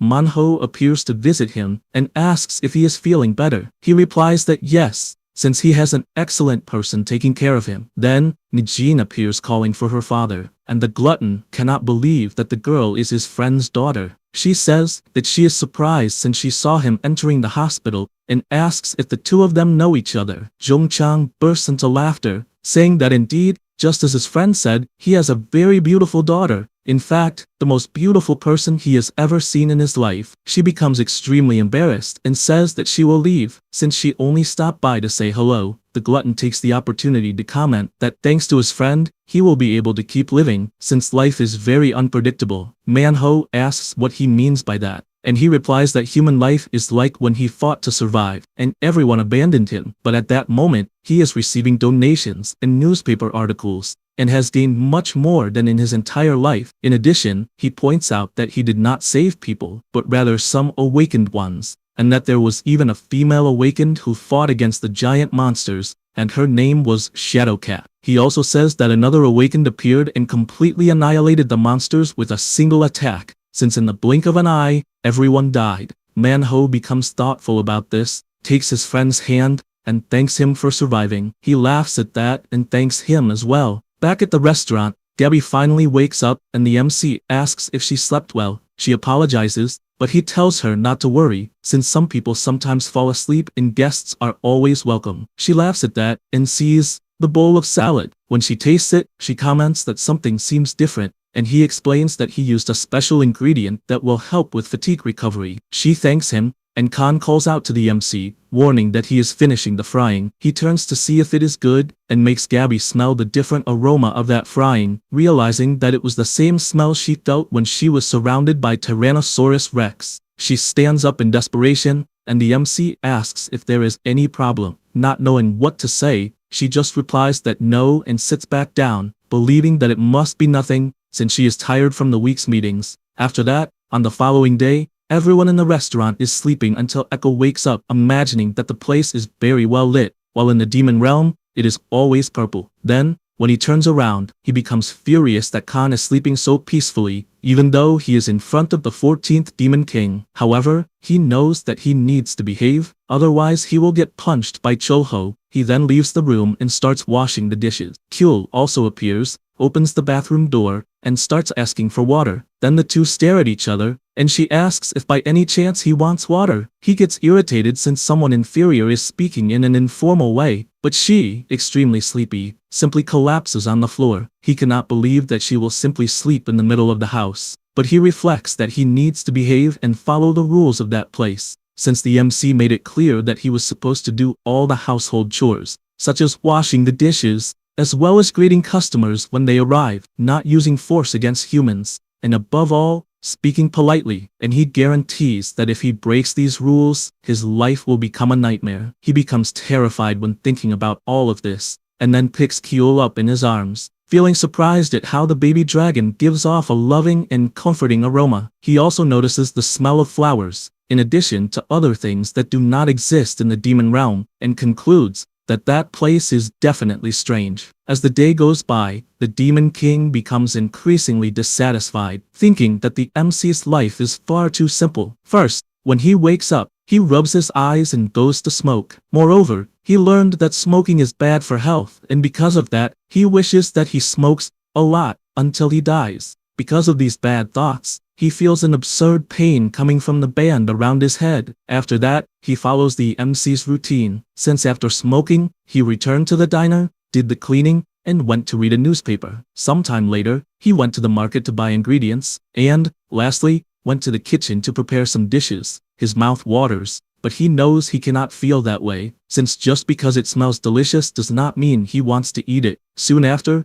other customers start to arrive, and each of them carries a pile of different worries. The Demon King knows they are nothing more than mere humans, and that at night, they all disappear, and when they are gone, he will drink with the Dragon Boy. He concludes that this is a completely different world from the demonic realm, since it is far too calm and peaceful compared to where he lived. He considers this tranquility, safety, and comfort to be weak feelings. Meanwhile, elsewhere, a citizen starts shouting at Choi, questioning what the awakened are doing, since their houses were completely destroyed. He tries to explain that the damage area was enormous, and that they have few awakened, and that they are, in fact, doing the best they can to resolve things as quickly as possible. The man keeps arguing with him, and this makes him reflect on what he is doing, since he gets grabbed and sometimes even beaten, and obviously, he could report the association and ask them to take action, but he has already done his best to help. However, at times he feels empty, and all important matters are handled by the awakened, so he does not know if he will die like this, working himself to death without anyone recognizing him, and even if he disappears one day, people will simply treat him like a dog that used to show up every day. Amid so many thoughts, he comes to the conclusion that he does not want to work. Soon, at night, he becomes excited since he is not working and runs happily to the restaurant. As he approaches, he tells the MC that he used his vacation for the first time in his entire professional life, and to celebrate, he really wanted to drink at that restaurant. So he asks if he could come in. Chul-ho answers yes, but Echo asks if they are not already cleaning to close. Choi asks if he is serious, and the Demon King asks what he is staring at, since it is rude. The MC apologizes, and says that the boy is going through puberty and that he will even teach him a lesson, but still asks to enter the restaurant. While Choi turns around, Chul-ho takes the opportunity to quickly beat up the Demon King. Then he says that his nephew will apologize later, since he tried to discipline him, but has not yet corrected this bad habit. Then he asks if he has eaten, and he replies that he could not swallow anything properly and therefore drank alcohol. As he says this, his stomach begins to growl, and the MC asks if he would like fermented seafood, since he made some new batches, and he might like them. He says this, and remembers that, in fact, there are certain people who hated it, like Echo, so he imagines that this time he made two types of fermented seafood. One is fermented draken, made with meat carefully cleaned from the body of the kraken. The other is fermented archer fish roe, made with sacks of archer fish eggs. Since kraken might sound a bit appetizing, he will serve it as fermented squid. He knows that the most important thing when making seafood is the quality of the ingredients, and since he used sea salt on that seafood, it will certainly have an incredible flavor. After thinking all this through, he finishes all the dishes, and Choi confesses that he has never seen those dishes before. Then, he pours a little sauce, and, after taking a bite, is simply amazed, since the tender texture of that meat was incredible. He even tries to imagine which is better, the alcohol or the meal, but concludes that the meal is definitely more delicious. He says he is starting to become more lucid as he is getting satisfied, and the MC comments that he had not appeared at the restaurant for quite some time, and had even left him worried, imagining that he might be sick or something like that. Choi says that apparently the story will be long, and explains that his family had always been insignificant, and that his father came from a rural place to the city university, so he worked desperately to achieve something until he became established and entered a company in Seoul. Then, as his father always said, it is necessary to go to a good university to have a successful life, and since he was not good at studying, he ended up not being good at anything. The MC quickly realizes that this sounds familiar to him, since it was exactly like his own life. Choi continues by saying that he even managed to get into a university that was neither good nor bad, and was a place that a person had probably heard of at least once. And when his meaningless first year was passing, the world completely collapsed with the appearance of the monsters. In addition, the awakened appeared and the gates opened, and then a completely different world unfolded. Even in that new world, he was still a nobody, just a simple background type citizen, who was amazed at seeing a hero flying. The MC says he understands and inwardly imagines that listening to those worries is quite difficult, since 30 years ago he went through the same thing, so he believes he could pass on some words from that time. With that, he says that his father once said something like, "The path you will walk is the right one," that life is originally a thorny road, and that when good things happen,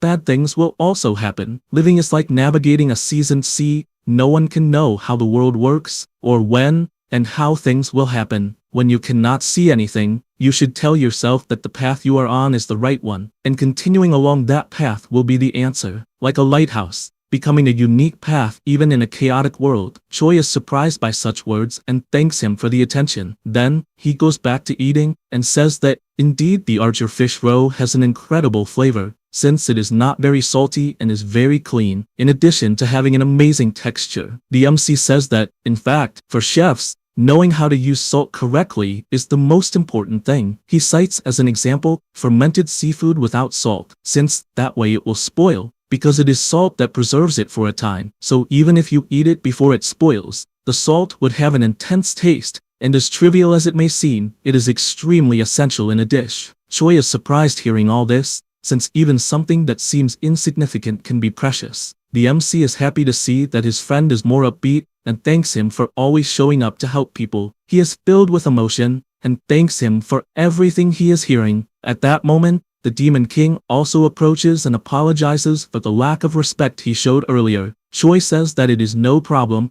but thanks him anyway for the apology, and warns that next time, he will show up on patrol and leaves. Cho-ho reflects that Choi's mission is really important, since without the patrol unit the Awakened Association would be in disarray, and they are the bridge between citizens and Awakened. Meanwhile, outside, someone watches the restaurant in secret until they turn and leave, leaving a sinister aura behind. The next day, at the association's blacksmith workshop, Smith asks the spearmaster what the length of the spear blade should be. He replies that the length he used was comfortable, so it could be the same. The blacksmith also says that this time he is incorporating a level 1 magic stone, so the resonance will be incredibly high. The Awakened notices that the blacksmith is excited, and he explains that it is a miracle that the corpses of high-level monsters were preserved so perfectly, and confesses that he was surprised, since from what he saw, the monsters were all defeated with a single blow, struck precisely in their vital points, and, moreover, probably died without any pain. Thanks to this, they obtained a huge amount of magic stones, but he still wants to know who did that work. The spearman says he also wants to know, since they still have not found out. The bearded man comments that someone so skilled like that is already a level 0 awakened, the highest of all, with mastery over 3 classes. Sang-hoo thinks the same, since the association's speculation is similar. However, a master of 3 classes has never appeared in that world,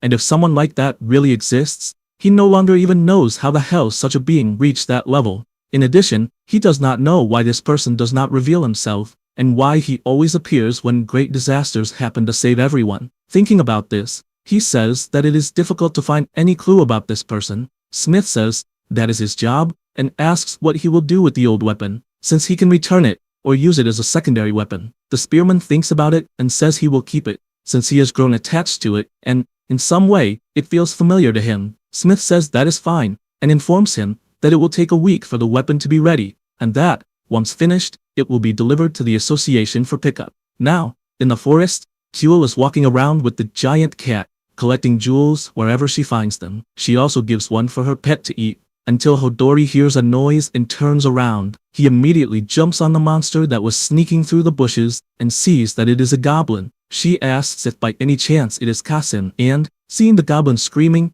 remembers when Cho-ho said that one cannot simply ignore someone who needs help. Because of that, she grabs the monster with her hand and places it on top of the cat to take it to the restaurant. Upon arriving, Echo feels disgusted by that goblin, and Khan says he does not understand the problem. The Demon King, irritated, says that he hates goblins for being skinny, dirty, and disgusting, especially the one with Kyul, since by its appearance it is a treasure goblin. He explains that these specific goblins have a bad habit of stealing and storing rare treasures in their bags and sacks. But that monster seems to have lost its own. Because of this, the Demon King feels an absurd pain, since he wants to beat the monster to death, and cannot. Kyul says she is hungry, and her brother worries, since MC is at the market, but imagines that he has been living at the restaurant for quite some time, and that if he could cook that well, he could impress both his little sister and Gabby. He likes that idea and announces that he will serve the best dish in the world. Sometime later, Cho-ho returns to the restaurant, and upon opening the door, is confronted with chaos inside his establishment. He also notices the presence of the monster, and, using his dragon eye, realizes what kind of monster it is, and asks about the gourmet goblet. The Demon King is confused and questions whether it is not a treasure goblet. MC imagines that this type of monster evolves in a unique way in several directions, and that, even being born weak, it eventually uses every possible trick to survive. By the way, have you heard of gourmet goblins? Since they are famous for never touching food unless it is delicious, and if something they like is served, they will give an equivalent reward. Kyul says that she found a little monster, and he says she did a good job and asks the MC to give it some food. This makes her brother upset, since it means his food was a failure. Cho-ho offers his fruit jelly, and the little girl thanks him, saying it is delicious. The MC opens his subspace, since he wants to hear what the gourmet goblin has to say, and asks Kasim to try talking to the other goblin. After talking, his servant explains that the gourmet goblin wants a delicious meal and will give a treasure in exchange. Cho-ho asks what exactly the monster wants to eat. He explains that originally, the gourmet goblin lived on a very high mountain where a huge bird lived, and the bird egg from that place was delicious. The MC thinks about it, considering that it might be the abalone bird, since it is a monster of that type that lives in high mountains. He checks his stock and sees that he has a giant egg, and, although it is not from the abalone bird, it will probably work as a substitute. After all, that egg is from a level 3 phoenix, much cleaner and tastier than the eggs of lower-level monsters such as Velto. He thinks about the dishes he can make, and starts preparing them, since he will make them in a plump oval shape. Since he has many eggs, he will also prepare a spring roll in addition to soup, and after dividing the rice in half, the brutal egg meal is ready. However, he does not understand why the gourmet goblin is afraid. His servant explains that, upon hearing about brutal eggs, he remembered that the scary things from where he lived were called brutal. The MC asks the goblin to eat, and says that it does not need to give the treasure in return. Jobu, even though hesitant, sits on the chair and summons his cutlery. He takes a portion to his mouth, and, upon taking a bite, becomes extremely excited by the incredible flavor of the dish. All the restaurants are left in shock, especially the Demon King, since the goblin he found disgusting simply grew a mustache out of nowhere. The MC observes that the appearance suited his taste, and the monster hands over the reward he had promised. Cho-ho replies that if it is being given of its own free will, then he will accept it with gratitude. But the Demon King still says that he hates goblins even more. The MC imagines that the goblin will go to another shop when it gets hungry, and will also offer a treasure, and so he decides to see what this treasure he received actually is. At that moment, elsewhere, Jung-chang is preparing food in his shop when he becomes pleased upon hearing someone enter. It was the gourmet goblin, all fancy with his big mustache, but the man cannot hide his surprise at this unexpected visit.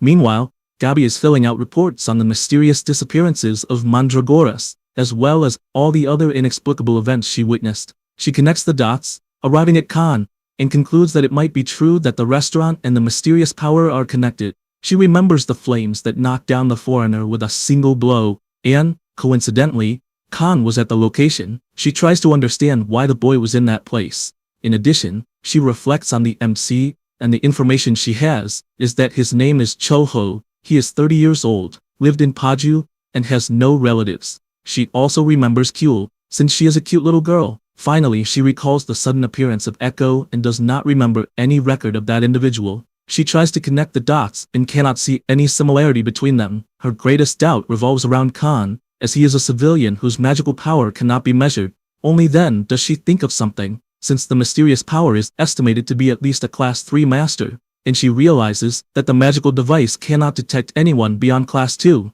and they would certainly always be ascendants in that world. Something like that, since even her comrades ended up becoming enemies. She concludes that perhaps the people at the restaurant are masters above the second class, and, since her suspicion alone is not enough, decides that she will continue investigating on her own. Meanwhile, the MC buys some ingredients, and imagines that he needs to be more generous now that he has one more mouth to feed. He also reflects that these people were once hostile, or enemies, that at the time he only thought about beating them or even killing them, but each of their appearances changed in that world, and he felt a sense of loneliness, and believes he could even start a family, and he did not believe it would be in that form, but he has no other choice. He also believes that having these thoughts means he has grown older. Back at the restaurant, the Demon King continues arguing with Khan until the MC appears asking what the hell is going on, and they are startled and say they were only looking at the plum blossom vase. Chul-ho explains that it is the treasure received as payment from Goblin Gourmet,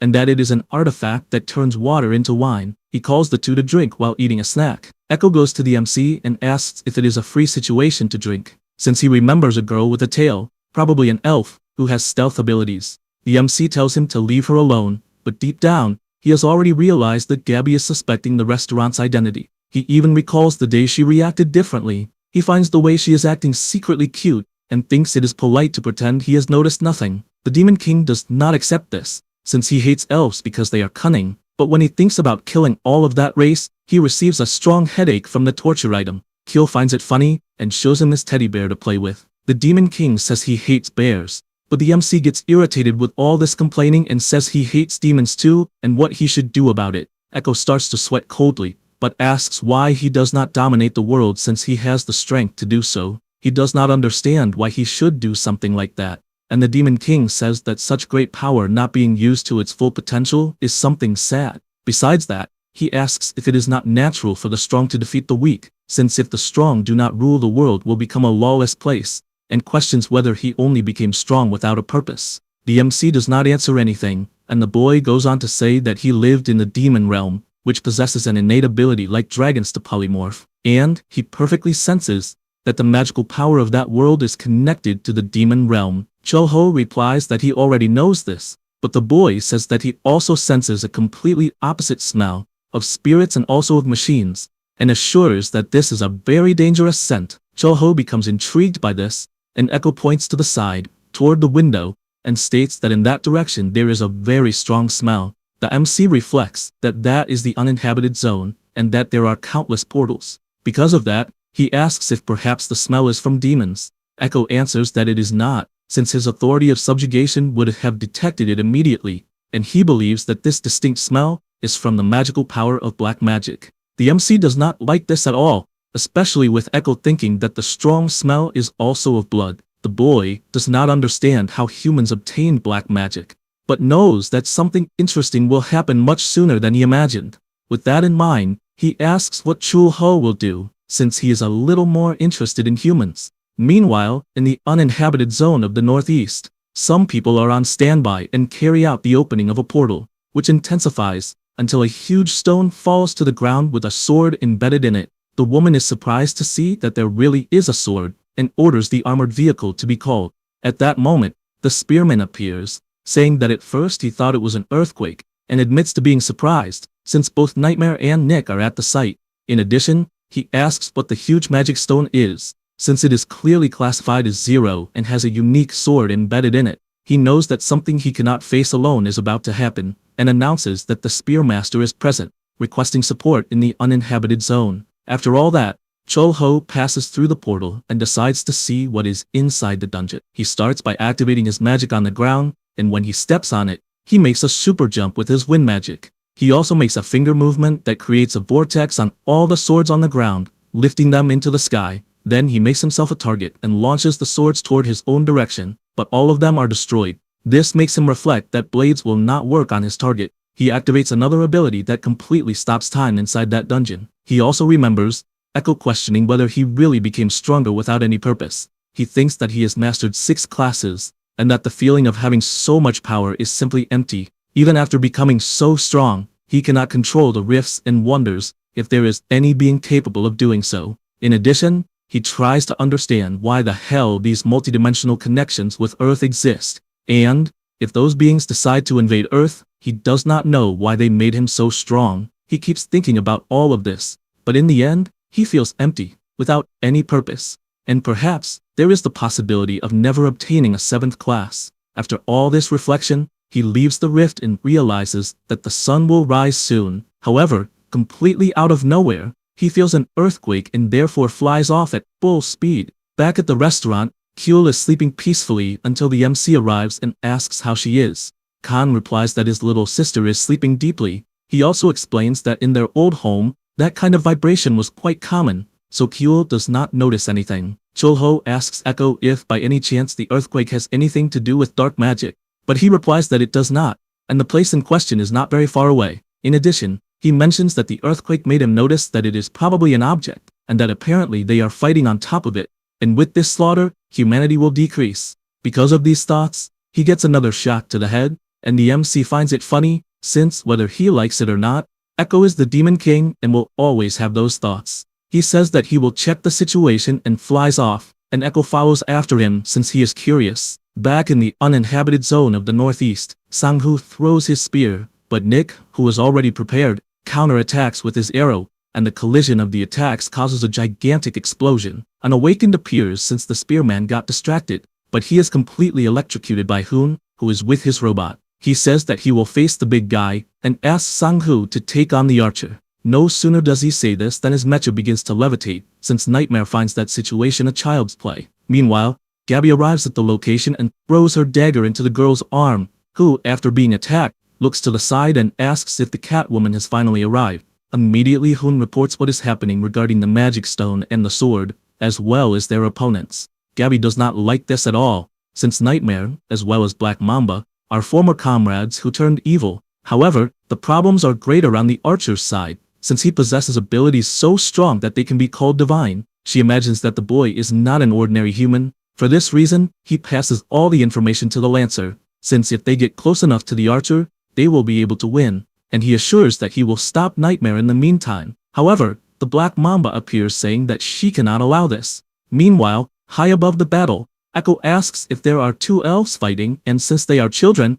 thinks they are actually quite strong. However, he looks to the side and says that what is truly incredible is the sword. MC uses his detection eye and says that it is the sword of the Alliance. Echo finds it interesting and orders the sword to move, and even though nothing happens, he says that the sword smells of the demonic realm. This is because the realm is divided into north and south, and in the south, the races are mixed. Therefore, only pure blood lineages from the north can challenge the position of king. He begins telling the story about the unification, but the detective realizes that it is a lie. Because of that, Chulho orders him to tell the truth, otherwise things will get worse. And he explains that at the time he fortified the north and was summoned to the Spanish continent. As a result, the demons of the south became hybrids and lived fighting recklessly. However, the 4 lords, including himself, were defeated by Chulho himself and were unable to use all their power, and a human named Jaeger entered the demonic realm, forcing him to flee. MC thanks him for his honesty and asks what advancing to the south has to do with the sword of the Alliance. He explains that at the center of the demonic realm, there is a sanctuary that only the one who unified the realm and the sword of the Alliance can access. Chulho asks whether that human Jaeger became the new Demon King. Echo replies that obviously, there is no human strong enough for that, except for MC himself. He also reinforces that humans cannot handle objects from the demonic realm, and that Jaeger has probably already become corrupted, and if he pulls the sword, he could erase the entire world. Chulho uses his power toward the fight to make everyone unable to see. He descends to the stone, and the Demon King asks if he really thinks he can resist demonic energy, since if he goes mad, there is no one who can stop him. He pays no attention to that and grabs the sword anyway. The flash is very intense, and the Awakened speculate whether it is the mysterious power. However, the flash is overtaken by a malignant energy, and this leaves Gabby worried, since at first she imagined that the mysterious power was on their side,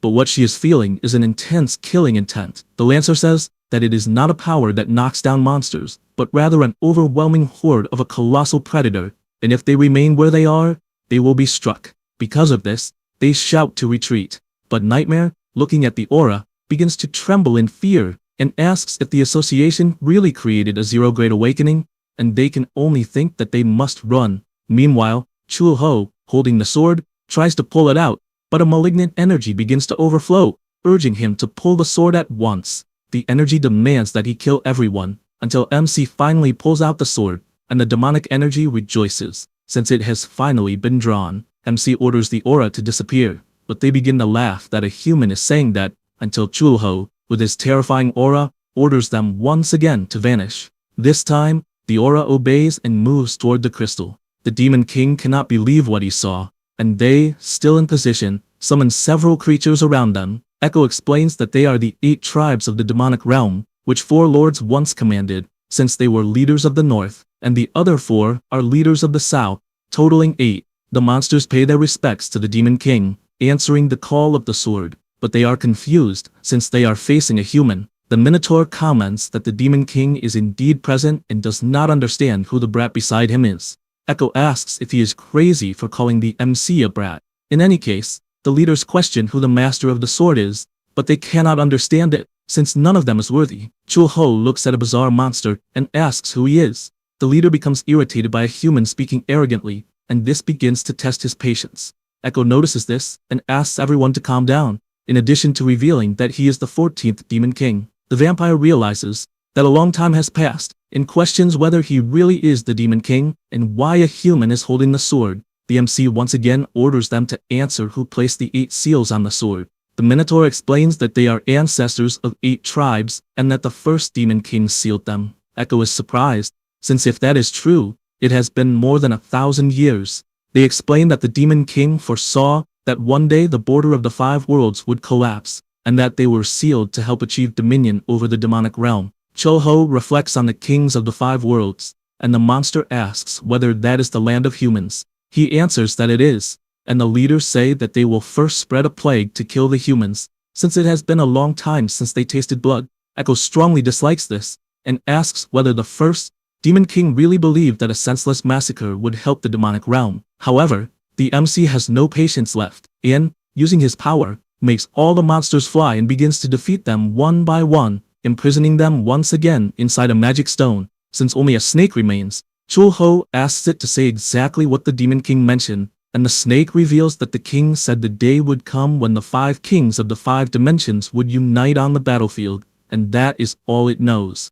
After saying this, it is finished with a single attack by Chulho. He imagines that these ancestors are approximately at the level of Class 2 masters, and knows that they must be eliminated before they affect the world. Echo cannot believe that things ended like this. The MC asks if he happens to want the sword, and he, outraged, says that Chulho destroyed all the seals on the sword, turning it into useless scrap, and is now offering it as if it were something good. The MC laughs at this, and they leave, since he now knows a bit more about what is going on. After arriving at the restaurant, Kyul runs to greet them, and Khan says that after their departure, there were no more earthquakes. The MC likes hearing this, and once again thinks about the 5 dimensions and the battle of the kings. This is because on the Spanish continent, there was the title of King of the World. Therefore one of those kings exists there. Another is Echo, the Demon King of the demonic realm, meaning that there are already 2 kings in that world. He then realizes that there are other kings in other dimensions.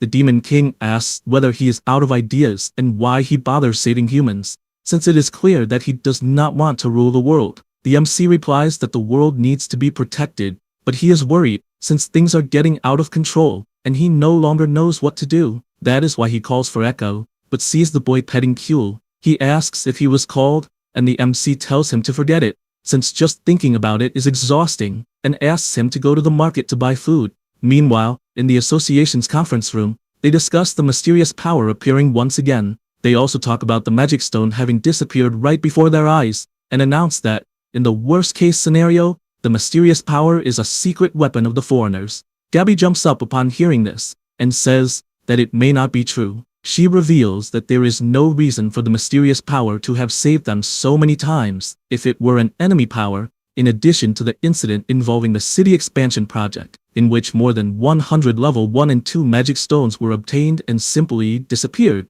and she does not believe they were the target. The Awakened agree with this. The secretary asks to move on to the next item on the agenda, which is the report on the appearance of monsters. The woman informs that the Undertaker will present this issue, and the Awakened explains that there are 2 types of newly discovered monsters. The first is the mechanical monster, and the second is the spirit-type monster. In the case of spirits, They do not like to fight and have no interest in humans. The conference continues while Gabby remains thoughtful. Later in the afternoon, in the city, Echo goes after the ingredients that the MC requested and senses a strange smell. He soon points out that it is different from the demonic energy of the sword, so he concludes that it is black magic. However, it smells like a more complex and dangerous type of magic, but in any case he gets excited, since in the end, it is a human problem that will make them kill each other for thinking bad thoughts. The item on his head gives him a powerful shock, and he becomes increasingly irritated at not being able to think malicious things. At that moment, he notices a candy snack shop beside him,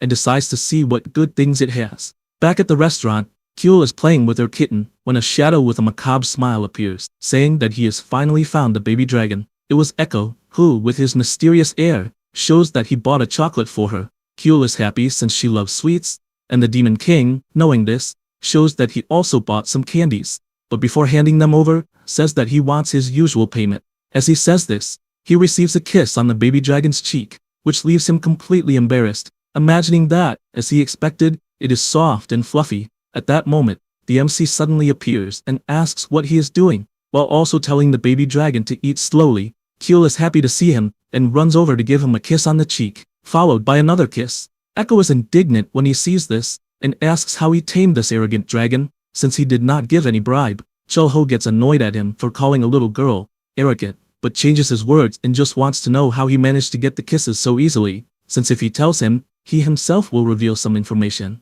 The MC asks what he means by this information, and Echo warns that he will only tell after he reveals how he gets along so well with the baby dragon. Chul-ho says to do a few things for 10 hours a day, such as playing with Kyul during that time, and also not letting her ride the giant cat. If he does that for a week, it will be possible. Echo does not have much faith in it, since it is far too simple, but Chul-ho says that children are just like that. The Demon King accepts this, and begins to talk about the information he obtained. He says that apparently the humans did something using black magic, and that there is a strong smell of blood in the uninhabited zone, as if they were experimenting with something. The MC thinks that it might be the foreigners once again, and wonders whether the association knows about this, since they seem worried about the disappearance of the sword. He feels bad for having simply stolen the sword, and believes that he should offer something for free to the Awaken the next time they visit the restaurant. He calls Kyul to eat, but notices that somehow she looks chubbier. Because of that, he asks Khan whether dragons can develop lifestyle-related diseases. He replies that probably not, since he has never seen an obese dragon or anything like that. The MC thinks about it and, when he pulls the baby dragon's cheeks, realizes that she is indeed heavier, and does not believe that this will work out. Because of that, he calls Echo, since the boy likes the baby dragon, and informs him that he will be responsible for exercising Kyul. He simply does not believe in something like that. Meanwhile, inside a cave in the uninhabited zone, they are carrying out a treatment, and the woman injects a serum directly into Yeonwoo's vein. His veins begin to bulge, and he screams in pain. At that moment, 2 other men enter the room, and ask if he is feeling his magical powers returning or something like that. He replies that he has not felt any abnormal symptoms, and believes they will have to wait and see. The 2 announce that they received a report stating that there may indeed be a 0 class awakened at the association. However, they find it strange, since if the association had someone of that level, there would be no reason to prolong the conflicts for so long. Yeonwoo asks what the news is regarding Eva's cure,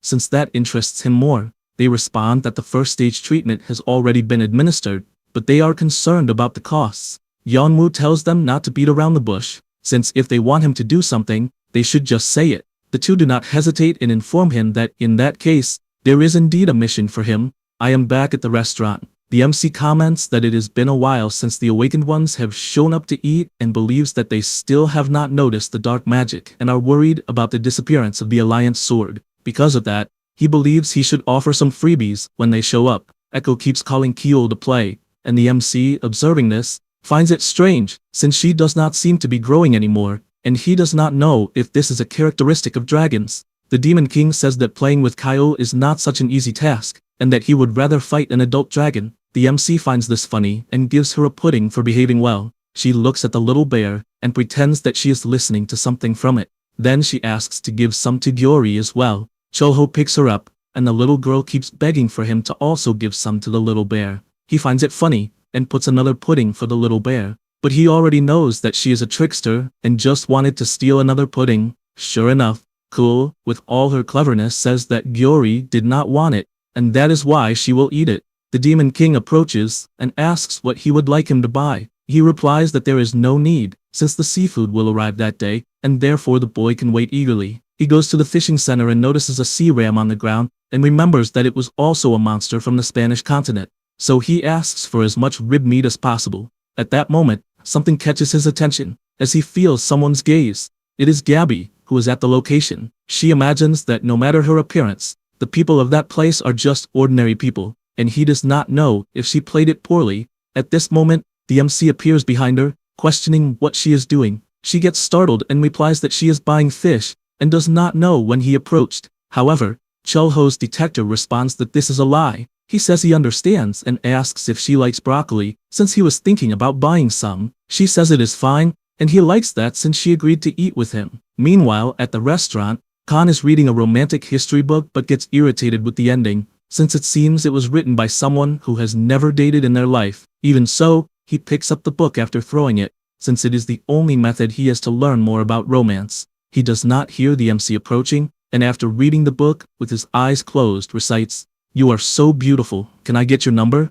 Only then does he realize that Gabby is in front of him, and he had not noticed. To make things worse, the girl apologizes, saying that she thought a lot about it, and that younger guys are not her type. Khan falls into depression, since she understood everything wrong, and soon after Chulho appears with her salad. Kyo also appears and says that broccoli is scary. Gabby keeps eating and pats the little girl's head. Only then does she imagine that she is relaxed, and believes that a master of the heavens would not be hiding in such a peaceful restaurant. She stands up, thanking them for the delicious salad, but says that she needs to leave since she has work to do. The MC replies that it is fine, and realizes that it will be another calm day without customers. He also believes that he should rest a bit and asks Khan to leave to close earlier. They prepare all the meats, and the dragon, using his power, begins the preparation with his fire breath. Suddenly the MC says that he saw the romance book the boy was reading, and that gives him a fright. However, Chulho simply says that it was interesting, until he looks up and realizes that Echo is hiding for some reason. Therefore, he tells him to come closer so they can have dinner. The Demon King cannot resist and decides to join in, and they continue to toast to the delicious dinner they are going to have. After everyone eats, the MC notices that Khan is downcast and believes that he teased him too much during dinner. To make up for it, he opens his subspace, saying that he got something good, and takes the sword out, revealing that it is a gift. The fire-haired man asks if it is serious and upon taking it in his hands, thanks him, since he found it incredible. Meanwhile, late at night, Gabby is sitting on top of a tree thinking that her day off was not bad since she ate a good salad, and her thoughts were complicated, so she is feeling better. Suddenly, she hears something, and, when she turns around, the beast appears destroying the tree, also giving her a fright when she sees who it is. However, Yanwoo has a completely different appearance, as if he had undergone a mutation. The beast makes the first move and throws Gabby far away, and after retreating, she finds it strange how fast he is, and does not remember him being that fast. And to make matters worse, she cannot understand the horrifying appearance he has. She believes she should call for reinforcements first, but realizes that the attack she took destroyed her communicator watch. Because of this distraction, Yanwoo advances and lands a blow to her ribs that is strong enough for her to feel it and run up a tree, fleeing immediately afterward. The beast prepares to move, but the drug in his body grows more and more intense, until he starts coughing up a green slime, and then falls to the ground, lying there without moving. A bat, observing this, reports that the beast survived for 13 hours and 21 minutes, and therefore, the new drug needs improvements, since the guy failed to eliminate the shadow cat. While conducting his analysis, the bat is struck by Hodori and falls to the ground. The cat grabs the bat in his mouth, and when he looks back, sees the giant tiger licking Yanwoo's lifeless body, and when he stares with that brutal face, it leaves Hodori scared to death, and he runs away without thinking twice. Back at the restaurant, the MC goes out to take out the trash, and sees the giant cat carrying the bat. However, this time, Hodori tries to get his attention, and Chulho realizes that something is wrong, and asks the cat to lead the way. They arrive at the forest in moments, and the MC looks at the giant tiger protecting the body on the ground with all his fury. However, this quickly changes, as the tiger, who was furious, turns into an innocent kitten before the MC's murderous gaze, who states that he will not do anything to harm the man on the ground. He approaches the body and does not understand what the beast is doing in that place. and whether he perhaps lost a fight against someone. He notices that there are no injuries, and even believes that it was an overwhelming victory on his side. He carefully analyzes the green slime and believes it is something from the dark mages he met on the Spanish continent, since if it is injected into the body, physical ability increases fourfold. However, in exchange for this brief power, the user's life is taken. Nevertheless, he also notices that Yanwu did not actually die since he is still breathing, and when he uses his gaze to obtain more information, it seems that his disposition was neutral, so he was not fighting to kill. The MC notices a bottle by his side and believes that it is enough. At that moment, the beast asks if he is there to kill him, but he replies that no, since his life is about to end anyway. Yanwu says that he understands, since apparently this will be his death. The MC denies it, and using his ability, sucks all that dark magic out of the body and throws it into the bottle. Then he says that this is all he can do, since he never had any healing classes, and tells him to survive on his own. The awakened one slowly closes his eyes, as he no longer has any strength. Sometime later, the awakened ones arrive on an eagle and jump in front of the beast. The Lancer says that it takes great courage to go to the city center alone. The giant tiger becomes enraged, but Yanwu asks him to calm down, and says that he has no intention of fighting and therefore surrenders. Gabby, injured, watches from afar, and the moment he looks at her, the memory of when he landed that powerful attack comes back, and this makes him feel awkward since he had lost control, and he simply accepts his imprisonment of his own free will. Back at the restaurant, the Demon King observes the green slime and confirms that it is a steam package. The MC does not understand what that is, and he explains that it is something rarely used in the Demon Kingdom and has insane side effects. He also explains that there are several different types of dark magic, and that one is from the curse branch, which assassins usually use, including on himself, but it was always useless. The MC realizes that apparently the foreigners are playing with a forbidden power, and while holding that dark magic, it explodes in his hand. He drinks his beer, and Kyul imitates him by eating her apple, and they continue talking all night. Meanwhile, at the foreigners' base, they receive the information that communication with the bat has disappeared, and as far as they know, the beast was killed. His colleague asks if it was not something useless, since the guy was extremely useful. Dan disagrees, since the awakened one was only useful to improve Eva's illness. They head toward the girl and say that they are responsible for laying a hand on her, which she does not like hearing at all. After that, during the interrogation, Yanwu says that he does not know where the main base of the foreigners is, nor who is giving the orders. The Lancer then questions what the foreigners actually know, but he remains silent. Sang-hoo realizes he will not get much information, so he asks why he took Eve away. He replies that he had no choice, since the foreigners were developing a specific treatment for special cases like hers. The Lancer says that 10 years ago the foreigners stole most of the talent in magic stone engineering, and finds it unbelievable that this was the reason. Then he asks if he is trying to become a successor. The beast replies that he gave up a long time ago. The Lancer asks if at least the girl is alive, and he answers yes, but says nothing about the medicine. Sang-hoo knows that special bodies like Eve's cause the body to grow every time they use an ability, and that at some point it will go out of control. This also happens when a human awakens, and they still have not been able to create a cure of that level. And honestly, he believes not even the foreigners have achieved something like that, and that he was probably just being used. Yanwu laughs at this, and tells him to get straight to the point. He says the world is in chaos and powerful awakened people are needed at any moment. And from what the Shadow Cat said, the beast was holding back in the fight since he had the chance to defeat her and did not do it. Because of that, he wants to know if he wants a new life, and that is the offer he is making. Yeonwoo is surprised by this offer. Meanwhile, at the restaurant, the MC is reading the newspapers and reflects that the same girl as always is singing the song, "See You Again." At that moment, Kyul approaches and asks for crystals since Hodori wants to eat. He thinks about it, since in fact, whenever the giant cat returned from the hills, she brought magic stones with her. So if the little girl can detect magic stones to the point of going to them, then he should learn more about it. Suddenly, Kyul points at the newspaper and calls it Mom. He becomes puzzled by this, and imagines that children miss their mother and also need one. At that moment, he looks to the side, and realizes that Hodori is extremely large for a cat, and that he will have to do something about it. Because of that, he summons his dimensional space and asks the goblin to get some low-quality magic stones. After receiving the stone, he throws it for Hodori to eat, and notices that the cat is getting even bigger with extreme ease. Kyul also gives him a magic stone to eat, and this makes the cat shine once again to the point of going through another growth phase. But in the next second, it changes its size and form a bit.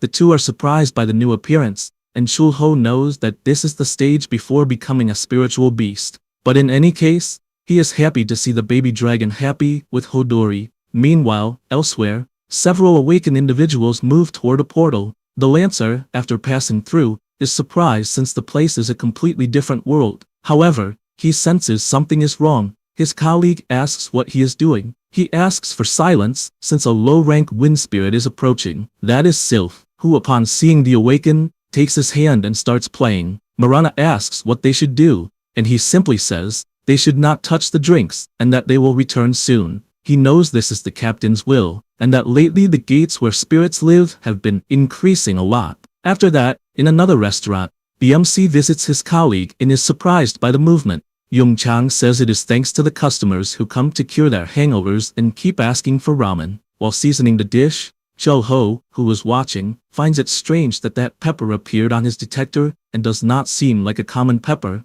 as it looks like a gourmet goblin passed through that shop. The boy prepares the usual ramen and says that Angel will be performing soon and asks if he is going. The MC says that maybe yes to take the children. Yung Chang says it is a good idea and that he himself will go with the god of food and maybe his daughter. After that meal, Chul-ho leaves imagining that he should indeed go to that show, as Kyul would like it. Just like Khan and Echo, he notes the direction of where the show will be, and even though it is quite far, if the buildings do not block the view, then they will be able to see it. He sees the stage set up, but the organizers are restless, and he wonders if something is wrong. At that moment, it starts to rain, and he runs off, since he did not expect that rain, which in fact had not happened for quite some time. There was a superstition that if you split the raindrops in half with your sword, you would survive on the battlefield. His friends, who laughed loudly while cutting raindrops, are already gone. Suddenly, someone approaches asking for permission. The MC feels that that person is familiar from somewhere, and the girl says that she is very hungry and therefore wants to know if there is somewhere to eat nearby. Only then does she remove her hood and says that she wants to eat somewhere that is not crowded. Only then does Chul-ho realize that she is the famous singer called Angel, and, because of that, asks if she should not be singing at that moment. She says yes, but it rained and on top of that she is hungry. He says he understands and invites her to eat.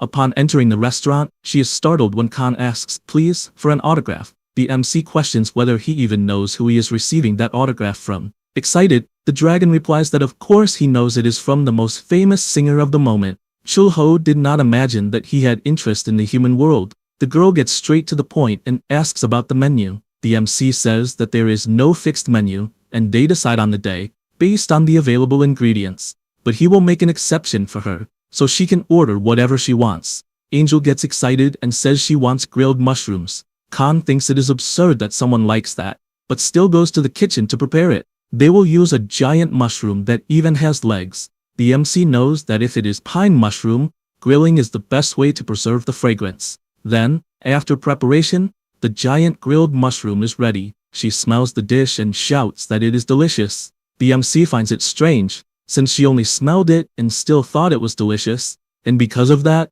decides to use his detection eye. Her alignment is good. Her class is Wind Spirit Arts. Her class achievement is the highest, as well as the acquired skills. He realizes that the girl is a spirit and apparently there are many non-human beings in that world. In addition, she is a max-level wind spirit, something that not even Kyul would be able to summon, like she did with the water spirit. At that moment, Angel says that she will be in the city the next morning and asks if she should promote the restaurant a bit. He says it is not necessary and it would be enough if she kept showing up from time to time. She says that is fine, and that she will come alone without anyone knowing and understands that feeling, since she likes things when they are peaceful and calm. Chul-ho thinks about it, since spirits indeed love peace and hate fights, but it is always good to avoid spirits, since when one is angry, its power is destructive. He even still remembers when he lived as Mirolycus, the highest grade fire spirit, the Ifrit, a spirit who alone faced 3 legions of the Demon King. Therefore, he believes that she, as a wind spirit, has the perfect job as a singer. She is publicly known as an awakened of the siren class, but in truth, she spreads magic through the wind with her voice to create various effects. He cannot imagine who would dare to anger such a kind wind spirit. At that moment, a boy is taking his morning walk until he takes a deep breath, since he has finally completed 10 laps, and believes that at this pace he will gain the spear master's attention. He looks down, and finds it strange to see a baby without parents nearby. At that moment, Kyul, who was having fun, jumps into the water and the boy gets startled and immediately jumps in to save her. However, Kyul, who was having fun, looks to the side and sees the boy in the water as well, but he, unable to breathe, realizes that he cannot swim. She laughs, saying that he is swimming well, until she notices that he is not breathing, and remembers when Chul-ho said that humans are different from her since they cannot breathe underwater, and that if she ever sees someone falling in, she should save them. Because of that, she uses her water spirit and saves the boy. The MC hears everything that happened, even though he does not know if it is entirely true, and asks where her shoes are. Only then does she realize they are gone, and becomes depressed since she lost her precious shoe. The MC tells her not to worry since they will look for it, and after going outside, he notices that both Hodori and the boy are unconscious from drowning. Kyul once again says that he is the boy she saved, and the MC, seeing that it is true, thanks her for doing such a good job. After some time, the water spirit removes all the water from the boy's body, and the MC notices an identification on him. When he picks it up, he realizes it is a student ID, and that he is a student from Cipher School. At that moment, he wakes up and asks if he is in paradise, since he remembers jumping in to save a child who fell into the water and then does not remember anything else. The MC says that they are in a restaurant and thanks him for saving his daughter. The boy says that he did nothing since he cannot even swim, and says that he is a student with his graduation scheduled for next semester. The MC decides to use his detection eye and notices that the boy has a good alignment, is of the fire class, has a low class achievement, and his abilities are average. Therefore, he believes that for his age he must be behind his classmates, but will definitely achieve greatness one day. Hyuk-jun says things went badly since he needs to practice for the demonstration.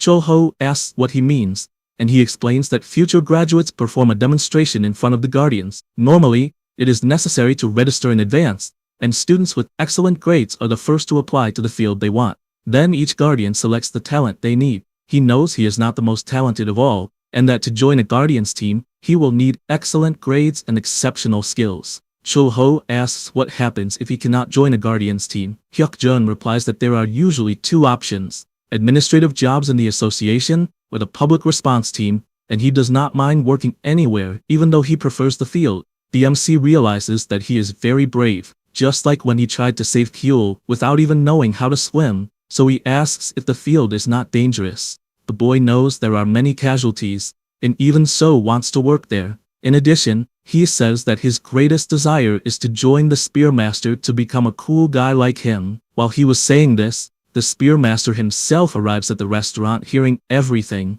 and the boy, upon seeing that his idol has just arrived, he immediately introduces himself as a student from Cipher School, and says he respects the Awakened One very much, as he is a big fan, and that he is even cooler in person, so he would like an autograph and a handshake. He asks for all that and runs off in excitement. The MC asks him to stay at least for lunch, but it is too late, as Hyuk-jun has already left. Sang-woo says it is graduation season, and in any case, it is cruel for the children, since they need to learn how to kill monsters efficiently, and that is why he cannot treat the students carelessly. Chul-ho sees that he is a nice guy and tells him to wait, as he will serve a meal. Before that, the Lancer calls the MC and asks if he would like to take a vacation the next day, and, if possible, stay as far away as possible from Angel's concert that will take place in the square. The MC does not like that at all. The night of the concert arrives, and the Lancer is already in position. That is because a few days earlier, in the interrogation room of the Awakened Association, Sang-woo asks Farah if he has changed his mind. He replies that he has not, but he still needs to do some things before starting his new life, as he has done things he regrets. In addition, he says he called for a different reason, as there is something everyone needs to know, such as the foreigners' plan to attack that city. The Spearmaster, remembering this, imagines that the foreigners believe Farah is dead, so they do not know that the surprise operation has been exposed, and he has already discussed this with Angel. since in order to defeat them, they will need to use the girl as bait. She says that the final song of the performance has arrived, and that it is called "See You Next Time." At that moment, a shadow appears at the top of a building, and the foreigners show up, questioning whether the girl is that angel. Casadelo says that although she is a girl, she is also a high-level spirit pretending to be a singer. Black Mamba tells the sniper to get into position, as they will observe the next point. The purple-haired girl picks up her rifle, as well as her ammunition, and gets ready, while Black Mamba tells her to wait. Meanwhile, he notices the restaurant named Bap Jip, Rice House, and thinks it is a boring name, but he is concerned about how everything is so quiet and has a bad feeling, so he orders them to start at once. The girl, after aiming for a while, fires her shot with special ammunition, which hits Angel squarely in the chest. At that moment, Sang-hoo shouts to initiate Formation F, and all the awakened shout that they are in position. Gabi says she found the sniper at the top of a building. Hoon also performed a sweep as a precaution, and tells the Spearmaster to move to the next point. He starts moving at high speed and jumps toward the building until he comes face to face with the foreigners. Without thinking twice, he prepares his spear, as he knew they would appear near the restaurant alley, and strikes with all his strength. However, Casadelo simply creates a shield around them and questions why the association suddenly appeared. Sang-hoo arrives at the building and says the two of them are trapped. No sooner does he say that, than he is attacked by Black Mamba, who questions how they found out about the plan. Since they responded very quickly, Sang-hoo says that is nonsense, as they will always know about evil plans. Suddenly, the sniper fires her shot, and the Spearmaster is startled, as he realized it too late. However, a shield forms around his body, and he is surprised, as another awakened has arrived to help. Black Mamba does not like that at all, and questions who the hell that guy is. Meanwhile, on stage, Angel remains fallen after being shot, until someone approaches, and it is revealed that it was actually a magical doll, and the real Angel reflects that all she ever wanted was to bring peace to the world with her ability, and questions whether all this time was meaningless. She is not sure why the foreigners are focusing on her, and whether they have discovered that she is a wind spirit and want to use that to destroy the city. At that moment, more shots head in her direction, but Gabi appears blocking the bullets. Hoon also appears, telling her not to worry since he managed to capture the shooter. Gabi takes the opportunity to ask if she is okay, but is startled to see that the ammunition had something strange attached and shouts for Angel not to breathe the strange smoke. However, it is too late, as the girl has already inhaled that smoke, and even with Gabi shouting for her to be careful, it is already too late because Angel's body begins to change, and, with her power out of control, she starts to fly and scream that she just wants to kill everyone. Gabi becomes worried because her body is floating in the air, trapped, and she cannot move. At that moment, a powerful lightning bolt descends from the sky toward Angel, and the MC, creating that barrier, feels relieved for having arrived in time to trap her inside the absolute barrier, because if the crowd had been hit by the hurricane that formed, it would have been disastrous. He places his hand on the girl's head and begins to remove all the poison until he finally gets rid of everything. At the same time, Gabi notices that the mysterious power appeared in the middle of the tornado and,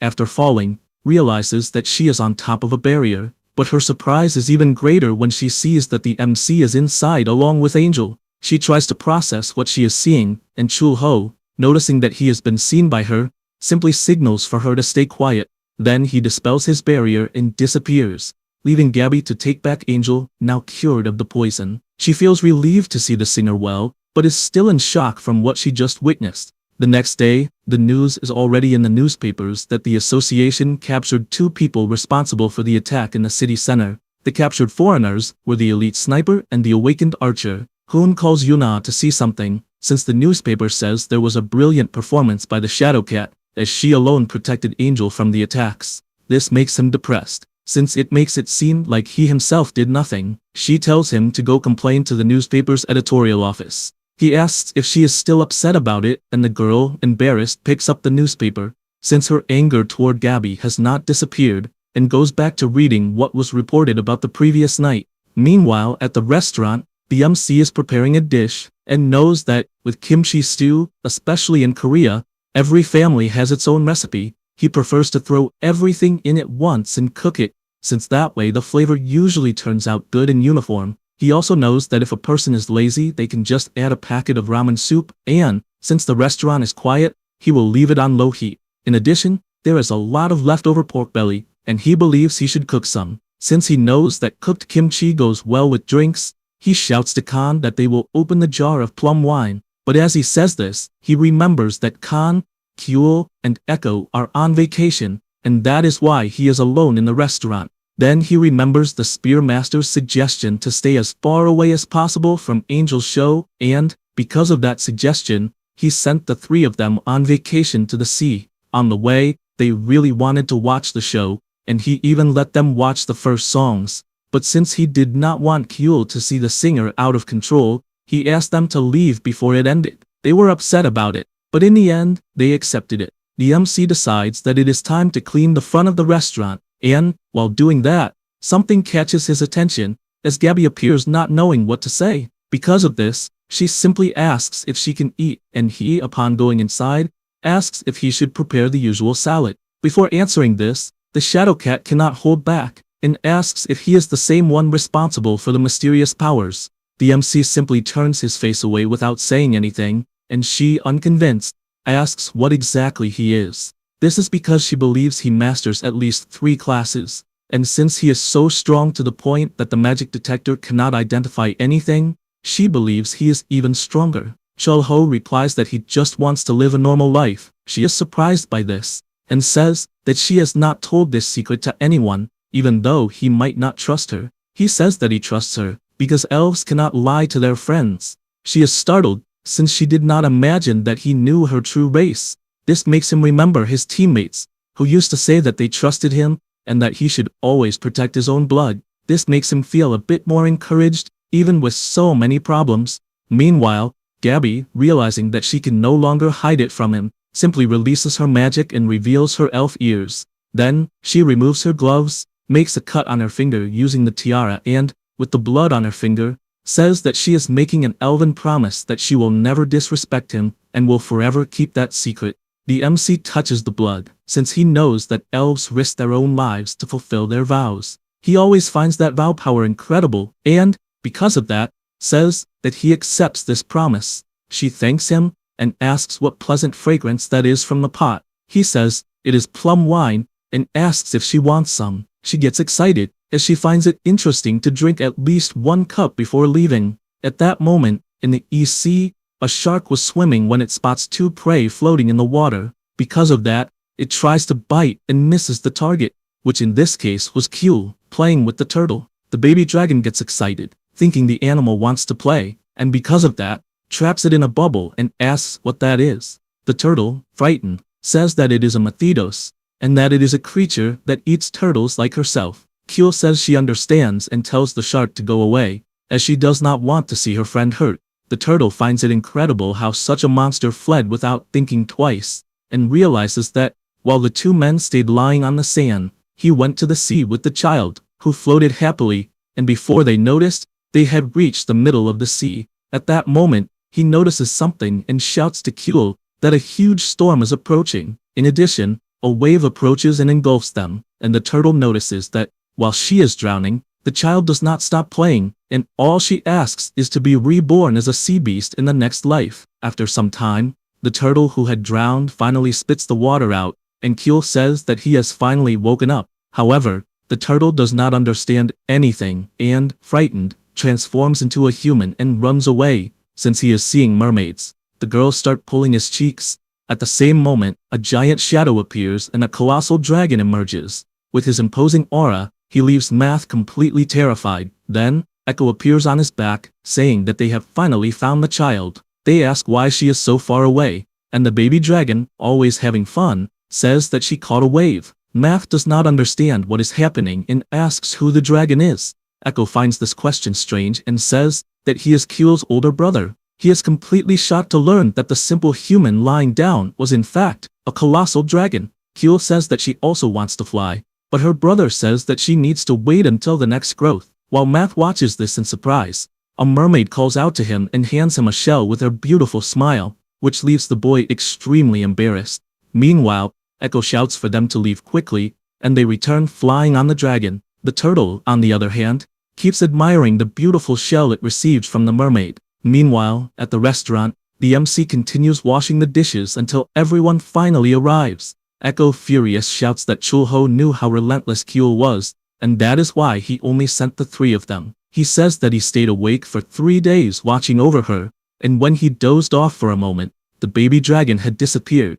At that moment, he felt that he would rather fight the king of the world again. The MC finds it funny, but hands them some drinks since they did very well. The two of them start drooling since they are eager to drink, and in the end, they were no longer angry because all they wanted was to drink more. After everyone falls asleep, Echo begins to feel restless because he was dreaming about the demonic kingdom, where they were praising the 15th demon king, Lord Jaeger. The north has been conquered, and now they will march to the south to celebrate the birth of a great emperor. This dream makes him break out in a cold sweat, and Kyul, after waking up, notices his restlessness and starts tapping his head, telling him to relax. The baby dragon's nightmare healing effect was incredible because it worked. After that, Louisa was calmly walking through the streets, as it is the first time her flower shop has been so busy and she needs to decorate it properly. She asks her sunflowers to look at the beautiful day until she notices something and asks if the little girl in front of the shop is not Kyul.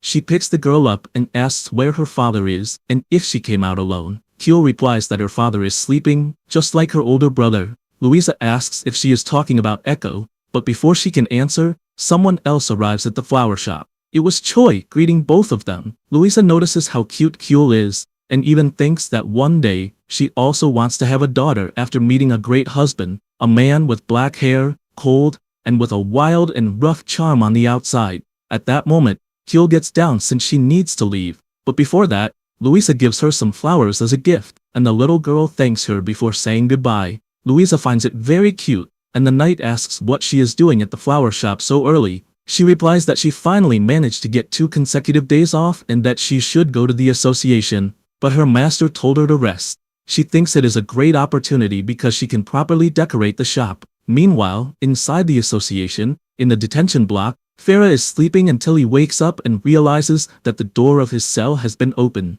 He goes to check what it is, and notices that his huge tiger is outside waiting. He does not understand what it is doing there, and finds it strange since its size has not changed at all, meaning that someone has been feeding it high-quality food regularly. He goes outside and finds it suspicious, as if someone had been testing him. Right away, he notices that Sang-hoo was waiting and asks what they are planning to do with him. The spearman asks what he means by that, but he does not believe that they will simply let him go just like that. Sang-hoo says that after he told the truth about the attack on the city, he considers him a comrade, and if he wants to die, then die, and if he wants to live, then live. Yeonwoo, still in disbelief, asks if they will stop him if he decides to run away. The spearmaster says that this is his freedom, but he would find it a pity if he returns to the foreigners, and that next time they will fight to the death if that happens. Farah asks if it would not be better to kill him while he is still weak. He replies that no, because as he said, he considers him a comrade. Farah becomes emotional upon hearing that. Then he gets on his tiger and leaves. The director, through the communicator, asks if he is sure about this decision. He replies that Yeonwoo is from the same department and it is not a problem to let him go. The president agrees, but is worried that he might hurt civilians. Sang-hoo thinks that is impossible, since if he really wanted to, the guy could have turned the city upside down a long time ago and never did that. He knows that Farah must have gone to retrieve something he wants to protect, even if it costs his own life, and if he returns, he is guaranteeing that he will become a force for good. Farah runs through the city until the tiger stops upon sensing a smell. Yeonwoo decides to check what it is, and notices that the smell is coming from a restaurant. Inside, Echo finally wakes up and thinks that he usually does not have nightmares, but dreaming that Jaeger became a demon king is very prophetic. This guy is heading south, and if he succeeds, the entire demon kingdom will be his. He sees the MC sleeping peacefully and becomes furious,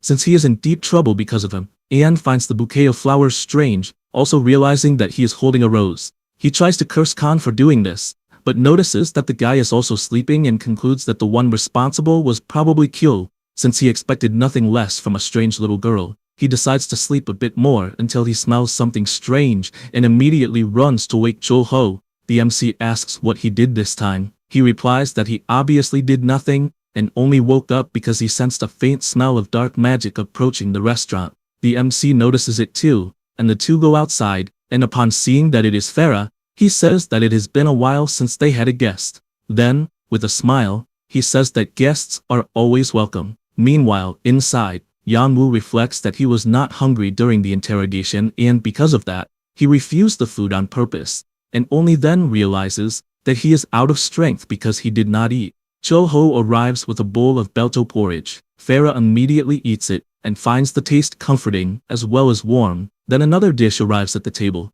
this time a hamburger steak, which was the dish of the day. Yeonwoo says he will have to refuse, since he does not have enough money to pay for the meal, but the MC tells him not to worry, since for the first guest, the meal is free. Those words make him emotional as he remembers an old friend who used to say the same thing about helping those who do not have money. The MC is happy to see that the guy regained a good expression. However, his doubt is about the tiger, since at first he thought the animal had not seen his face. But in fact, the monster is a spiritual beast. Spiritual beasts of the tiger type are rare and highly intelligent, especially because they are loyal and do not follow evil people. This makes him conclude that Farah is going through complicated circumstances, and he cannot ignore him. He also remembers the expression the guy made when he saw him, and he has seen those expressions many times before, of someone ready to die, and in the end, almost all of them died. Yeonwoo thanks for the meal and says it was delicious. The MC starts explaining how the preparation is done, and that people love eating together and are always satisfied. Because of that, he asks that if there is someone he cares about, he should return to that person, and next time, he will serve something even better. Those words make him remember Eve, who always used to say she was fine even when she was not. He feels bad remembering this, and, because of that, runs out of the restaurant, and the expression he made caught Chulho's attention, since it was one of sadness mixed with anger. Farah runs at full speed with his spiritual tiger, and remembers when he was homeless, and found the black tiger trembling from the cold. He goes to the laboratory and throws the scientist against the machine. The Four Eyes guy shouts, wanting to know what he thinks he is doing attacking the laboratory, since the steamroid he fought before was already dangerous enough. He releases his aura, showing that he is willing to kill anyone, because he is determined to free Eve even if it costs his life. When he was a child, Eve found him since he seemed to be hungry and offered him food before they left that place. At the time when the gates appeared in the world and monsters attacked, he was a refugee who had lost his hometown. He lost his parents and his siblings, and only then joined the line of refugees. No one cared about a refugee child who was starving. It was at that moment that Eve approached and asked if he was hungry, since it seemed like he was. He did not understand what was going on, and she, after introducing herself, pointed to her house, and, with a smile, invited him to eat something. After putting the rice and water, Yeonwoo thought he should cook to make porridge or something like that, but she did not know that was how it was done. He was going to take the food to the fire, but he burned his hand. Eve began to blow on it to ease the pain, and then made an improvised bandage. He did not understand why he was being treated so well, just like his little tiger. While eating, she asked if he wanted to live with her, but he refused since he had no money. Eve said she did not need any of that, but he insisted that he had lost everything except his pet. Then, determined, he says that he entrusts his life to her. Back in the present, he returns to the foreigner's base and the guards say they are surprised to see him alive. He realizes that Eve has lost consciousness again because of using mana, since unlike common abilities that consume mana, the inevitable precognition causes the awakened mana to become unstable. This makes him furious that they are using her as a test subject. The guards prepare themselves upon seeing the threat, and, after grabbing their swords, are shocked as Farah instantly appears behind them, and, with an attack, sends them flying. Then, he drives his knife into one's back, and when he was about to finish the other, Black Mamba appears blocking the attack and counterattacking, slamming Farah to the ground. He also says that he inhaled too much steamroid and that it causes life to be consumed. Yeonwoo does not care about that since he wants to take Eve away, and also reminds Black Mamba that he had promised the final stage of that drug's development would suppress Eve's powers, and would be her hope. He laughs upon hearing that, and says that he chose to save everyone through the sacrifice of one. Hearing this makes Farah furious to the point of biting the boy's leg. Then, he takes advantage of the opening to run to Eve, and, even badly injured, picks her up in his arms and goes to the black tiger, since they need to escape quickly. However, at that very moment, the foreigners throw several swords into his back. Severely injured, he can only think that he needs to endure in order to free Eve. At that moment, a portal opens in front of him, and the tiger runs inside along with the two of them. Black Mamba watches this, confused, without understanding what happened. Meanwhile, at the restaurant, everyone is eating fried chicken at the table until they notice someone arriving, and Echo is startled and, upon seeing Farah completely injured, asks what the hell he did to want to die like that. The MC realizes that it is not just that, but that there is someone else with him, and believes that Farah risked his own life to save the woman. In addition, the black tiger, crying, had a sad expression, clearly begging to save his unconscious master. The MC, with a smile, says that visitors are always welcome. However, he becomes concerned since the injuries are severe, even after removing the dark magic. Echo asks if he did not have a healing ability. He replies that he used a dragon relic while fighting someone who is just eating chicken and worries, since even Khan cannot help because he specializes in attack. Echo asks if he really didn't know, since the demon Sovereign is a healing specialist. MC can't believe he didn't know that, and immediately they go to the subspace, where the demon heals Yanwu with her magic. MC is surprised that he healed so quickly, and she explains that she purified the tainted blood and used a refined potion made from infernal beast blood. Echo says that she was a vampire and healer in the demon realm. She says that the difficult part is treating the girl. He tells her not to worry, since he will handle it personally. Then, using his powers, he begins removing the mana, and Echo simply cannot believe the overwhelming amount of mana that was inside the girl. MC imagines that even a high-level awaken would have difficulty enduring that level of mana, and does not know how that small body managed to withstand it. He knows that something on that scale would be difficult to process, and so he begins to absorb the power. Echo, seeing this, shouts in anger since he is watching Cho-ho absorb even more power, and cannot understand how much more monstrous he wants to become. MC continues absorbing everything until he finally gains control over the mana. He reflects that, in fact, the power became a bit unstable within his body, and wonders if he might actually become even stronger.